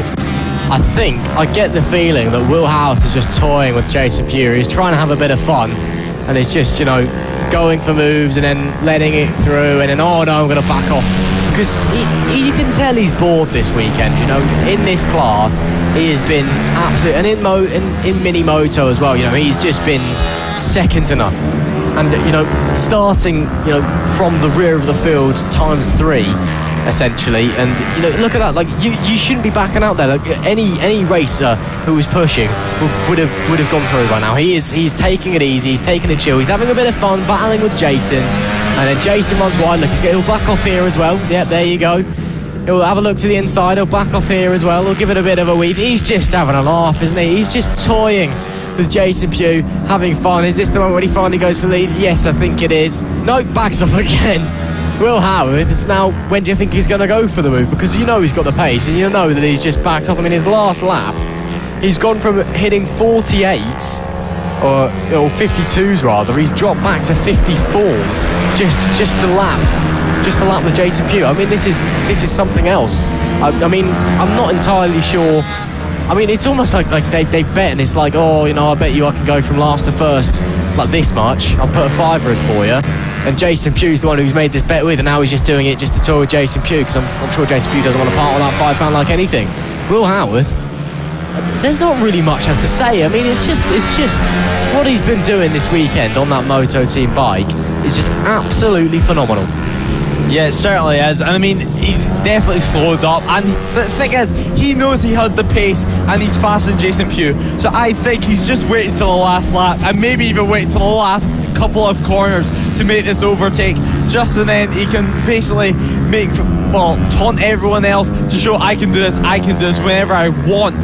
So, and that's what it looks like. He's went through Jason Pugh. He's finally made the move with just 2 laps to go in this race. Will Jason Pugh make it? Jason Pugh looks like he tried to make a move, but it's just a bit too ambitious, and he could not get him back. So now it looks like Will Howarth has been released. Will he pull the pin? It looks so. Will he get back down into the 52s next time round? Should we see what the gap is when we get to the line? I get the feeling the gap's going to be significantly larger than it was last time. Obviously, bear in mind, Will Howarth was behind, but it was basically nothing. And now it's, as we start the last lap, it's 1.7 seconds. He's pulled 1.7 seconds in half a lap. How? I don't understand. We've got 1 lap to go. Will Howarth's going to try and go for another lap record, I presume. There's a bit of traffic ahead of him.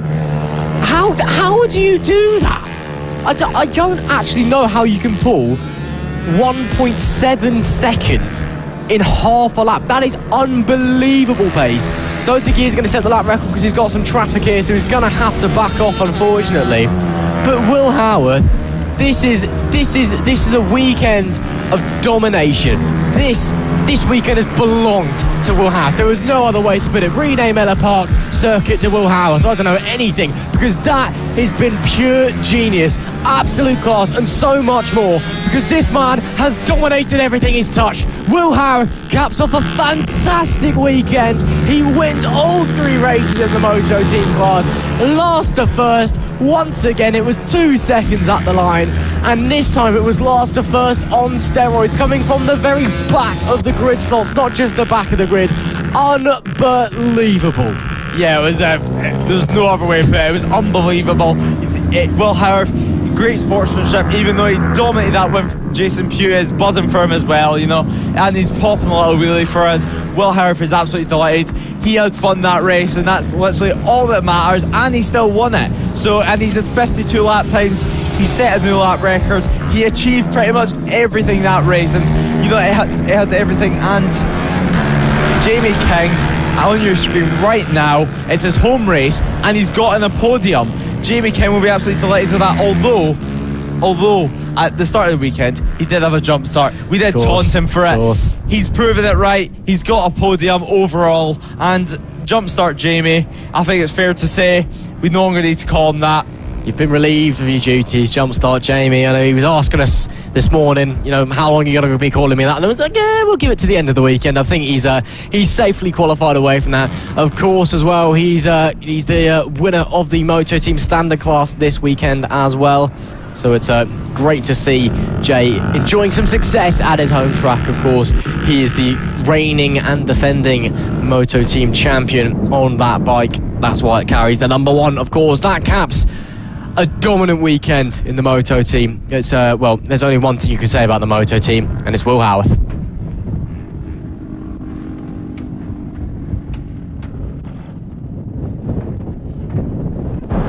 Well then, here we are, race 3 for the AC40 Pros. This is it. This is the final race of the weekend. It's the one where everything matters so much as they head out onto the dummy grid.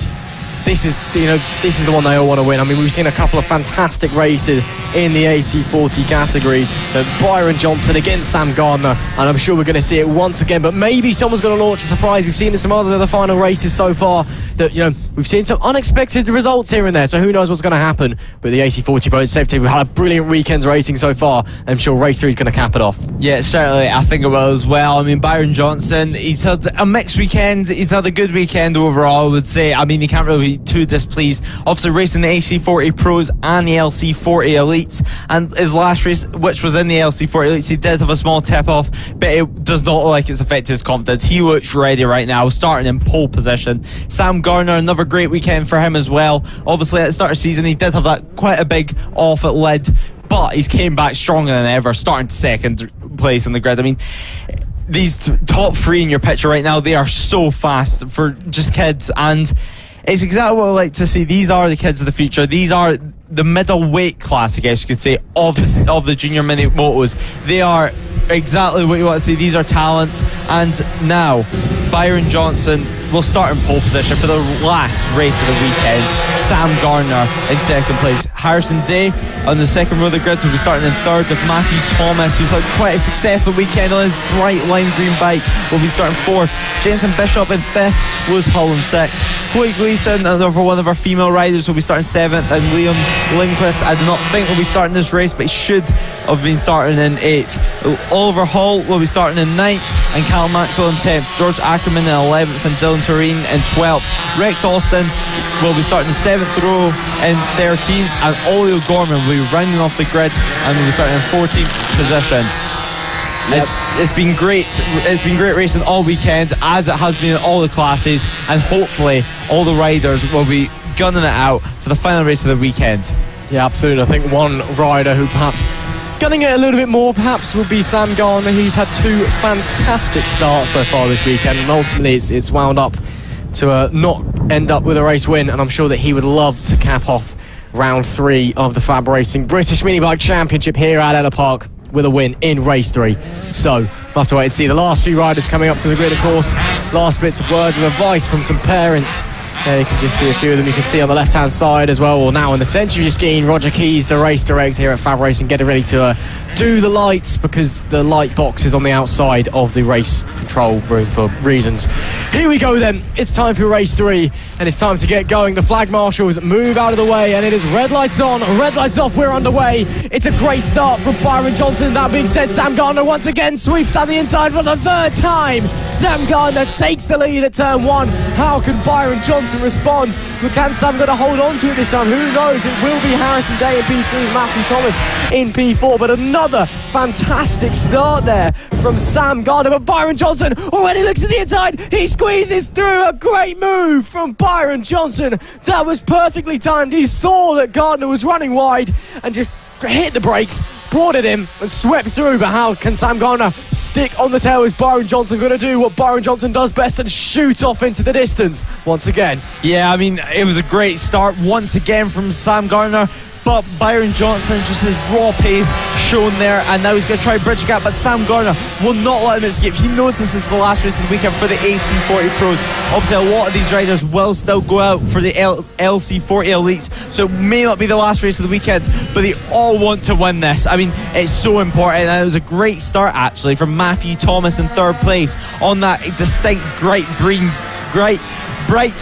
bike, and Byron Johnson leads the way. Obviously Byron looks very, very similar to his brother Austin on the bike, so luckily it's just one of the brothers in this class and not too confused about it. It looks like Matthew Thomas was looking down the inside there of Sam Garner. Sam Garner makes sure there's no way past, and Sam Garner actually overall this weekend, he has impressed me. Although he's not got the raw results, he's been there or thereabouts for the race win consistently in every single session. And Byron Johnson, he's been great. I mean, he's had a tip off this weekend, but straight away back on it, and the confidence that he's shown has just been immense. And the confidence all his riders showed, and Harrison Day, actually talking about confidence, is rebuilding his confidence after his crash last round out. He's up into 4th place. Can he get another podium this weekend?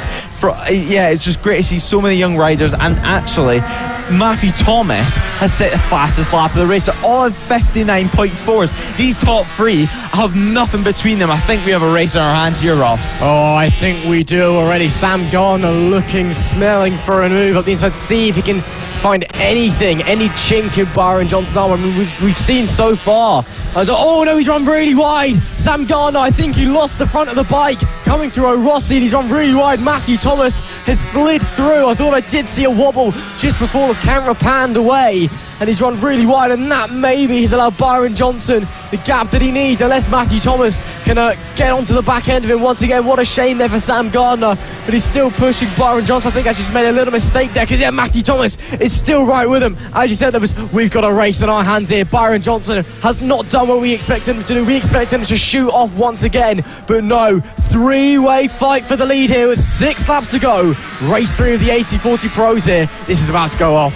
Yeah, Matthew Thomas hitting the fastest lap of the race that time round with a 54.92 tenths faster than Byron Johnson. So it certainly looks like Matthew Thomas has the pace. Can Matthew Thomas have a surprising victory? Who knows? There's 6 laps to find out though, and there's Harrison Day on your screen, as we were just talking about a couple laps ago, just rebuilding his confidence. And look at that confidence he already has back of that motorcycle. It's so great to see. His distinct bright pink helmet. I mean, it's so easy to see some of these riders on track and make it easier for us, but yeah, he's just tipping it into the corners, placing it on his knee. He looks perfect this weekend, but Byron Johnson has also looked perfect this weekend, but it looks like he does have competition this time round. And there is Matthew Thomas looking down the inside. Can he make a move? No, he cannot. But Byron Johnson just shuts the door, but Matthew Thomas will get down the inside that turn 2, and he can still not make a move. He's struggling to find the way past. It's one thing catching someone, it's another thing making the pass. But Matthew Thomas setting another fastest lap of the race with a 54.3, still a bit off the lap record, but it's extremely fast for this race. I mean, fast lap, and there's the rider down. Yeah, rider down there. Seems to be up on their feet, so hopefully all okay. But there's still Byron Johnson this way. Matthew Thomas putting big pressure on. Sam Gardner, unfortunately, has faded away from this lead battle just a little bit. So it's now a 2-way fight for the lead with 5 laps left to go, and Matthew Thomas is looking like he's got a huge amount of pace on board that bike, and he's looking for a move into the fight. Oh, almost into the penultimate corner, and that is now going to compromise him all the way down the front stretch. So now he's got to build up once again, but that would have been a fantastic move if he'd have made it. I think we just saw that Byron Johnson just being wary of what was going to happen, closing the door, but Matthew Thomas, he is still pushing on that 128 bike. So he's running slightly wider lines than Byron Johnson through the big sweeping corners through the middle, which is really interesting. It allows him to carry a lot more speed on the straight. And obviously, in these mini motos, it's all about momentum. It's all about keeping your speed as high as you can. And that's what Matthew Thomas is seemingly doing absolutely superbly here. And he's challenging Byron Johnson, and Byron Johnson's potential fantastic weekend of racing could be spoiled at the very last minute.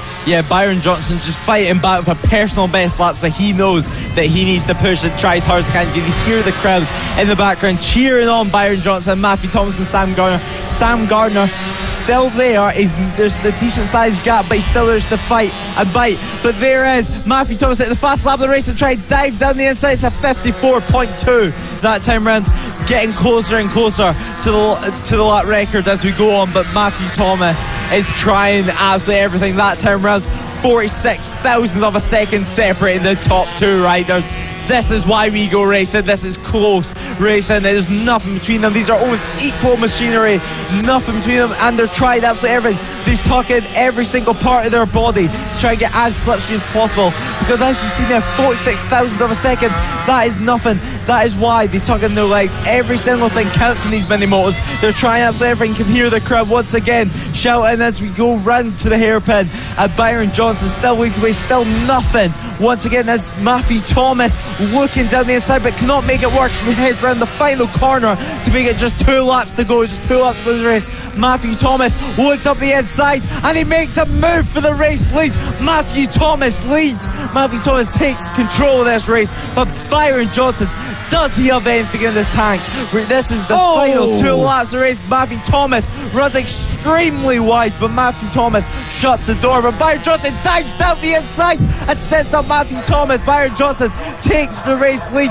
There's nothing between them. They are always identical in lap times. They are making each other's lives very, very difficult right now. It's Matthew Thomas who leads the way with just 2 laps to go.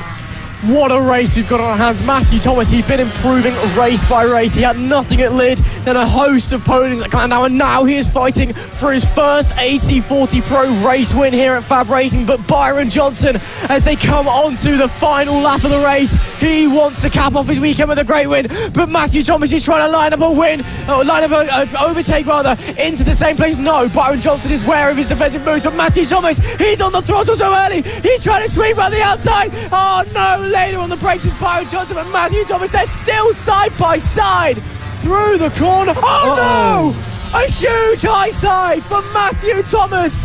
He gets up and runs back to his bike. Great to see that he's up on his feet. But oh, what a shame for Matthew Thomas. A huge high side coming out of Shoemaker's corner.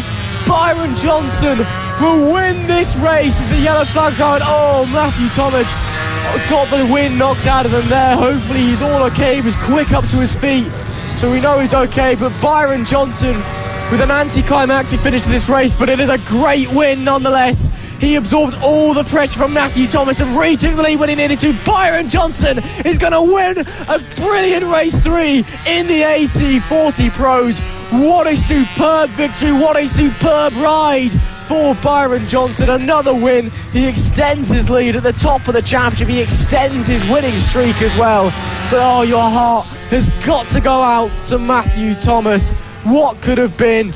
Byron Johnson takes the victory. Sam Gardner in P2, Harrison Day rounding out the podium. But oh, Lewis, what a race we had there, and what a shame there for Matthew Thomas. Yeah, the both riders run the absolute limit, and sadly sometimes that's just what happens. It's such a fine line in motorcycle racing to life going great and life going bad, and you being in the race and you being out. But Byron Johnson played it perfect.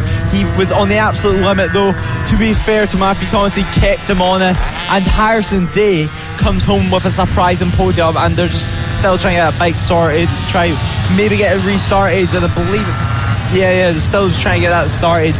But Byron Johnson, amazing ride. It's been a good ride all weekend, and well, once again another win from him. There's confirmation of that win, a 5.6 second gap it turned out to be from Sam Gardner coming home in second place. Harrison Day rounding off the podium. Lewis Hull coming home in fourth, with Jensen Bishop in fifth. Oliver Hull, obviously last year's rookie champion, in sixth place. Chloe Gleason coming home in seventh. Good ride from her. And Dylan Tureen in 8th, Rex Austin in 9th, Ollie O'Gorman, good ride for him, starting last place in 14th, but have finished out to round out the top 10. And great to see that Matthew Thomas back on his feet. What a great performance there from him. A shame that it's a weekend that's heralded literal in results in reality. But Byron Johnson, what a weekend he's had, and caps it off with a fantastic win.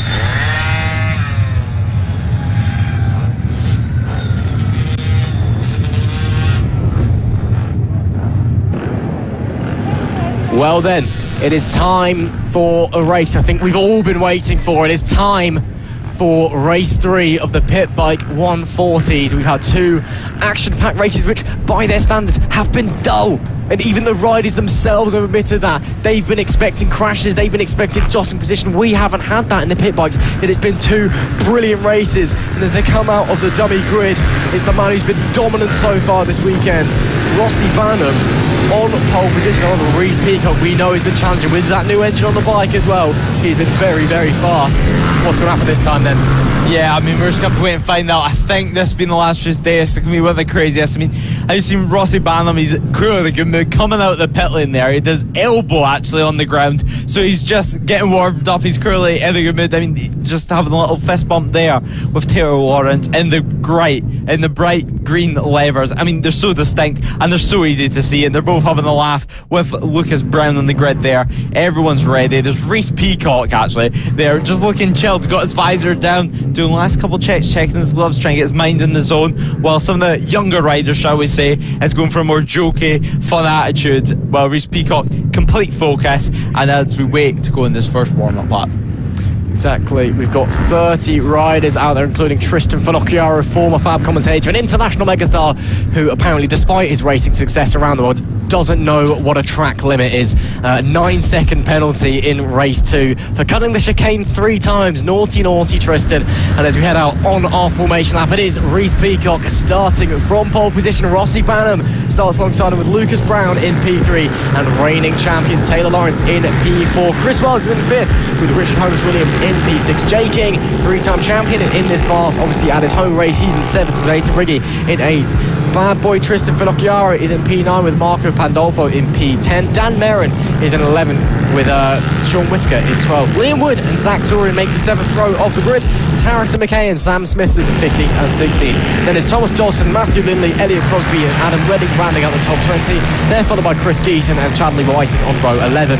Giorgio Scarlata is 23rd with Paul Histon in P24. Dean Stimson is 25th with Ben Ridgewell in P26. Paul Coombs is 27th with Ben Hewitt in 28th. And rounding out the grid is Paolo Nozo and the 14-year-old Charlie Eagling in his first FAB-Racing event in P30. We've got a big old grid of pit bike 140s here and a long old formation lap for the riders up the front who will be waiting. And of course, well, we've been waiting for it to kick off. You can tell that the tension in the pit bike paddock, you can tell they've all been waiting for something to kick off. They've all been waiting for an accident, for just regular pit bike antics, because it's all been relatively clean by their standards. And now I think, well, it's race 3. It's the one that everyone wants to win, and it's the one where I think it may all absolutely kick off. Let's wait and see what happens as we wait for the flag marshal to confirm. And there we go. It's red lights on, and it is red lights off. And it is not the best start from Chris Peacock against Rossi Banham. He gets the better launch from Peacock. Maybe swings around the outside. No, Banham squeezes through it as well. There we saw Taylor Lawrence going up into P3. So it's Banham from Reece Peacock, from Taylor Lawrence. Chris Wells, I think, may have got up into P4. But a great start there from Rossi Banham. It's just a shame there. It's all up the inside. There it goes. That's Brown, I believe, up the inside of Taylor Lawrence there. But Rossi Banham leading the way. Some fighting further back. But for now, it's Peacock once again chasing Banham.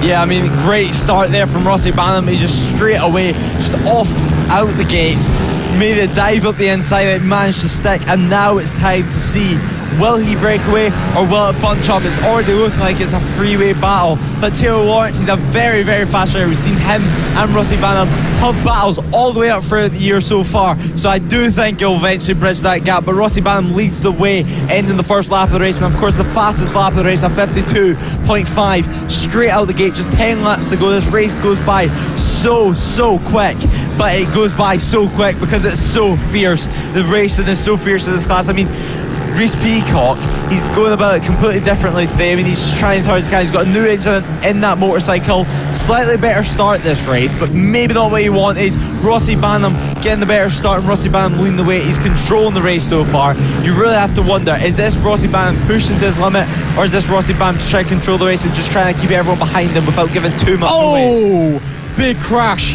coming into Barney's hairpin. Believe there's multiple riders down, and there is multiple riders down. That's Jamie King. That is Jamie King and a red flag. That is a big accident. Jamie King down. I'm not sure who the other rider was. We have a red flag here in race 3 of the pit bike 140s, and hopefully Jay is okay. Obviously, having a big accident at any track is horrible, but at your home race as well, that is not what you want. And we have a red flag here in the pit bike 140s.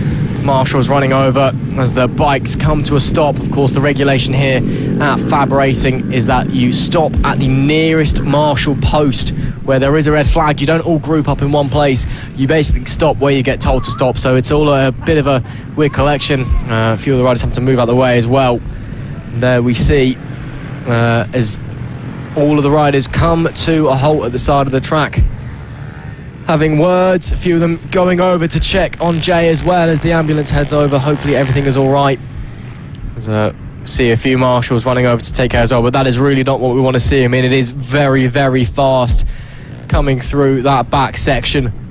We saw, in race 1 of the Mini GP 70s, Ronnie Harris having a huge high side there, collecting someone out with him. It's obviously a very undulating piece of track. You can't quite tell over the broadcast just how much the track undulates there. It comes up and then goes back down. It's so easy to lose the rear, and I'm not entirely sure what's happened to Jay, but I fear it may have been a similar thing, and hopefully he's all okay. Hope everybody that is tuning in at home is enjoying their day, and hope that everyone is having a brilliant time. Of course, if this is your first time with us at FAB Racing, you have picked a fantastic event to come and watch here. Round 3 of the FAB Racing British Minibike Championship at Ellough Park.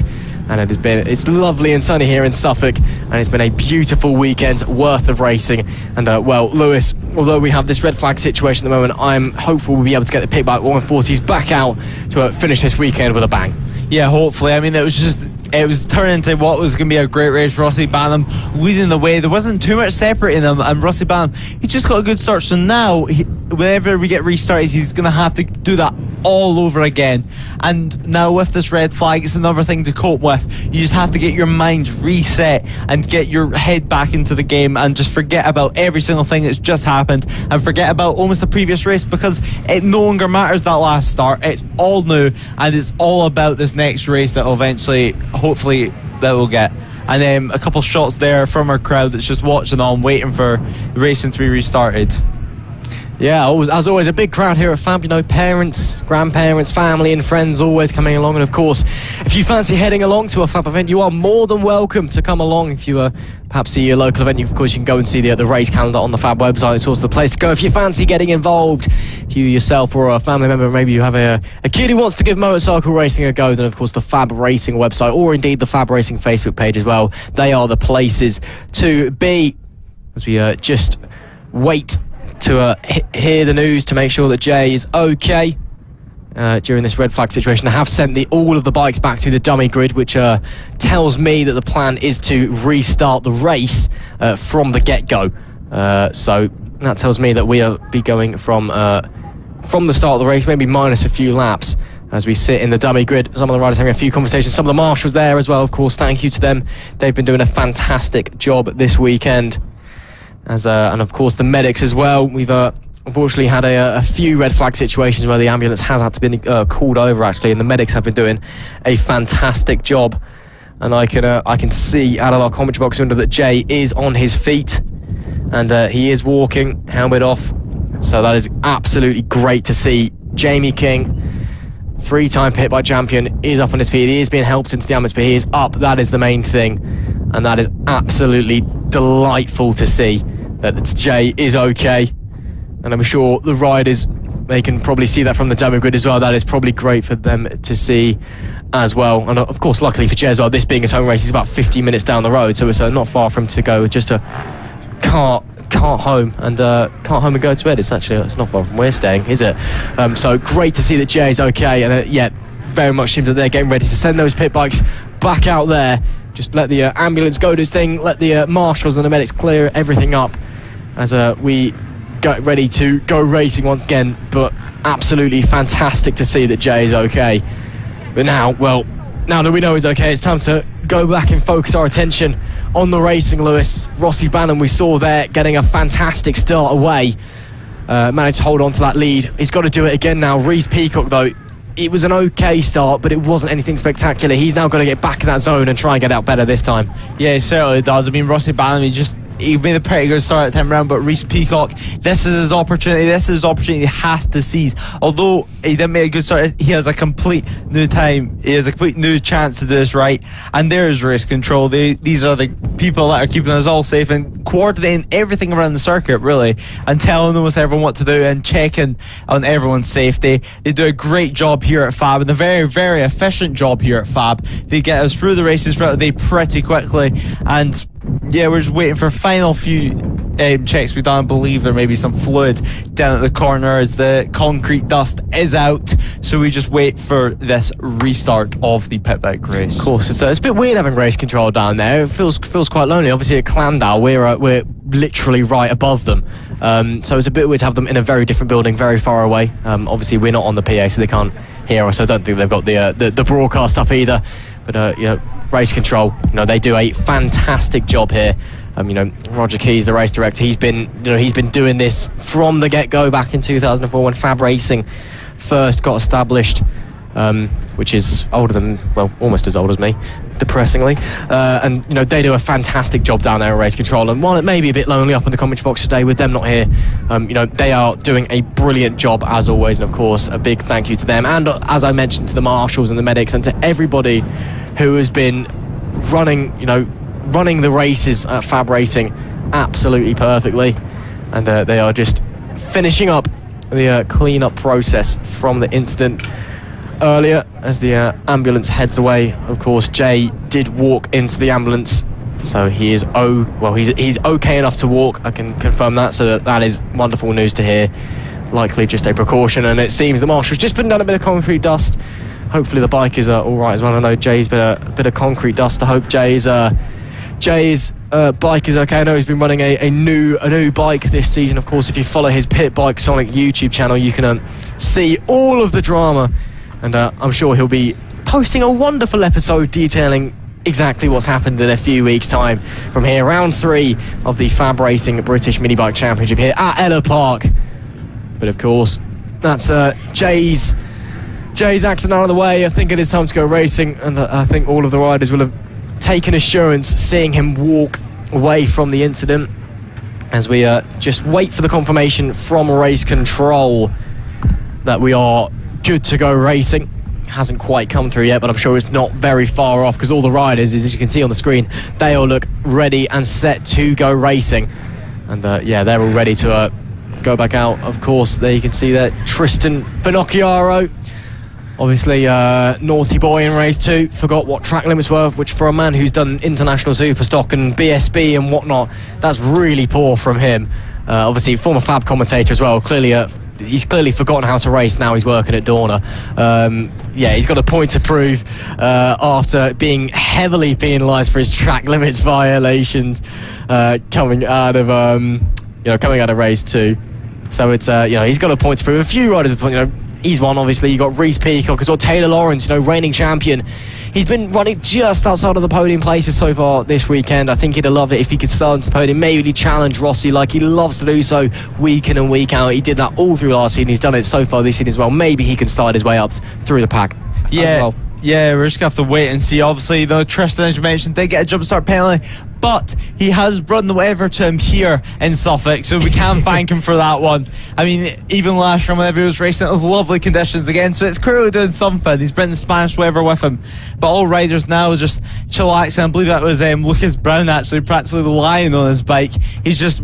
all riders are waiting. They'll all be having a conversation and talking about that first lap, and then probably joking about each other. I mean, Rossi was maybe even saying a few comments to Taylor Lawrence over him not getting a good start, but it's just trying to get refocused whenever they're allowed out on track, as we see the amazing job that the marshals are doing right now with the clean-up operation that's currently taking place, just so whenever we do turn racing again, just whenever we go racing again, it's safe, it's perfect, the track's safe, it's not got fluid on it, and the marshals, there's quite a few of them down there actually, so it should be done pretty quick. Yeah, absolutely. Of course, the marshals all throughout the season, all of the venues that we visit here in FAB-Racing do a wonderful, wonderful job, and we can only, I don't think we can really truly extend how much they mean. Obviously, massive, massive thank you to everybody involved in marshalling this year in FAB-Racing, as we get some sweeping action. And despite the red flag, the crowd still holding on thick and thin. Down most of the crowd sitting there on the outside of Wone's hairpin. That's where the paddock is, on the outside of that corner. So watching along, ready to see some action. But we've got some crowd all along, kind of coming through the last sector really. And it's once again a very healthy crowd. Lots of grandparents showing up this week as well. We were speaking to Ronnie Harris's grandparents earlier. They sometimes they're unlucky enough to not make races, but they're here this weekend. Great to see them, and lots of family, friends, and sometimes some team members and stuff there. If you're talking about the Vision Track guys over in the on the Grand Prix bikes, and obviously they've got a proper setup over there. They've started to take their rolling down now, but it's really quite proper. You can just see it in the background actually. It's looking a bit wonky because they've started to take it down and then seemingly given up halfway through. But as we see there, that's the circuit manager just having a chat with some of the riders there. Of course, their riders all seem to be in good spirits. They're all really nice guys in the pit bike grid. Rossi Banham, Taylor Lawrence, Reece Peacock. You can have a laugh with all of those guys. They are really, really nice characters. And of course, if you fancy getting involved in pit bikes, well, firstly, good luck, because the waiting list is so long now. They have to have a reserve list. There was 56 riders last year in pit bikes over the course of the season. This year, there's now a reserve list. They've got a maximum grid of 30 here at Ellough Park. There's now a reserve list. You have to put your name down and basically hope you get drawn out. It's part of that is because a lot of the BSB guys are now come back. Of course, FAB-Racing doesn't clash with British Superbikes this year, but yeah, it's don't get involved with pit bikes because your chances of getting in it's pretty tough. But of course, if you fancy getting involved with FAB-Racing, of course, head over to the FAB-Racing website and Facebook pages. You can find out how to get involved, whether it be you or a family member who you fancy getting involved. You can experience this real family community that we have here at Fab for yourself. It is a really wonderful place to be. It's a wonderful way to spend your weekend, and of course, it's racing. It's what we all love.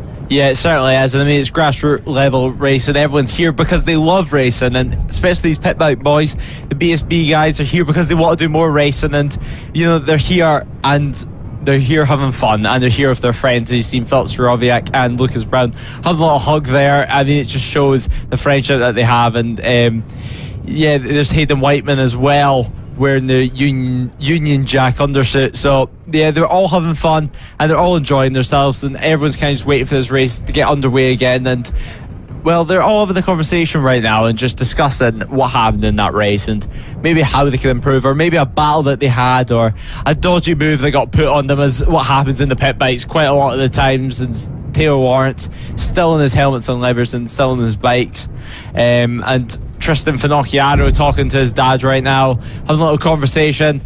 I won't cut track limits, I promise, Dad.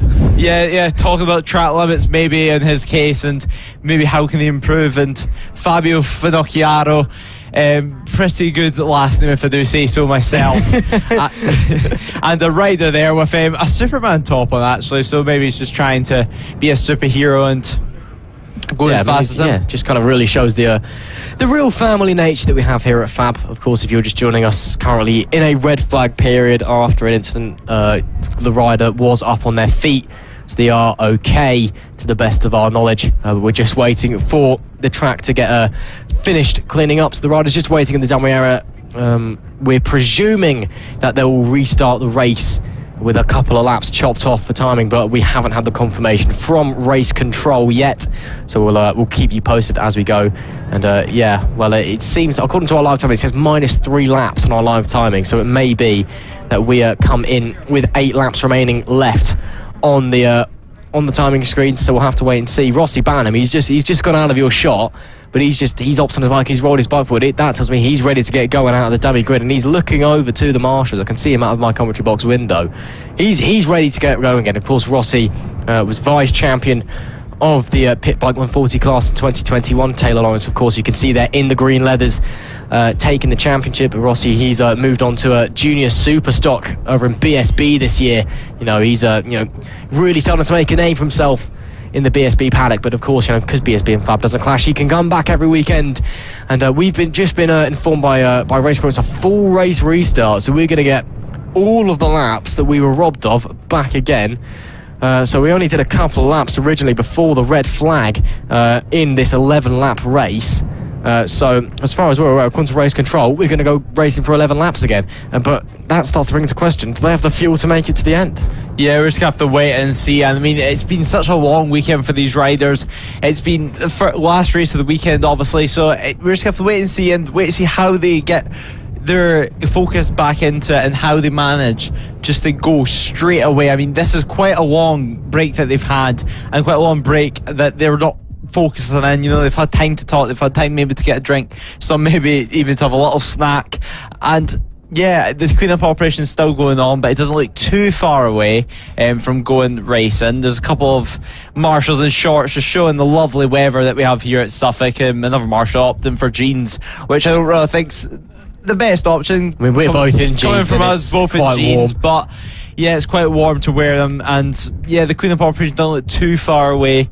Sweeping skills still coming into play, and hopefully we can eventually see the Queen of Operation finish, so then we could go racing. We could see bikes on tracks instead of brushes. Yeah, we'll have to just wait, hopefully not too long now, until we get the pit bikes back out on track as this red flag period comes to a conclusion.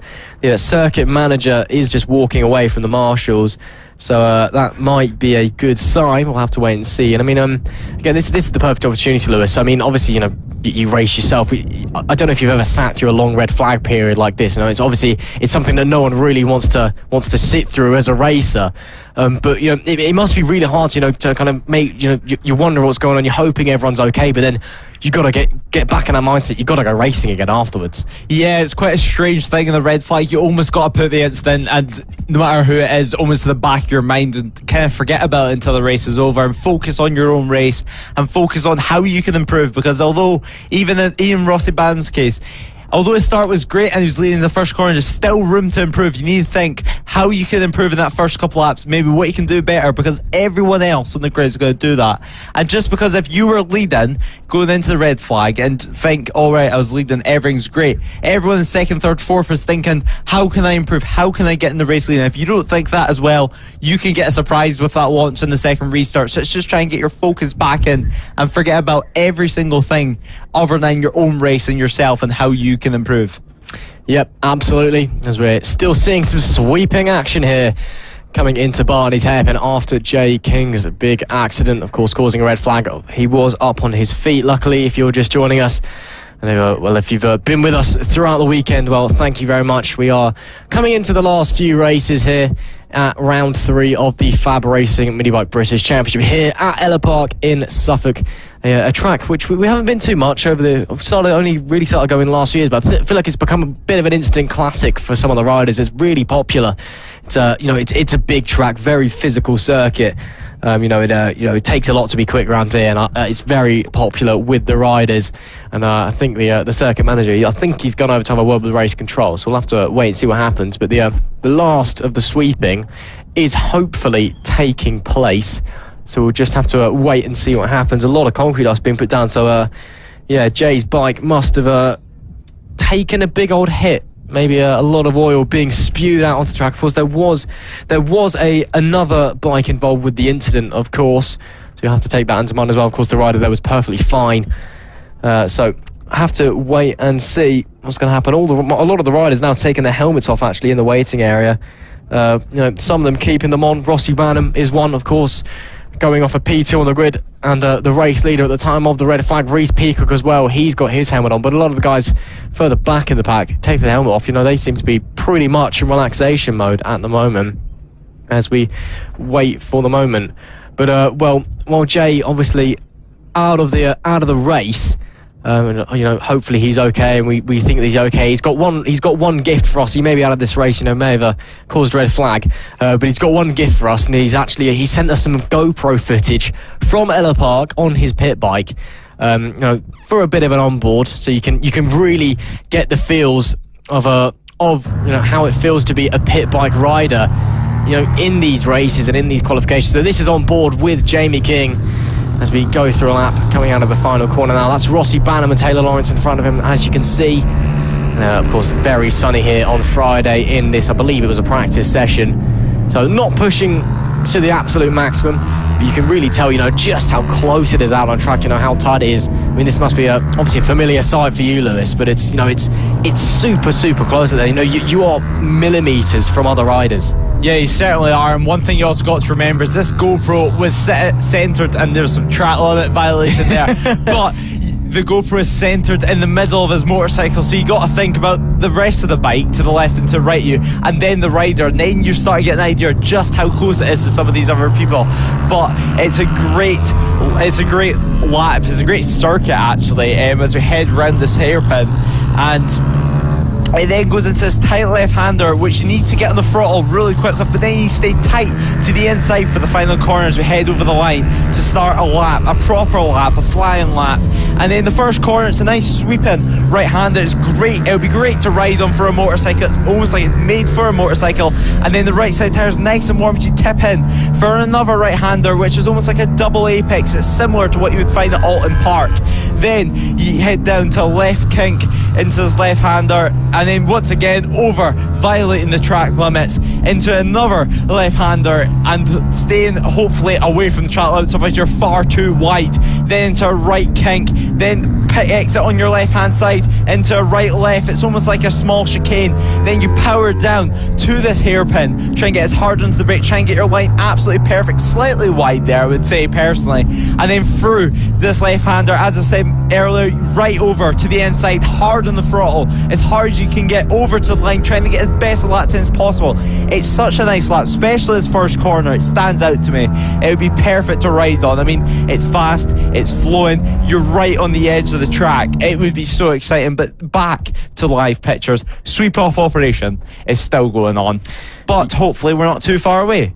Well, it's we've been told 10-15 minutes ish from race control. A couple of the pit bar riders actually pushing their bikes back to HQ, back to the tents, maybe just to refuel or something along those lines, or just make sure the bike's okay. So 10-15 minutes to enjoy some sweeping action. Of course, if you're just joining us in this red flag period after a pretty big accident involving Jay King, he did get up and walk away from the accident with some assistance, but was put into the back of an ambulance through a precaution. Of course, we are hoping that he's okay and sending all of our best wishes over to Jay. He's lent his voice to the commentary box. He's pretty good friends with us over here in the production team, and he's a really nice guy. And of course, his Pit Bike YouTube channel as well has been an eye into the inside world of FAB-Racing as well, and he's one of the main factors for the reason that Pit Bike Racing here at FAB-Racing has got so popular through that YouTube channel. So he's a man that FAB-Racing owes a lot to, that we in the commentary owe a lot to as well. And obviously, fingers crossed that he is okay, but he did walk away from that incident. So of course we can presume the best. But yeah, just still under this red flag period, just still cleaning up the Barney's hairpin. And of course, if you have been tuned in all weekend, then thank you very much for joining us here. And if you have just tuned in after I gave that very depressing monologue, hello and welcome to round 3 of the FAB-Racing Mini Bike British Championships. You join us in a red flag period, but as we're coming into the final few race 3s of the weekend, the final few races of the weekend, as we have the Pit Bike 140s, their race left to run, assuming that they get back out there, as we have some more planes coming across. There is an airfield and an RF base not too far from here, so get some lovely scenery as they go overhead. We've also got the Mini F1 sidecars, the LC40 Elites and the Senior Mini Motos left to look forward to across the remainder of the weekend, so don't be alarmed. There's still plenty more action for us to bring you. Yeah, there certainly is. And I mean, we've had great racing all weekend throughout all the classes and all ages, really, because FAB, you could almost race from 6-year-old at FAB all the way to the end of your racing career if you really wanted to. But obviously, the talent that we produce at FAB, most of our riders do go on to do British Talent Cup and World Championship, even, for example. And yeah, it's such a testimony to how great FAB is. I mean, it's a championship that no matter what type of rider you are, no matter what your end goal is in your riding, you can do it at FAB. I mean, if you want to become a professional rider, you're able to do it at FAB. And if you want to just have some fun all your life and just race bikes for some fun, you can do it at FAB. But cleaning up operation's still on. The marshals having a lot of discussion on maybe where else they can sweep and where else they can put some cement dust down. Obviously, this is the pit entry that they're sweeping right now, so there's really no way to avoid it. It has to be perfect, because some riders, they're going to come in from their race and they don't want oil on their tyres, as that could be frankly a disaster. So the marshals doing a great job, and really the unspoken heroes of motorsport marshals. They do so much for so little. I mean, most of them being volunteers, and same with the medics.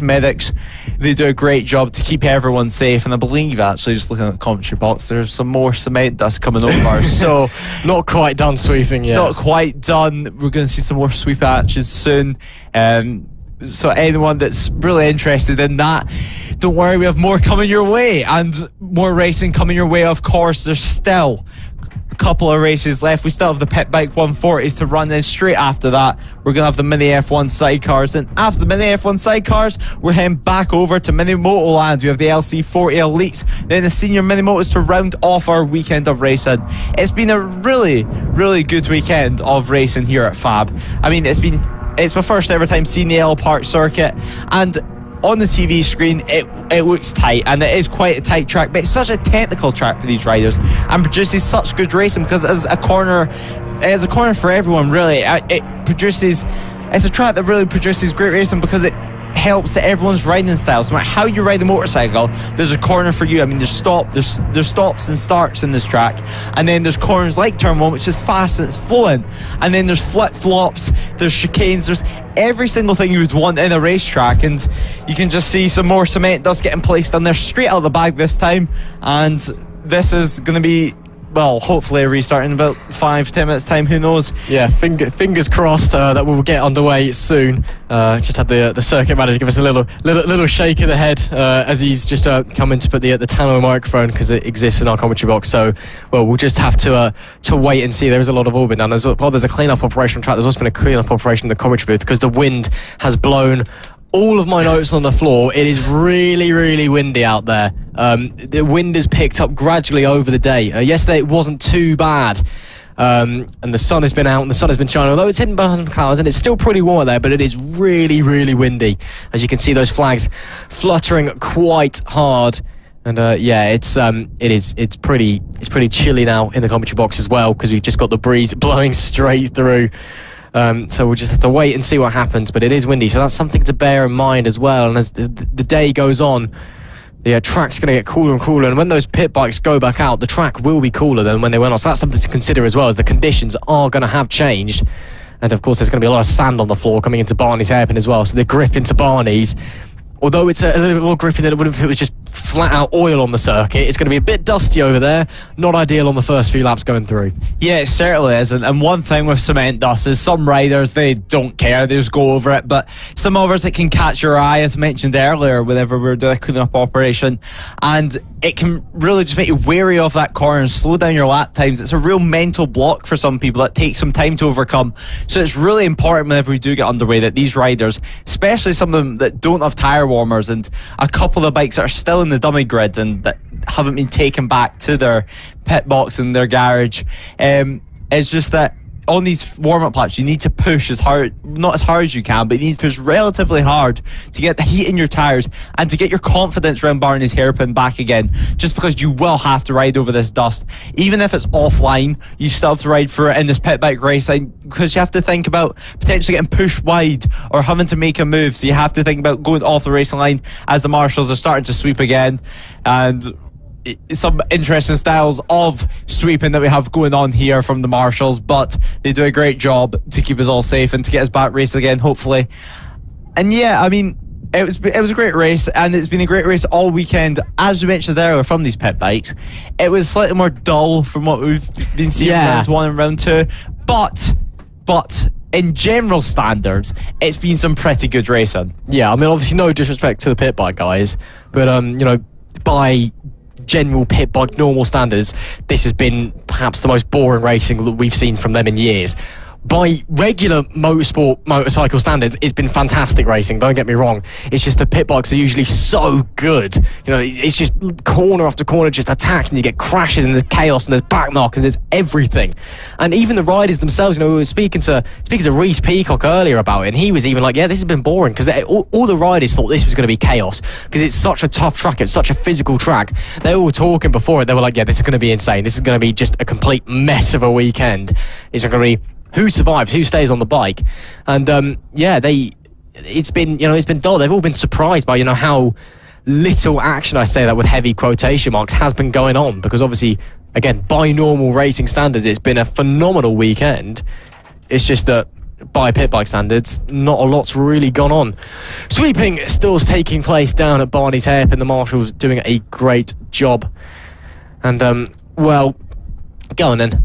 Lewis, let's talk about your racing, because there's not a lot of racing going on track. I know we've had a big accident here. I know you had a bit of an accident a few weeks ago, not to embarrass you in front of a few people, but it was an interesting weekend for you up in Knockhill. Yeah, it was certainly a learning weekend, shall we call it. I mean, race 1, it wasn't really what we wanted. It wasn't a great start, probably my worst start that I've ever made in my life, to be honest. So I wasn't too pleased with that race. Race 2, I had quite a decent save, shall we say. My back wheel slipped off a curb and went into the gravel at the top of the chicane. If anyone knows Knockhill, it's about halfway around the lap. It's a very good track. It's one of the fastest corners on the track. My back wheel slipped off the curb after I ran slightly wide and flicked my bike into all shapes and sorts and back onto the track at such an angle that I then veered back onto the gravel and ran through multiple sets of gravel and some grass till I eventually got it to a stop. It was a heart-and-mouth moment, which at the award ceremony at the night time, the marshals then gifted me a trophy for my saving efforts, because it was pretty spectacular, not to toot my own horn, but to give myself too big of a head. But then we went again for race 3, and race 3, it was a good start. And what happens sometimes in racing, although you make a good initial launch, if the person in front of you doesn't make as good of a launch, you can sometimes get boxed in, and that's exactly what happened to me. So I got boxed in, and then it wasn't a great race from there. I mean, it was my best race of the weekend. I had a good fight with a couple of riders, which then led us to the last race of the weekend, where in the first or second lap, I can't remember which by now, I've kind of just tried to erase the whole thing from my mind. I lost the rear coming out of the hairpin at Knockhill and had a little slide and ruined my race and put a damper on the weekend. So it was an interesting weekend. Not my proudest weekend, but we learned a lot, and that's all that matters. And got a good photo, which is now the lock screen. So it's all which really matters at the end. Yeah, I mean, everyone has an accident every once in a while, don't they? So how it's actually questioned. I'm not really familiar with Knockhill on bikes. I'm good with it on cars, but on bikes. How do you take the chicane? Is it fast? Do you have to go slow in? The chicane, we almost just straight line it. Usually we just take all of the first curb. There's a first curb at Knockhill on the left hand side. We take almost all of that, and there's a good the best line for it is actually in between the sausage curb and the normal curb. So if you get it, kind of like clip the sausage curb on the way up. Yeah, if you get it wrong, it can go pretty wrong pretty fast. But it's the fast line for it. So you almost have to straight line it and then straight on the throttle and use all of the exit curb, and it's quite fast. I mean, we almost just slightly go off the throttle. You just go off the throttle slightly for Knockhill's chicane on bikes and then straight back onto it, full crack. So yeah, Knockhill on bikes is quite fun. Just like most of the tracks here that we race at FAB, I mean, Knockhill, it's almost like a big go-kart track for big bikes and big cars, especially like the super bikes that are heading there next week, which a lot of these riders will be attending. It's almost like a go-kart track for them. And yes, my local track coming from Dumfries, it's 2-hour driving from here. Compared to what it was an 11-hour drive it turned out to be, with train strikes, etc. taking place. It ended up being longer than what was expected, so it was a long drive to get here, but we've been rewarded with lovely weather this weekend, which today it's been pretty good weather, but the sun has been hidden behind the clouds for quite a while now. It's still apparently 20 degrees, but the wind is making it feel slightly colder. Yeah, I mean, I complain about my journey times, and you're, going into double digits. Mine was 2 hours yesterday morning. It was a lovely drive in. There was no traffic. It was very, very nice and peaceful. I mean, the weather's been so lovely. I got sunburnt from half an hour of doing paddock interviews. My neck is red raw right now. It's a warm weekend down here in Suffolk, and although, as you said, the sun has gone in, it's still very warm. Albeit a bit windy. And there's those marshals out there, those ones in jeans. The one in shorts, he's made the right decision, as we said earlier. He's a very smart man. Hopefully we'll be able to get going again soon. It looks like the sweep up operation, I mean, visually from what I can tell on the camera, it looks all right. But I mean, obviously there could be oil on the track. I can't see. There could be stuff I can't see down there. Have to wait and see what race control, what the circuit manager says, because ultimately it's up to them what happens. We've still, of course, got 3 races to run, not including the remainder of the pit bike race. And looking at the clock as well, and when the day's supposed to end and the stuff. It's just starting to think, maybe we might be running out of time for the pit bikes. Have to wait and see. I'm noticing, I'm not sure if it's a game of football going on top of a garage, or if it's a game of something going on with some of the younger riders. I'm not entirely sure what it is, to be honest. And it's not. They're all lying on the floor now, I think. Lots of camaraderie going on here at FAB-Racing, of course. Everyone is very much mates with that, and that goes for both the adults and the junior riders. You'll often see them playing football or out on their bikes on the circuit. Like you're not allowed to do that here at Ellough, unfortunately. That's what a lot of them do at a lot of the tracks down at it's Rower, I think it is. There's actually a jump that someone made, and all of the kids get on their bikes and go and see who can get the longest jump, which, obviously the parents would put a stop to if they knew they were doing it. Hope no one's listening to this live stream. But yeah, it's a real, family feel. And I'm seeing in the paddock area a couple of pit bike riders coming out, on the bikes with the helmet on. But I'm not sure if that's that I'm going to check out what's going on, or if it's I'm ready to go racing, where's everyone else kind of sat on the bike, because it looks pretty casual from where I'm sat. There's still a few riders in the dummy grid. A lot of the pit riders just kind of basically took off the helmets and sat down and just dug in. Some of them went back to their to the tents, to the gazebos, to the motorhome, whatever they may be using as their base of operations. A whole range of HQs, of team bases here at FAB-Racing. There's some vans, there's some caravans, there's some proper big motorhomes that we've seen. Someone's got a big old beast down the back in the paddock that me and Lewis had a walk right out. It was like, oh my goodness me, that's enough for a whole race team, let alone one bike. I think it is a father-son kind of racing combination, to be fair, but it was like, wow, that's quite big. We'll have to wait and see what happens, of course. If you've joined us in this red flag period, we apologise for the delays, and hopefully we'll be able to get going racing soon. And of course, we're hoping that Jamie is all okay. Again, a reminder that he did get up and walk to the ambulance, so we know that he is able to get up and walk, so that is great to see. Unfortunately, we just got to sit around and wait. We've been seeing a few of the junior riders who've had their races all done clear off and go away. We've been told in our ears that there's going to be an announcement from race control shortly over what's going to happen. So, we've just got to sit tight and wait, unfortunately. Yeah, we do. But we've just been told maybe 10 minutes till restart, so we may be getting started just soon. But just touched on what you were saying there, Ross, with the family atmosphere. We've had a message in from a parent, and it's about Max Johnson, who crashed yesterday in the rookie race and was actually hit from a bike causing him to get ran over a bike that was behind him. But he's racing today and he's going on and he's doing it again. And the family atmosphere is the fact that whenever Max had his crash, the parent would like to say thank you for all the parents and kids that came over to Max and say, well, check that he's okay, and check that he was feeling okay, and check that from the crash that there was no too bad injuries sustained. So it just proves how much of a family we are here in the Fab paddock, and hopefully we can get racing pretty soon. And I believe there is just about to be an announcement from race control. Yeah, indeed, race control. Race director Roger Keys just come and stolen the tannoy from the commentary booth. So we can't really hear it from inside here, and I'm trying not to let the door slam and break his wire, and that's a bit of a noise.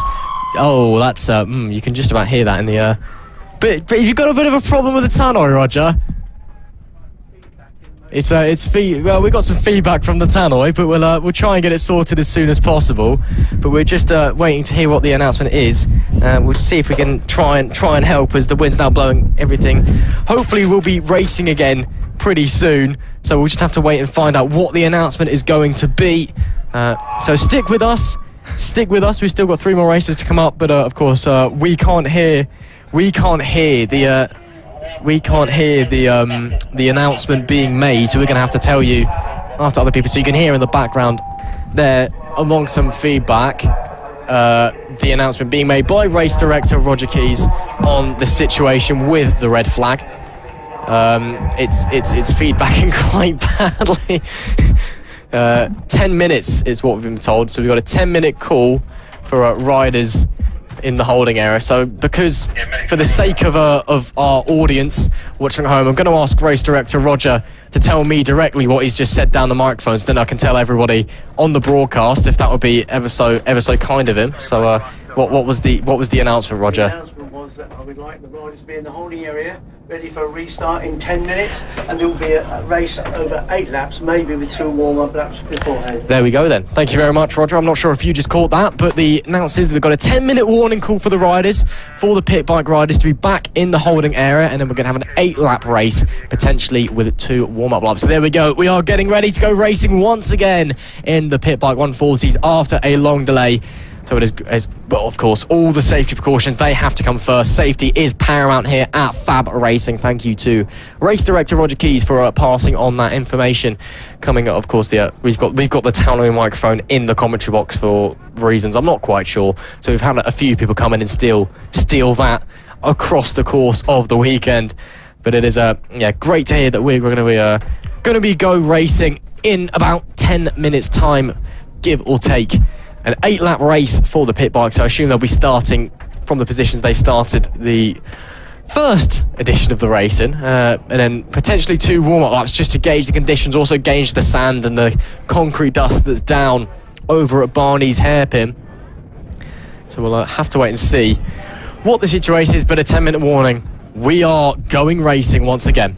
Yeah, it's going to be a great race. Once this finally gets started again, it's 8 laps. So I'm expecting from lap 1 right to the end, it's going to be maximum effort from all the riders because there's less laps to make up your move and make up the time, because obviously this might be an 11-lap race. So they've took off 3 laps and there's still a Marshall doing a little sweep-up operation. So just making sure the track's absolutely perfect for these 2 warm-up laps. I mean, he still does have 7 or 8 minutes, and he's just thinking to see if there's any more dust or sand that he has to sweep up, and I believe there is. So yeah, he's just getting the final little strokes of the brush in and make sure that this is perfect for the Pit by 140 riders and all 30 riders, because as we mentioned, there's a reserve list for this this grid of motorcycles, and some of the Pit by 140s are actually forced to race with the Extreme 200s, which, to be fair, has brought up the grid numbers in the Extreme 200s. I mean, some of them even doing both, like Rossi Banham. He's doing both the Pit by 140s and the Extreme 200s on the same bike, which, actually, talking about Rossi Banham, we haven't seen his bike smoke at all, which is good news for us in the commentary box, because he is definitely a front runner who produces some great racing. Yeah, absolutely. I mean, Rossi, of course, vice champion of the pit bikes in 2021, and of course moving up to junior super stock at BSB this year as well. He is a fantastic rider, and one that we just love to see racing. I mean, him against Taylor Lawrence is some of the greatest racing that you will ever see at any form of motorsport at any level. You know, last year, the finale at Clandau it was absolutely phenomenal. As the last sweeping efforts take place, just to make sure that everything is absolutely pitch perfect down at the Barney's corner before we get racing once away. I mean, that corner is going to be very clean now, I can tell you. Definitely no oil in sight or marbles or any of the like. After the red flag, let's see, of course, the second event in a row. We had a pretty lengthy red flag period just by a sheer chance. We see some of the junior riders, one of them has his shirt off. They're all pointing and laughing at harassing people. I'm not entirely sure what's going on there, but they're having a great time anyway. And great to see that they're all still here, all having a good time. Some of them getting mentally prepared for the LC40 Elite race that they've got coming up later as well. But we'll have to wait and see what the plan is. As some of the pit bike riders beginning to make their way back into the holding area. Rossi Banham is sitting there ready and raring to go.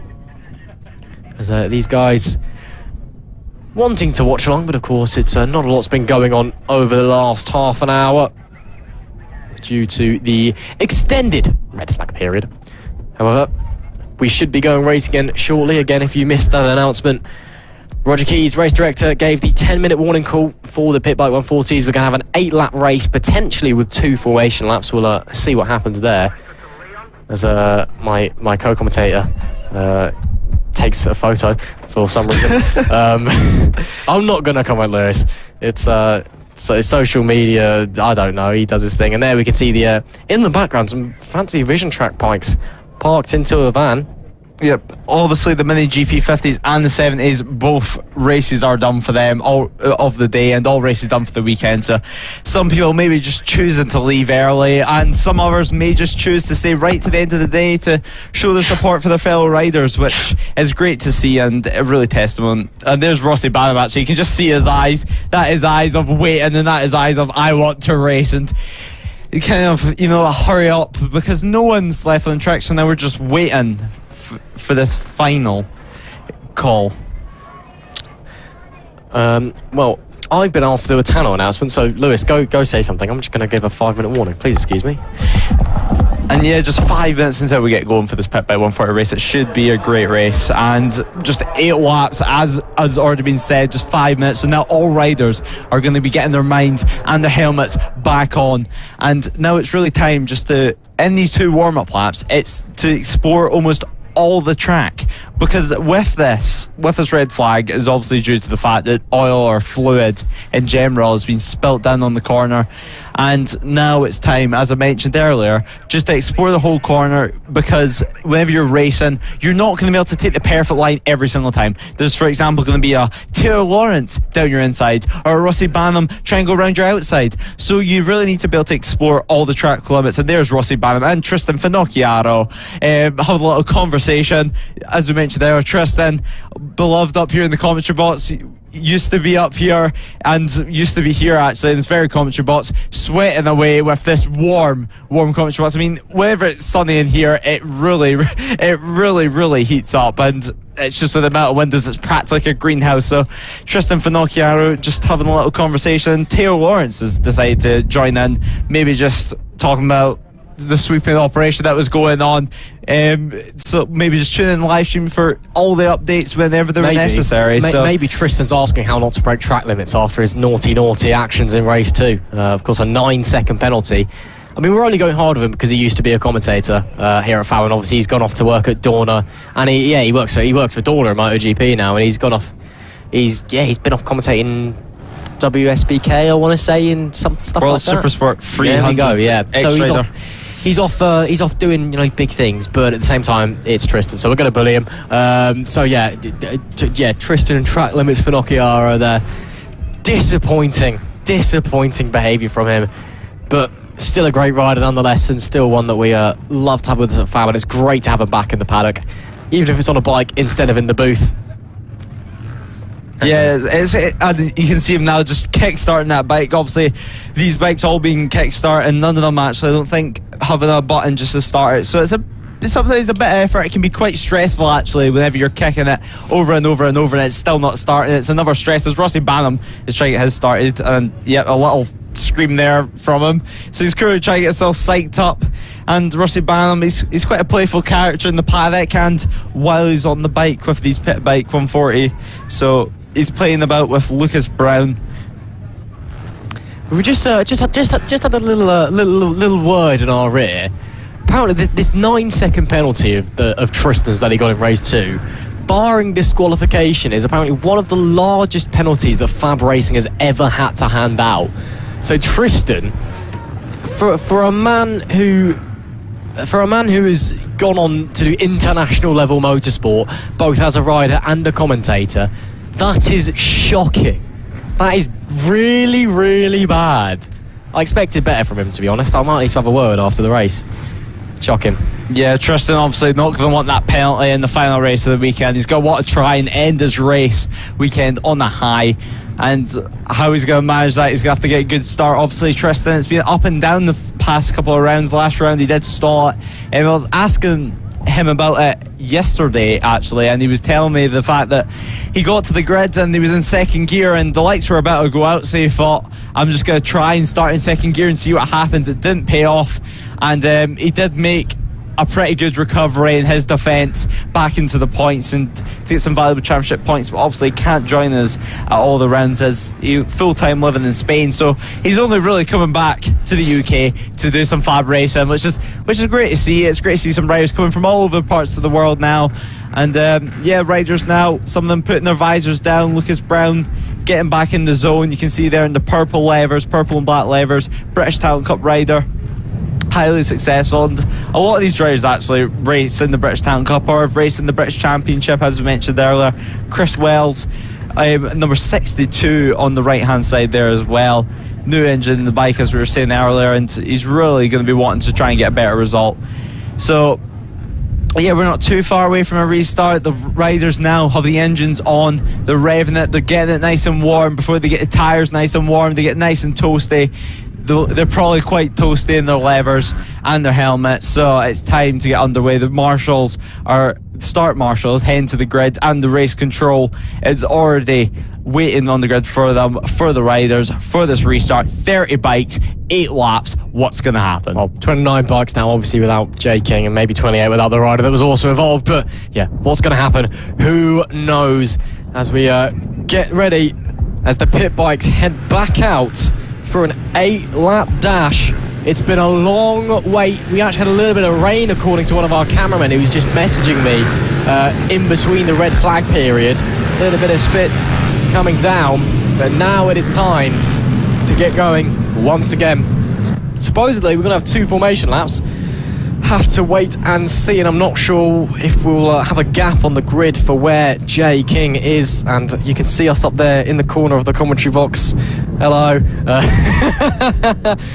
I definitely didn't tell our cameraman to do that, to annoy our producer. Let's get going again, shall we, for the pit bike 140s. It's been a long wait, nearly approaching an hour now that we've been out with this red flag period.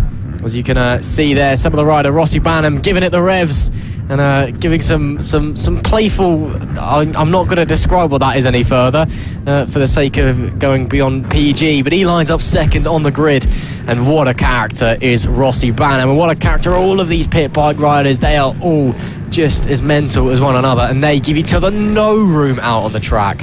Yeah, they certainly don't. That's exactly what we're expecting. There is Roger just telling them 8-lap race, and they're going to wait to go out in this warm lap just to discover what the track's actually going to be like, because they've only rode from the holding area to the starting grid, which is only 3 corners, so it's not really that much to gauge what the track's like, and not enough certainly to warm up your tyres. And these are slick tyres. They only really work when they're nice and toasty, when they're almost melting into the track. But it's a big grid, it's going to be a big race. This is the final race of the weekend for the Pit Bike 140s. Exactly. Let's run you through the grid one more time. You may have forgotten what it was. It's been quite a while since we went through this. Reece Peacock starts on pole position. Rossi Banham starts alongside with Lucas Brown and Taylor Lawrence on row 2. Chris Wells is in P5 with Richard Holmes-Williams. P6, Jeremy King, unfortunately, caused the red flag. He would be starting in P7 with Nathan Riggy in P8. Tristan Finocchiaro, track limits Tristan, he's P9 with Marco Pandolfo in P10. Dan Laren is P11 with Sean Whittaker in P12. Liam Wood is 13th with Zach Torrey in 14th. Harrison McKay is in P15 with Sam Smith in 16th. Thomas Dudson and Matthew Lindley make up row 9, and rounding out the top 20s, Elliot Crosby and Adam Redding. Chris Geeson and Chandler Whiting are 21st and 22nd. Giorgio Scarlatta 23rd and Paul Histon 24th. Dean Stimpson is 24th with Ben Ridgewell 26th. Paul Coombs is 27th. Ben Hewitt is 29th. Powell Nozel is 20th, Ben Hewitt is 28th. Powell Nozel is 29th, and that 14-year-old Charlie Eagling in his first race is P30. 2 formation laps here, so no, they are not racing just yet. As a heads up, this is them just getting used to the track again. You know, as Lewis said, we want to make sure the tyres nice and sticky, all hot and ready for racing. Yes, certainly. I mean, it's gonna be a great race, and it's gonna be great for all these riders. They can learn a lot, as you mentioned. Charlie Eagling, obviously it's his first ever race weekend, so having riders like Taylor Lawrence, Lucas Brown, Rossi Banham, you can learn so much from them. And with it being your first race weekend, you just soak it all in like a sponge, and you're just there to enjoy yourself. And whenever they come past you to lap you, because it does happen with these such fast riders, it's how you learn, and you just tag on the back of them, even if it's for a couple of corners. The amount that you can learn your first race weekend is immense, and the amount of fun you'll be having, because there's a race for everyone, although we only really see the first couple of guys because they are so fierce and they're so fast. There's battles all the way down the order. Rossi Banham's having a conversation with Taylor Lawrence as they're pulling into the grid and having a laugh. That just shows you, you know, that shows you the emotion. You know, you've got Reece Peacock on pole position. He is all serious. He's got his visor down. He is on it. Rossi Banham having a laugh as he should be getting ready for the lights. Unbelievable contrast between the front two. But at the end of the day, they're both fierce competitors. Whatever works for them. Flag Marshal walks out the way. It's time to go racing once again. Red lights are on. Red lights are off and we're going. And it's a great start for Rossi Banham. Reece Peacock doesn't get away. Who's that? That's Lucas Brown sliding up into P2. Taylor Lawrence wasn't well his way this time either. Rossi Banham maintains the lead. Lucas Brown says Reece Peacock again falls down to P3 through turn 1 as we get going for our 8-lap dash. And that's Lucas Brown looking to the inside of Rossi Banham. No, Rossi Banham holds on to the lead of this race. Much shorter this time by. Surely all the pressure's on. It's race 3 and we're going once again here at Ellough Park. Yeah, great start once again from Rossi Banham. Rossi Banham is a great start. I mean, he was extending track limits just slightly there, but it's the first lap. I mean, you just got to go straight away, and that's exactly what he's done. Lucas Brown, though, is on his tail. He's just trying to find any way past Lucas Brown. Obviously, such a fast riding British Talent Cup rider. They've both raced in the British Talent Cup, but they're both. There's Rossi Banham. Just have a little look. They're both best friends, and both have a laugh on and off the track. We've seen there in starting grid him having a little laugh with some of his fellow riders, and there's Taylor Lawrence in 4th place. Not at the start. He's wanting again. We've not seen Taylor Lawrence up where he really should be. He's been up front almost all the rounds. He's been up here with Rossi Banham and Lucas Brown. But it looks like at Ellough Park, there's a little bit of a gap in lap times. Yeah, exactly. I mean, Taylor Lawrence, of course, the pit bike 140 champion last year. Rossi Banham, vice champion. He's in this race. Lucas Brown looks at this and, oh, that's fantastic. That is fantastic from Lucas Brown. What a move into the hairpin. Super late on the brakes. Absolutely brilliant. He takes the lead of the race from Rossi Banham. Rossi didn't even see that coming from a mile off. That was brilliant. Yeah, that's exactly what the Pit Bike 140s is all about. It's surprise, it's close race, and it's rivalry. It's best friends going at it. Taylor Lawrence actually has just proven me wrong. He set the fastest lap of the race, so a 50.5. He's about 4/10 faster than Rossi Banham in second. Rossi Banham didn't really get the best lap there, but now I think this lap is really where we're going to get to see his true pace. Rossi Banham in second place. He's been overtaken.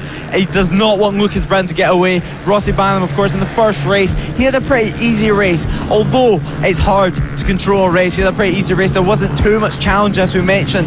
This class has not been as close to what we've seen it for the rest of the year, but it's such a challenging track. It's such a close track. Of course, Jay King was saying how challenging it is to ride one of these bikes, even though these bikes are not full sized around this track. You have to muscle it about, and it's relentless. I mean, it's 8 laps round, you're non-stop, and there's so much, you cannot let your guard down for 1 second. I mean, Taylor Lawrence is right on the back of Rossi Banham as Taylor Lawrence sets the fastest lap of the race once again with a 50.4 this time round, almost identical to Lucas Brown in first.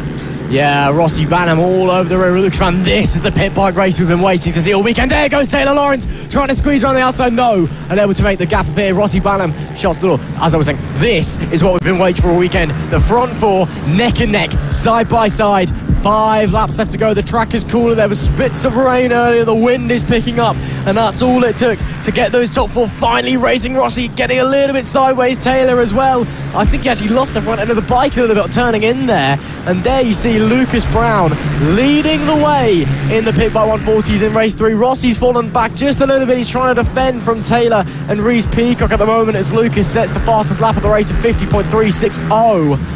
4 laps left to go. Rossi weaving this one. It's such a weird run. He comes out of the corner, like weaves into the middle of the track and then back out. And I don't know why he does it, but it doesn't matter because he's still fast. He's looking to the inside and able to make the gap a bit. But Rossi Banham, all of these top 4 guys, they've got a lot of pace on them.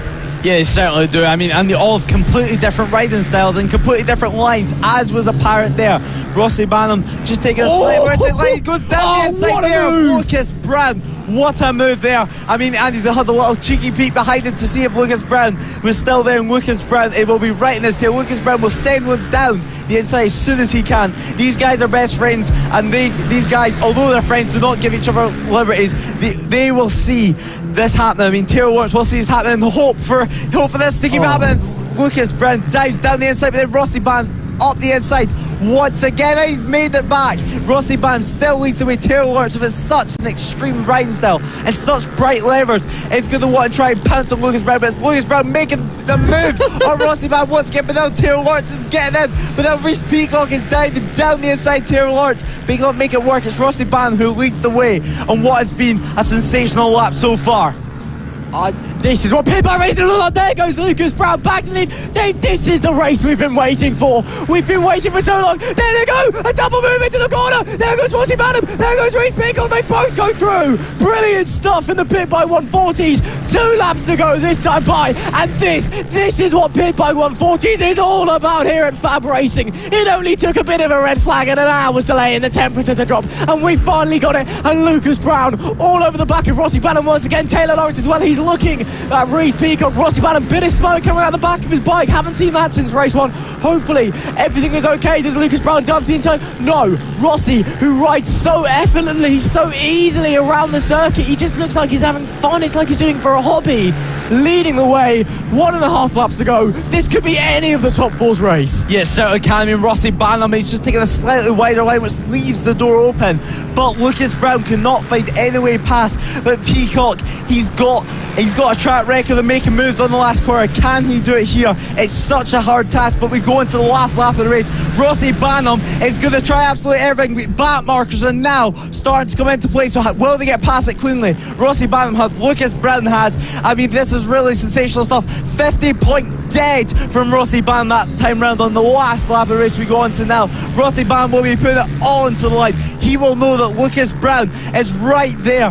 One mistake, Lucas Brown will be down the inside, but Reece Peacock is right on the back of Lucas Brown. Reece Peacock, he loves making moves on the last lap, but then Taylor Lawrence is also there. He's got such an extreme riding style. He gets a crazy amount of lean angle. You'll see it for this picture. But then Lucas Brown, it looks like it's a slight gap to Rossi Bam. It looks like Rossi Bam may have it in the bag right now, but nothing is over until the checker flag. 2 more corners left. Rossi Bam through the left, to the right. Rossi Bam through the final corner, then to the line. Lucas Brown comes home in second place while Rossi Bam punches the air. Reece Peacock pretty happy with that third. Nothing too ecstatic though. Taylor Lawrence in fourth. Nothing separating the top 4, and Reece Peacock with a 49.8 on that last lap. 2-lap record for Reece Peacock. Breaks the one that Rossi Bam set in race 2 of 49.828 as he comes home in third. It's Rossi from Lucas, from Reece, from Taylor. Your top 4 with a 49.828. That is a massive, massive lap from Reece Peacock. But that, as we got a bike there, billowing smoke. That's a bit warm. That is, I think that's actually just steam. Might be burning water, maybe that's not healthy. That is the race that we've been waiting for all weekend from the Pit Bike 140s, and finally we got the top 4 battle. It's such a shame that we had to wait about an hour under the red flag. It's such a shame it was only 8 laps, because that was absolutely brilliant. Rossi Bam there getting the victory with a brilliant ride. He's had a brilliant weekend here at Ellough. It's Lucas Brown in P2. He led a large portion of that race as well. Brilliant stuff from him. Reece Peacock again, disappointing in third after a pole position, but I'm sure he will take it. Taylor Lawrence unfortunately ends his weekend podium list. Richard Holmes-Williams, he comes home in P5 with Chris Wells in P6. Nathan Riggy in P8. What's his name? Tristan, that's the guy. Tristan Finocchiaro in P8 there with Zach Torian and Sean Whitaker rounding out the top 10. And that is a bike that has conked out, coming in the number 17 of Chris Geeson. That is, yeah, that's not a very healthy motorcycle on his way back in, but there you are. Brilliant, brilliant, brilliant stuff from the Pit Bike 140s. And it only took us a weekend to get there. Absolutely amazing racing.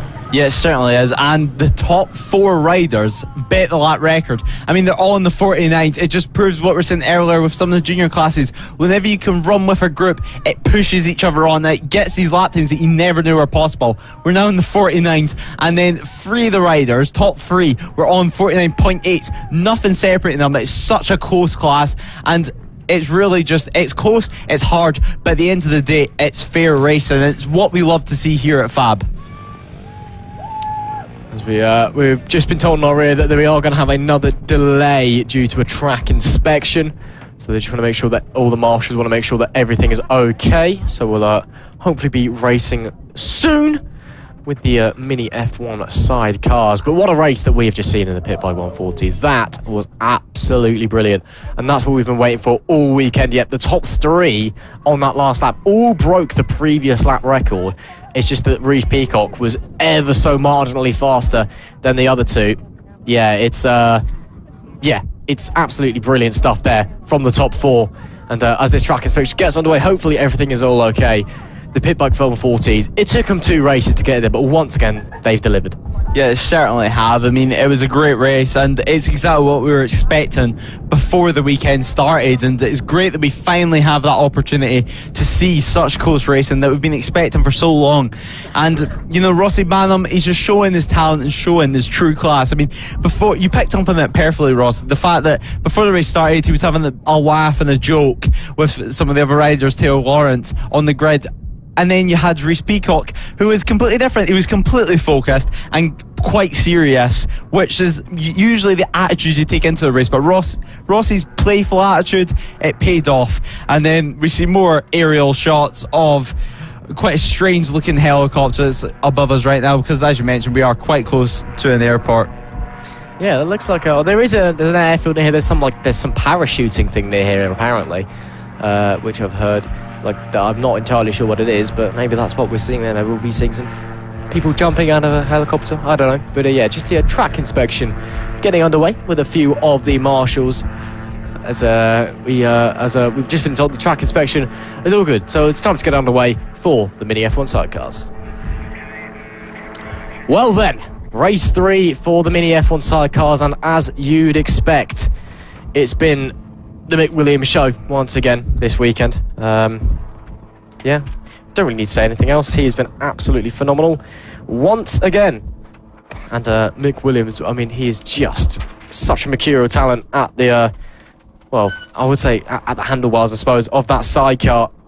And once again, going from the pole position, looking to absolutely dominate and continue his, I think it's 2-year-long winning streak now. Yeah, 2 years completely unbroken. I don't think McWilliams has lost a championship since 2013, so it's been quite a while for McWilliams, and he keeps coming back to do it more because he absolutely loves this sport and loves mini sidecar racing. It's a real testimony just that how great you can build these sidecars. I mean, all of them are built by these individuals and usually by someone in a garage, which is just, yeah, it's exactly what racing is about. And exactly what racing is about is just doing it because you love it. And that is why McWilliams does it, because he loves it. And although he's winning by such big margins, they're still enjoying it because they can play about on the bike with each other. And obviously, on the other hand, another front runner that we have is the Green Streets. And the Green Streets, it's a completely different looking sidecar. I think everyone can agree with that. It's a much more modern sidecar. I personally prefer it, actually. It's almost like a massive sidecar, completely shrunk. I mean, everything about it just looks like it should be a big sidecar. But yeah, they work perfectly, and they're coming closer to McWilliams over the past couple of seasons. And this weekend, certainly, I mean, it was only, what, a 6-8 second lead, something along that lines. Yeah, so it looks like if Green Streets can just make a good start and get out the gate perfect, and then get in front of McWilliams, just slightly mess up the river, and we may have a race in our hands here. And it looks like Green Streets are going to be the main people to do it. Yeah, absolutely. I mean, obviously, Mick Williams is the dominant force in mini sidecar racing, as we've been told by Roger in our ears. Well, a 6-lap race is what we've been told in our ears, but I think a 6-lap race is what we're expecting. Anyway, as they get going on their formation lap, Mick Williams goes from the pole position with the Green Streets, Jason and Leo alongside them. The Keats bike, the 666 bike, is in P3 with Vince Bailey in P4. Mark Parker starts in P5 with Chris in P6. Kyle Masters, the new 111 bike, which is joined in this weekend. Not sure if they'll be coming out. They weren't in race 2, but if they do come out, they will be at the back of the grid in P7. So our timing screen is saying 6 laps, so that's a lap locked off as we wait to go racing once again. And you have to see what happens. Of course, this was scheduled to be a 7-lap race, but of course, that red flag period, that was about an hour's out of the action, and you know, you can't really get we'll have to wait and see what's going to happen. Yeah, I mean, it's going to be a great race. I mean, I think that McWilliams may have in the bag, but you never know. This is the thing about motorsport, anything can literally happen. We're just gonna have to wait and see. Green Streets, all it takes is a great launch from them, and then boom, they're in the battle. And Keats, we've seen all weekend just how fast they've been so fast, and they've put on a show for us here in the commentary box, up in 2 wheels, 1 wheel mid-air, but we're waiting for the final couple sidecars to line up. Chris Impey just making final adjustments, and then we should be ready to go. We wait. The flag marshal comes off the grid. The lights are on, and the lights are off, and we go racing for the last race for the mini F1 sidecars. Mick Williams makes a great launch, but it's Keats who tries to go round the outside of Green Street over the first corner, and then they try to go round the outside. They ran out of room. Green Street's in second place, but Keats will not stop there. Keats will give it absolute everything to try and get in front of the Green Streets. I mean, Keats, they've been so spectacular. As we said, look at that, look how close they get to the ground. Some riders even having a knee slider on their bum, as you see there from McWilliams, scraping the knee slider on the ground, and then through the right handers, getting their helmet almost touching the ground. And it's exactly why we love sidecar racing. It's unusual, it's a bit different, and it's crazy to watch. I mean, watch this through the right-hander, helmet almost scraping along the ground. It's exactly why we watch this. I mean, it's two people with one mind, with one machine. And we were speaking to McWilliams at the start of the weekend, and McWilliams told us that this sidecar basically is 95% of the passenger that puts in the work, and that's great to hear. I mean, it's so impressive with what they're doing, and the amount of trust that you need to have in your passenger, because without the passenger you simply cannot make it round the corner, especially not at the lap times that we're doing here in the mini F1 sidecars. I mean, Keats, for example, doing a 103, that would be frankly impossible without the teamwork that they're putting in. One person, of course, controlling the controls, the throttle, the brake, while then the passenger getting the thing turned. It's almost similar, if you think about it, to a normal motorcycle. You shift your body weight to get the bike let over, while in the sidecars you shift your body weight to change the weight distribution and get them around the corner. And it's immense trust, and the Keats going over the curb there, doing what they do best, that is putting on a show. Absolutely. I think the amount of times we've seen them on 2 wheels this weekend actually outnumbers the amount of time we've seen them on 3. Strangely enough, they do like to get a little bit out of shape, shall we say, as they keep going around. Currently in P3, that number 666 machine has I believe it's that bike that has a bit of a rude word on the back of it. It's like driven by Mad. Yeah, it is that bike. I won't repeat the second one, obviously. It starts with a B. I'll say that much. That just about sums up in the F1 sidecar, really. They're all just mad. Regular sidecar racing is insane enough. I mean, I say this race after race, week after week, but mini F1 sidecars, it's like, take that, slow it down a little bit, but then make it really, really small. You've got no space to fit on the bike, and then you've got to go around. It's just insane, and it's so physical. I mean, these guys are obviously, on paper, you've got to be one of the most physically fit athletes in any sport to be able to, be a top sidecar racer. While in mini sidecar racer, maybe not so much the case. It's still pretty solid, and they've still got to do a good job, and it's still fantastic. So it's great to see. Yeah, I mean, although they don't have to be as physically inclined as a big sidecar racer, they have to be far more flexible. I mean, there's no room, as you hear of Green Street, there's no room, and the helmet almost touching off the ground, but there's no room for them to fit on, especially both of them. So it's just trying to get your way around the person who is in control of the sidecar and just turn it over, and then get your whole body weight out to the left, just holding on to literally what is a metal bar. That is the only thing that's holding the passenger on. There's no seatbelts or anything like that, so it really is a test of their grip, and it's immense to see, and it's immense to see such a pretty healthy grid. I mean, 6 sidecars, we've seen less before, and it's great to see finally it's getting healthier and healthier. Yeah, of course. I mean, it's you get these guys who turning up, and obviously the bike is the best. You get the guys who are always kind of making up the numbers almost, not to be rude to them, but people like Vince Bailey, who we're seeing on screen at the moment, or Mark Chris Impey as well. They're running at the back, unfortunately. And obviously the bike isn't the quickest, and it's a real shame, but they still turn up week on week on week because they're passionate about it, and it's so great to see the fact that they're still committed.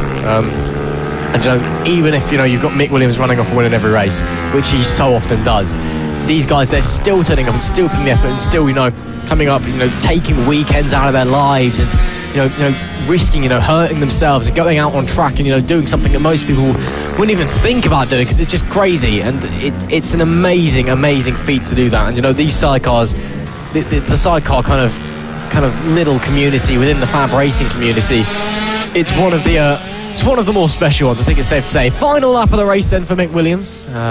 He's been leading the whole race, funnily enough.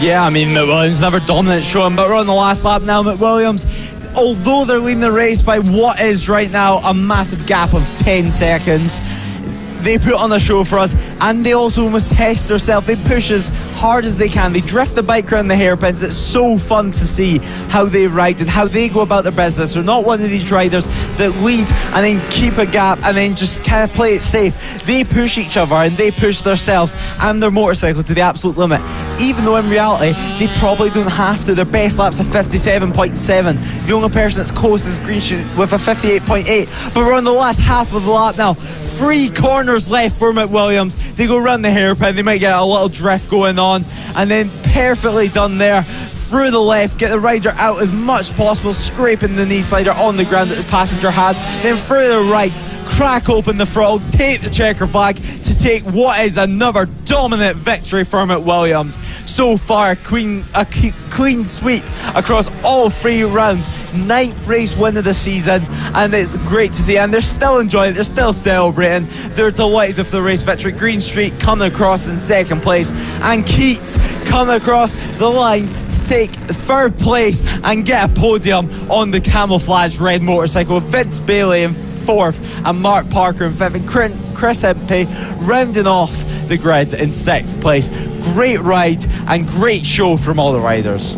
I can just tell how delighted that 666 machine was to get that podium, celebrating as they came across the line. I mean, it's 3rd place on a 6 sidecar grid, and it still means that much to them. It is tough. It is tough racing, and it's great to see. As the last bike comes around now with Chris Impey to come home, I'm sure they'll celebrate as well. I saw them celebrating at the end of race 2.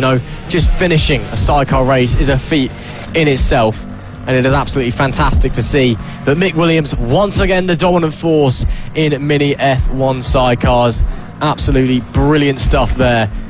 But, what else is there to say? Mick Williams, absolutely fantastic. And, of course, that may conclude the sidecar action for this weekend. Race 3 done and dusted, but do not be afraid, because in a few weeks' time, they'll be back, as will everybody else, when we head to round 4 at Clay Pigeon and Dorset, heading down south. Probably an even longer drive for you, to be honest, Lewis, isn't it? That's right on the coast of the UK, on the other side of the country. So, it'll be a little drive, but yeah, it should be fun, and hopefully we have weather like this. Exactly. Fingers crossed anyway. But that is it for the F1 sidecars. Well then, as the day begins to come to an end, it is time to get into the race 3s for the LC40 Elites. It has been a long day for these young riders, especially with the lengthy red flag period we had to go to. Of course, this is running about an hour behind schedule at this point, unfortunately. But it's, they're still here, still keen to go racing. Parents have taken it all with a pinch of salt, and they're still keen to get going as well as they head out of the pits. And there will be a shortened race. It will be 8 laps instead of 9 is the message from race control, so please do bear that in mind. Due to the lengthy red flag, they have shortened this, and the race following this as well, the senior mini motors, by a singular lap. So that is unfortunate, of course, for those who wanted 9 laps of racing action, but it's still 8 laps, and it's still the LC40 Elites, and there's still plenty to look forward to. Yeah, certainly has been. Both Johnsons having a great weekend so far. Johnson family have had a great weekend in general. I mean, I'm sure mum and dad are absolutely delighted with what they've had so far. Matthew Thomas, of course, having put on a great show. He did have a tip off there in the AC40 Pro Race 3, but he's joined us back on the grid and he's ready to go. You can just see getting little last words, and there's Roger informing the riders on the amount of laps, and the dads on the amount of laps that riders are going to have in this race, and they're all paying attention, getting ready, and maybe even slightly changing their plans of the race. I mean, although it's only 1 lap less, they may just decide to go from the right off in case if there is another red flag or something like that, because obviously if we do get a red flag in a certain amount of distance, 3/4 into the race, then well, that is a race result. And so all the riders such as Byron and Austin and Sam Gardner and Harrison Day, they may just want to go from the right off and just try and make amends in this final race of the day. Exactly. Why don't we run you through the grid one last time? It is Byron Johnson that goes from pole alongside his brother Austin Johnson. Of course, Byron, the younger of the two, on the air-cooled bike in the liquid-cooled class. Sam Gardner goes from P3 with Harrison Day in P4. Matthew Thomas, he'll start from P5 after that big high side in the final AC40 Pros race.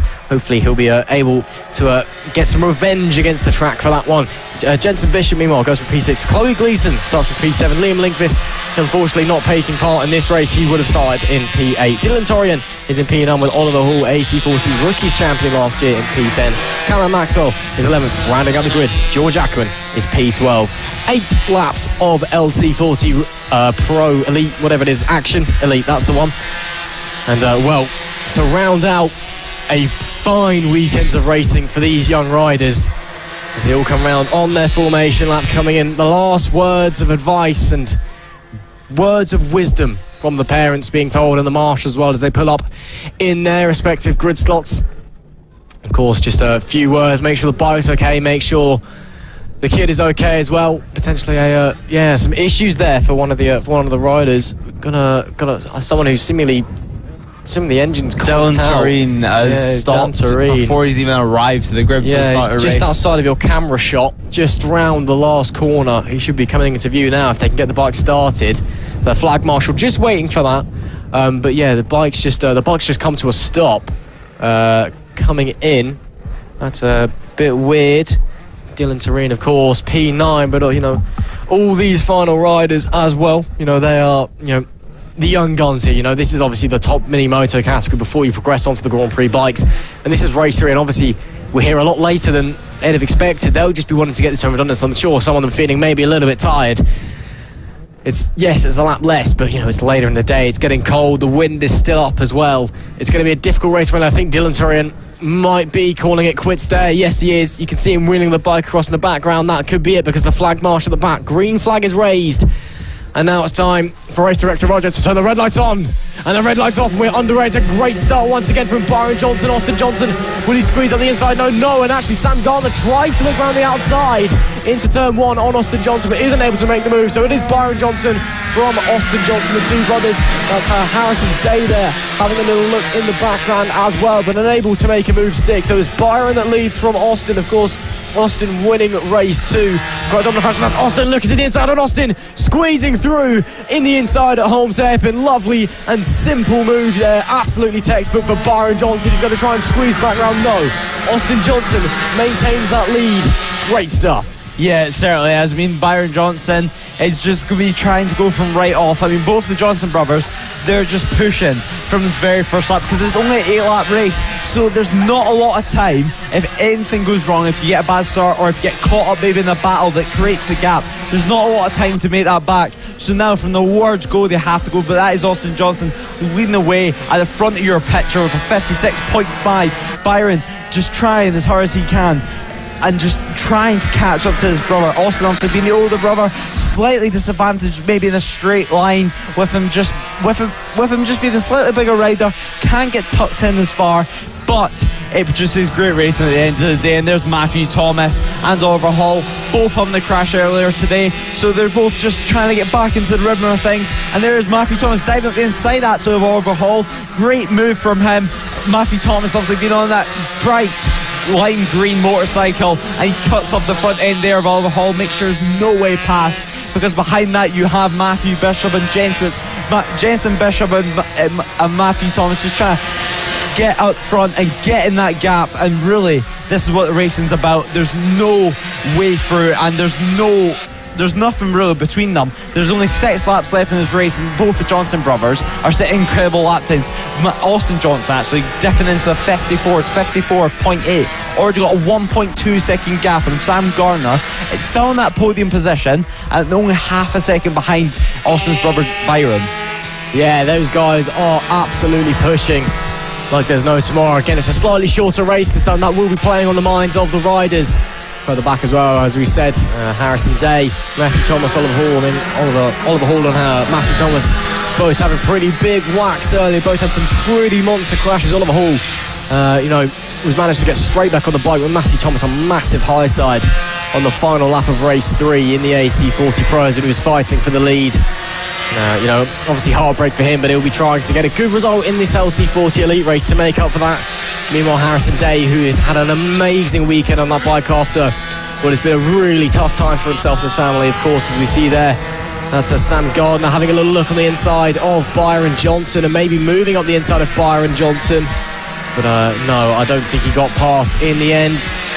Yeah, Harrison Day, as I was saying, their family, a real tough time, of course. Harrison breaking his arm at a Clandau, and then obviously his father Josh and BSB having a horrific accident and being in hospital for a little bit as Sam Gardner attempts to move down the inside but leaves it too late. And it's great to see Harrison back on the bike and having a great time. We're focusing back on the action in the battle for P2. Sam Gardner seems to have a lot more pace than Byron Johnson. He's looking to the inside. No, can't make the gap appear for the time being. But Byron Johnson is under real pressure from Sam Gardner as they're going to come to the line with 4 laps to go this time by. And Sam Gardner has just swept around the outside. Yeah, what a move. Yeah, it was a great move. I mean, there was nothing stopping him there. Just round the outside, that sweeping right-hander that is the last corner. It's so difficult to go around there. You need to carry so much more momentum. But Sam Gardner has made it, and he's made it stick. For the past couple of laps, Byron Johnson just been lacking slightly in lap times, and that's just allowed him for Sam Gardner just to come into play. And now Byron's dropped all the way down to 3rd place, and there's only 4 laps to go in this race. So now Byron really needs to go with Sam. I mean, Sam is already starting to bridge the gap, so could this be the race? Could this be Sam Gardner pushing his horse? I mean, it's a 4.8 second gap. That's a massive task to try and catch up to Austin. But anything can happen in racing. We've seen Austin Johnson make mistakes. Everyone makes mistakes. Can Austin Johnson slightly crack? These next couple of lap times can be absolutely crucial as Austin Johnson sets the fastest lap of the race with a 54.2. Sam Gardner comes across the line with a 54.8. Good lap time from him, but Byron Johnson all the way down in the 57s that time round. So has he got some sort of a problem? Harrison Day now on the back of him. Harrison Day look for a way past with Matthew Thomas there as well. Byron Johnson's in real trouble. Could this be just to try and limp home with just 3 laps to go? I think he's got a problem. On the straights, he's losing out massively. You can't really tell from this camera angle, unfortunately, but yeah, he's definitely got a problem. It's all on the straights. He's losing this time. So problems then for Byron Johnson, going from pole position, a disastrous end to his weekend. What a shame. But can he hold on to that podium place? Can he put up a stoic defensive effort?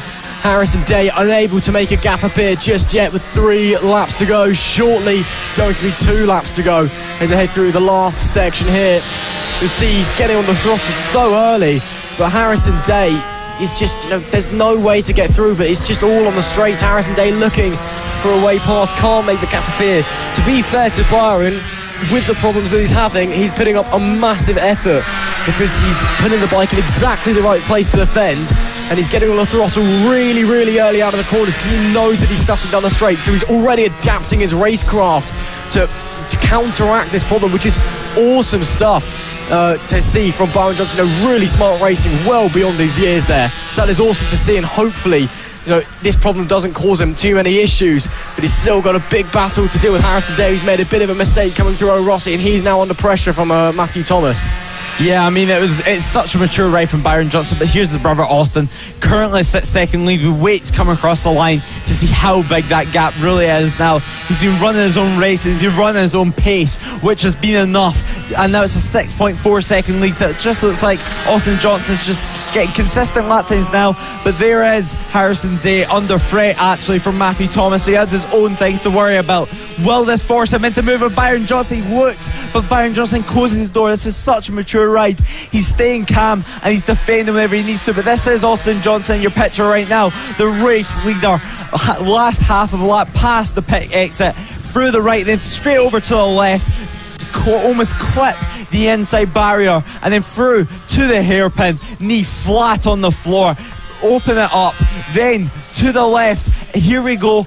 Last race of the weekend for him. Austin Johnson through the right-hander, through the last corner, takes the checker flag to win the race in another dominant fashion from what is going to be Sam Gardner. It's been quite a good race. I mean, Byron Johnson, not the race that he would have wanted. He's currently in third. Can he keep the third? No, he cannot. Matthew Thomas takes third on the last lap from Byron, and then was like frustration there from Harrison Day, but there it is. Austin Johnson taking the race win from Sam Gardner and Matthew Thomas. That was a great race and such a mature ride there from Byron Johnson. Although he got taken off the podium on that last lap, he kept cool and he done as much as he could with the slower bike in the straight line. Yeah, exactly. And I think there might have been, a bit of a lunge from Harrison Day maybe, because it was then Matthew Thomas who got through, so it must have been a lunge.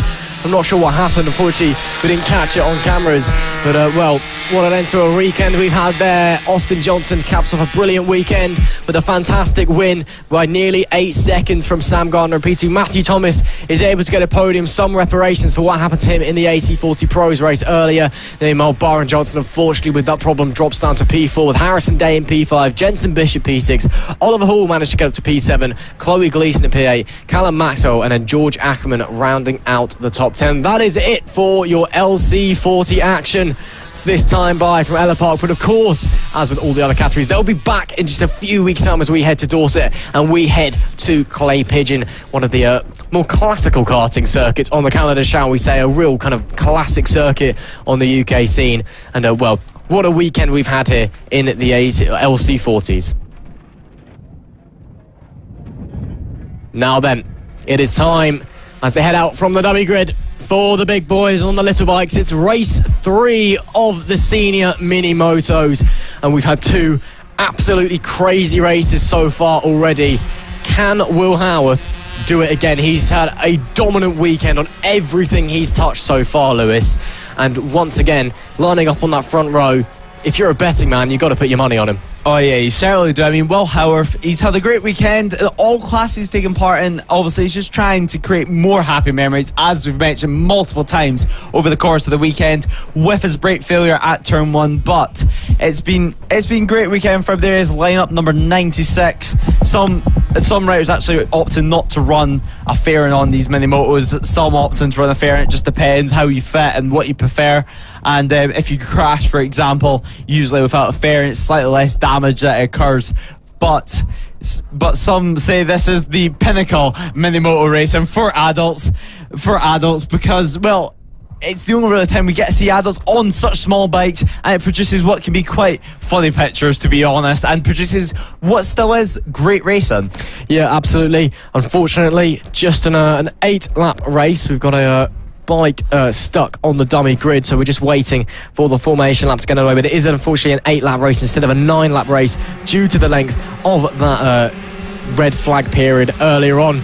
But why not run you through the grid for one final time? The last race of the weekend for FAB-Racing overall and for the senior mini motos as well. It's Josh Birkin going from pole, but the dominant man here at Ellough Park this weekend in everything he's touched. Will Howarth goes from P2. Can he make it another win? Matt Birkin starts in P3 with Richard Holmes-Williams in P4. Craig Ashley is P5. Holly Harris should start in P6, but I'm not entirely sure if she's out there on track. No, she is, so Holly Harris does start in P6. Chris Jones is in P7 with Nick Bennett P8, with Ross Michael and Callum White rounding up the top 10. Row 6 is Reece Gentry and Elliot Sell, with Shannon King in 13th and David Miat in 14th. Ricky Goosey is P15 with Neil Skinner in P16, with Ruby Wild in 17th, Duncan Diper 18th, and rounding out the group we've got Jessica Lucas, Steve Johns and Rob Gentry for the final race of this weekend here in Ellough Park. Yeah, I mean, it's going to be a great race, and it's Matt Birkin, actually, I noticed on the grid, his number 5 for his number is made out of a piece of cardboard. I kid you not. I mean, if you can get a shot, I mean, he's the second on the right hand side.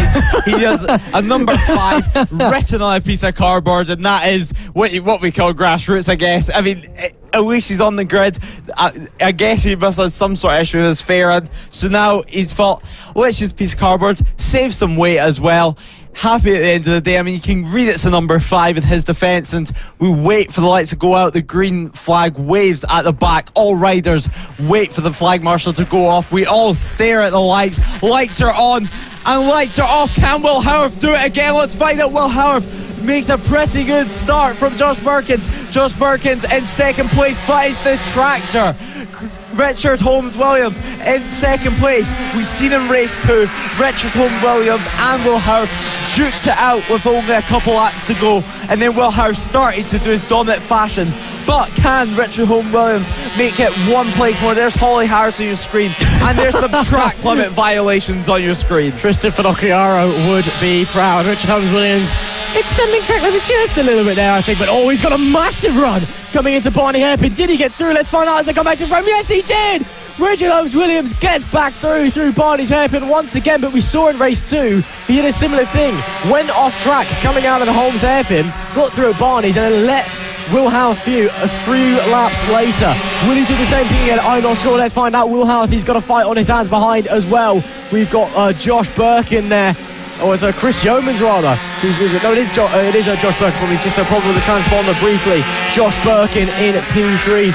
We've got Matt Birkin nowhere to be seen. Meanwhile, he's dropped a long way back. Yeah, Matt Birkin just sliding off at the final hairpin there. Oh, is he? Yeah, that would explain why. Matt Birkin onto the deck. Hopefully he's managed to get going again, and I believe he has. So that's a shame though for Matt Birkin, the cardboard cutout boy, dropping down the order. There is Richard Holmes-Williams leading from Will Howarth. Can we Howarth cap off the perfect weekend by saying goodbye to Ellough Park? Was that Richard Holmes-Williams letting him through again? I think it was. He was on the brakes very early. Will Howarth back to the lead. I think he's been let through once again. Yeah, I mean, maybe just hand it back from that track limits violation. Maybe doesn't want to get a penalty, but now we make it just 6 laps to go in this race. Will Howarth fastest lap of the race that time around with a 53.668. Only person on this grid right now in the 53s. There's Josh Birkins caught into the back of Richard Holmes-Williams. He will want to try and get past. He will want to try and get second place. Josh and Matt not being quite at Will Howarth's pace over the course of the weekend, but can this all change in race 3? Track limit violations once again. This is the thing about adult living motor racing. They're all here for fun. They all push each other to the limits. They all use the track limits and then some. I mean, it is great to see, and Will Howarth, it's great to see such dominant fashion. 1 second lead already on the number 96 mini moto, but it is Richard Holmes-Williams who is under immense pressure from Josh Birkins right now. Josh Birkins wants a great result. You can see it. You can see the determination. They try to become as aerodynamic as physically possible, but there's no way to get past. It's such a tight and twisty track, and with the rider on this mini moto, it makes it so difficult to pass. It does indeed, and while he's under massive pressure, I can assure you Richard Holmes-Williams has got a massive smile underneath that helmet. These guys will absolutely love what they do. There's a reason they turn up weekend after weekend, seeing some battles further back in the track. So I know, that's Richard Holmes-Williams letting him through as well. So I think Richard Holmes-Williams has acknowledged that actually Josh Birkin might have a bit more pace, and he's trying to let him through. He's trying to let Josh through, maybe let Josh catch up to Will Howarth maybe. Yeah, interesting stuff there from Richard Holmes-Williams, but drops down to P3. Josh Birkin up to P2, matching his racing number. But it is still Will Howarth leading the way on that number 96 machine, dominating as he has the weekend in general. It's another ridiculously fast lap time of 53.301, only 0.5 of a second off his own lap record, which he set last year, obviously before the brake failure. But yeah, Josh Birkin moves up to P2. He does set a faster lap than Richard Holmes-Williams, so I'm not entirely sure what Richard Holmes-Williams on the 126 was doing there, but we'll have to wait and see if he's got a plan up his sleeve. Still 4 laps left to go of FAB-Racing action this weekend. Meanwhile, Holly Harris didn't get the best start that she's had this weekend. She'll be wanting to move forward, currently in P6 fighting with Chris Yeomans moving up the inside of Chris Yeomans. Lovely move there by Holly Harris to get into P5. Can she make it stick? Yes, great stuff. Yeah, Holly Harris on the side of her helmet. She does have the FHO sticker, and the FHO, of course, brings a lot of females through the ranks all the way to British Superbikes pretty much now. They have almost a rider, a supporting rider in every single class, and it's a great way to get women involved, and women really just to see that it is possible and you can be out here on track. Of course, if you are wanting to do this, head over to the FAB-Racing website. It's possible for almost anyone to do this.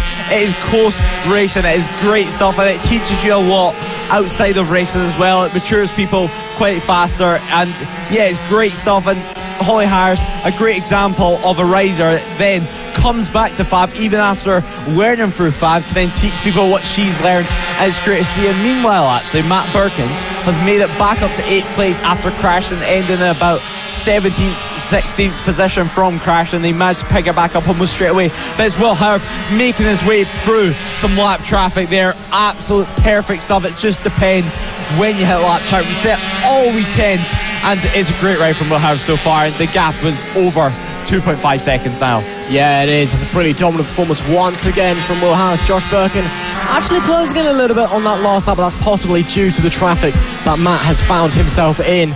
Richard Holmes Williams, that really wasn't a great lap last time round in the 56s, while the two competitors in front of him in the 54s. So maybe some problems with this lap traffic, or maybe some bike issues. That would explain why he was waving people through if he's got issues. Doesn't want to hold anyone up. But there's 1.5 laps to go, and Will Howarth, the man who has absolutely owned the Ellough Park circuit this year, leading the way in a dominant fashion once again. In both Moto team and Mini Moto, he has been absolutely superb. And honestly, I don't have anything else to say. It's been one of the best weekends ever for him. He has been absolutely on it. Yeah, he's been on fire in both classes, both the mini motos and the moto team. He's just got in the rhythm. Once he got that first dominant win, he's got in some sort of mood that he thought, I can do this again and again and again. But Josh Birkins once again eats into that gap. That's only 1.8 seconds. What could have been if Josh could pick up this pace slightly earlier and we had not a shortened race? But just on this last lap, it looks like it's all in Will Howard's hands. Not as dominant as what we've seen him this weekend, but still an incredible ride. Maybe just playing a bit more safe with it being the last race of the day. He knows that he has it in the bag. He knows that all he has to do right now is stay on the bike. Holly Harris making her way up to 4th place now. A great ride from her, being played with bike issues all weekend, but all eyes are on Will Howard. 3 corners to go, that is all. Through the hairpin, knee absolutely flat on the ground, looks over to the crowd will be cheering right now, through the left and then to the right to then see the checker flag. He will be delighted with his race win. Will Howard wins again, another dominant performance, but at the line there, only 9/10. Josh Birkins with some amazing late race pace, and then Richard Holmes Williams should come home to take 3rd place. That's not, it's Holly Harris. Holly Harris to take 3rd place, and Craig Ashland 4th. Richard Holmes Williams dropped down to 5th place, so he must have had some sort of bike issue on that last couple of laps. Awesome result for the British Talent Cup rider. I mean, I don't know, but that's the first time I've seen a female podium getter in the senior mini moto here. So I've been told on my ear that's no, but it's the first time I've seen it. So it was still an amazing run. That's the best result she's had this year as well. So awesome stuff from Holly Harris. And yeah, Will Howarth again, absolutely domination at Ellough Park for him. He has owned the 3rd round of the FAB-Racing Mini Bike British Championship in everything he's touched.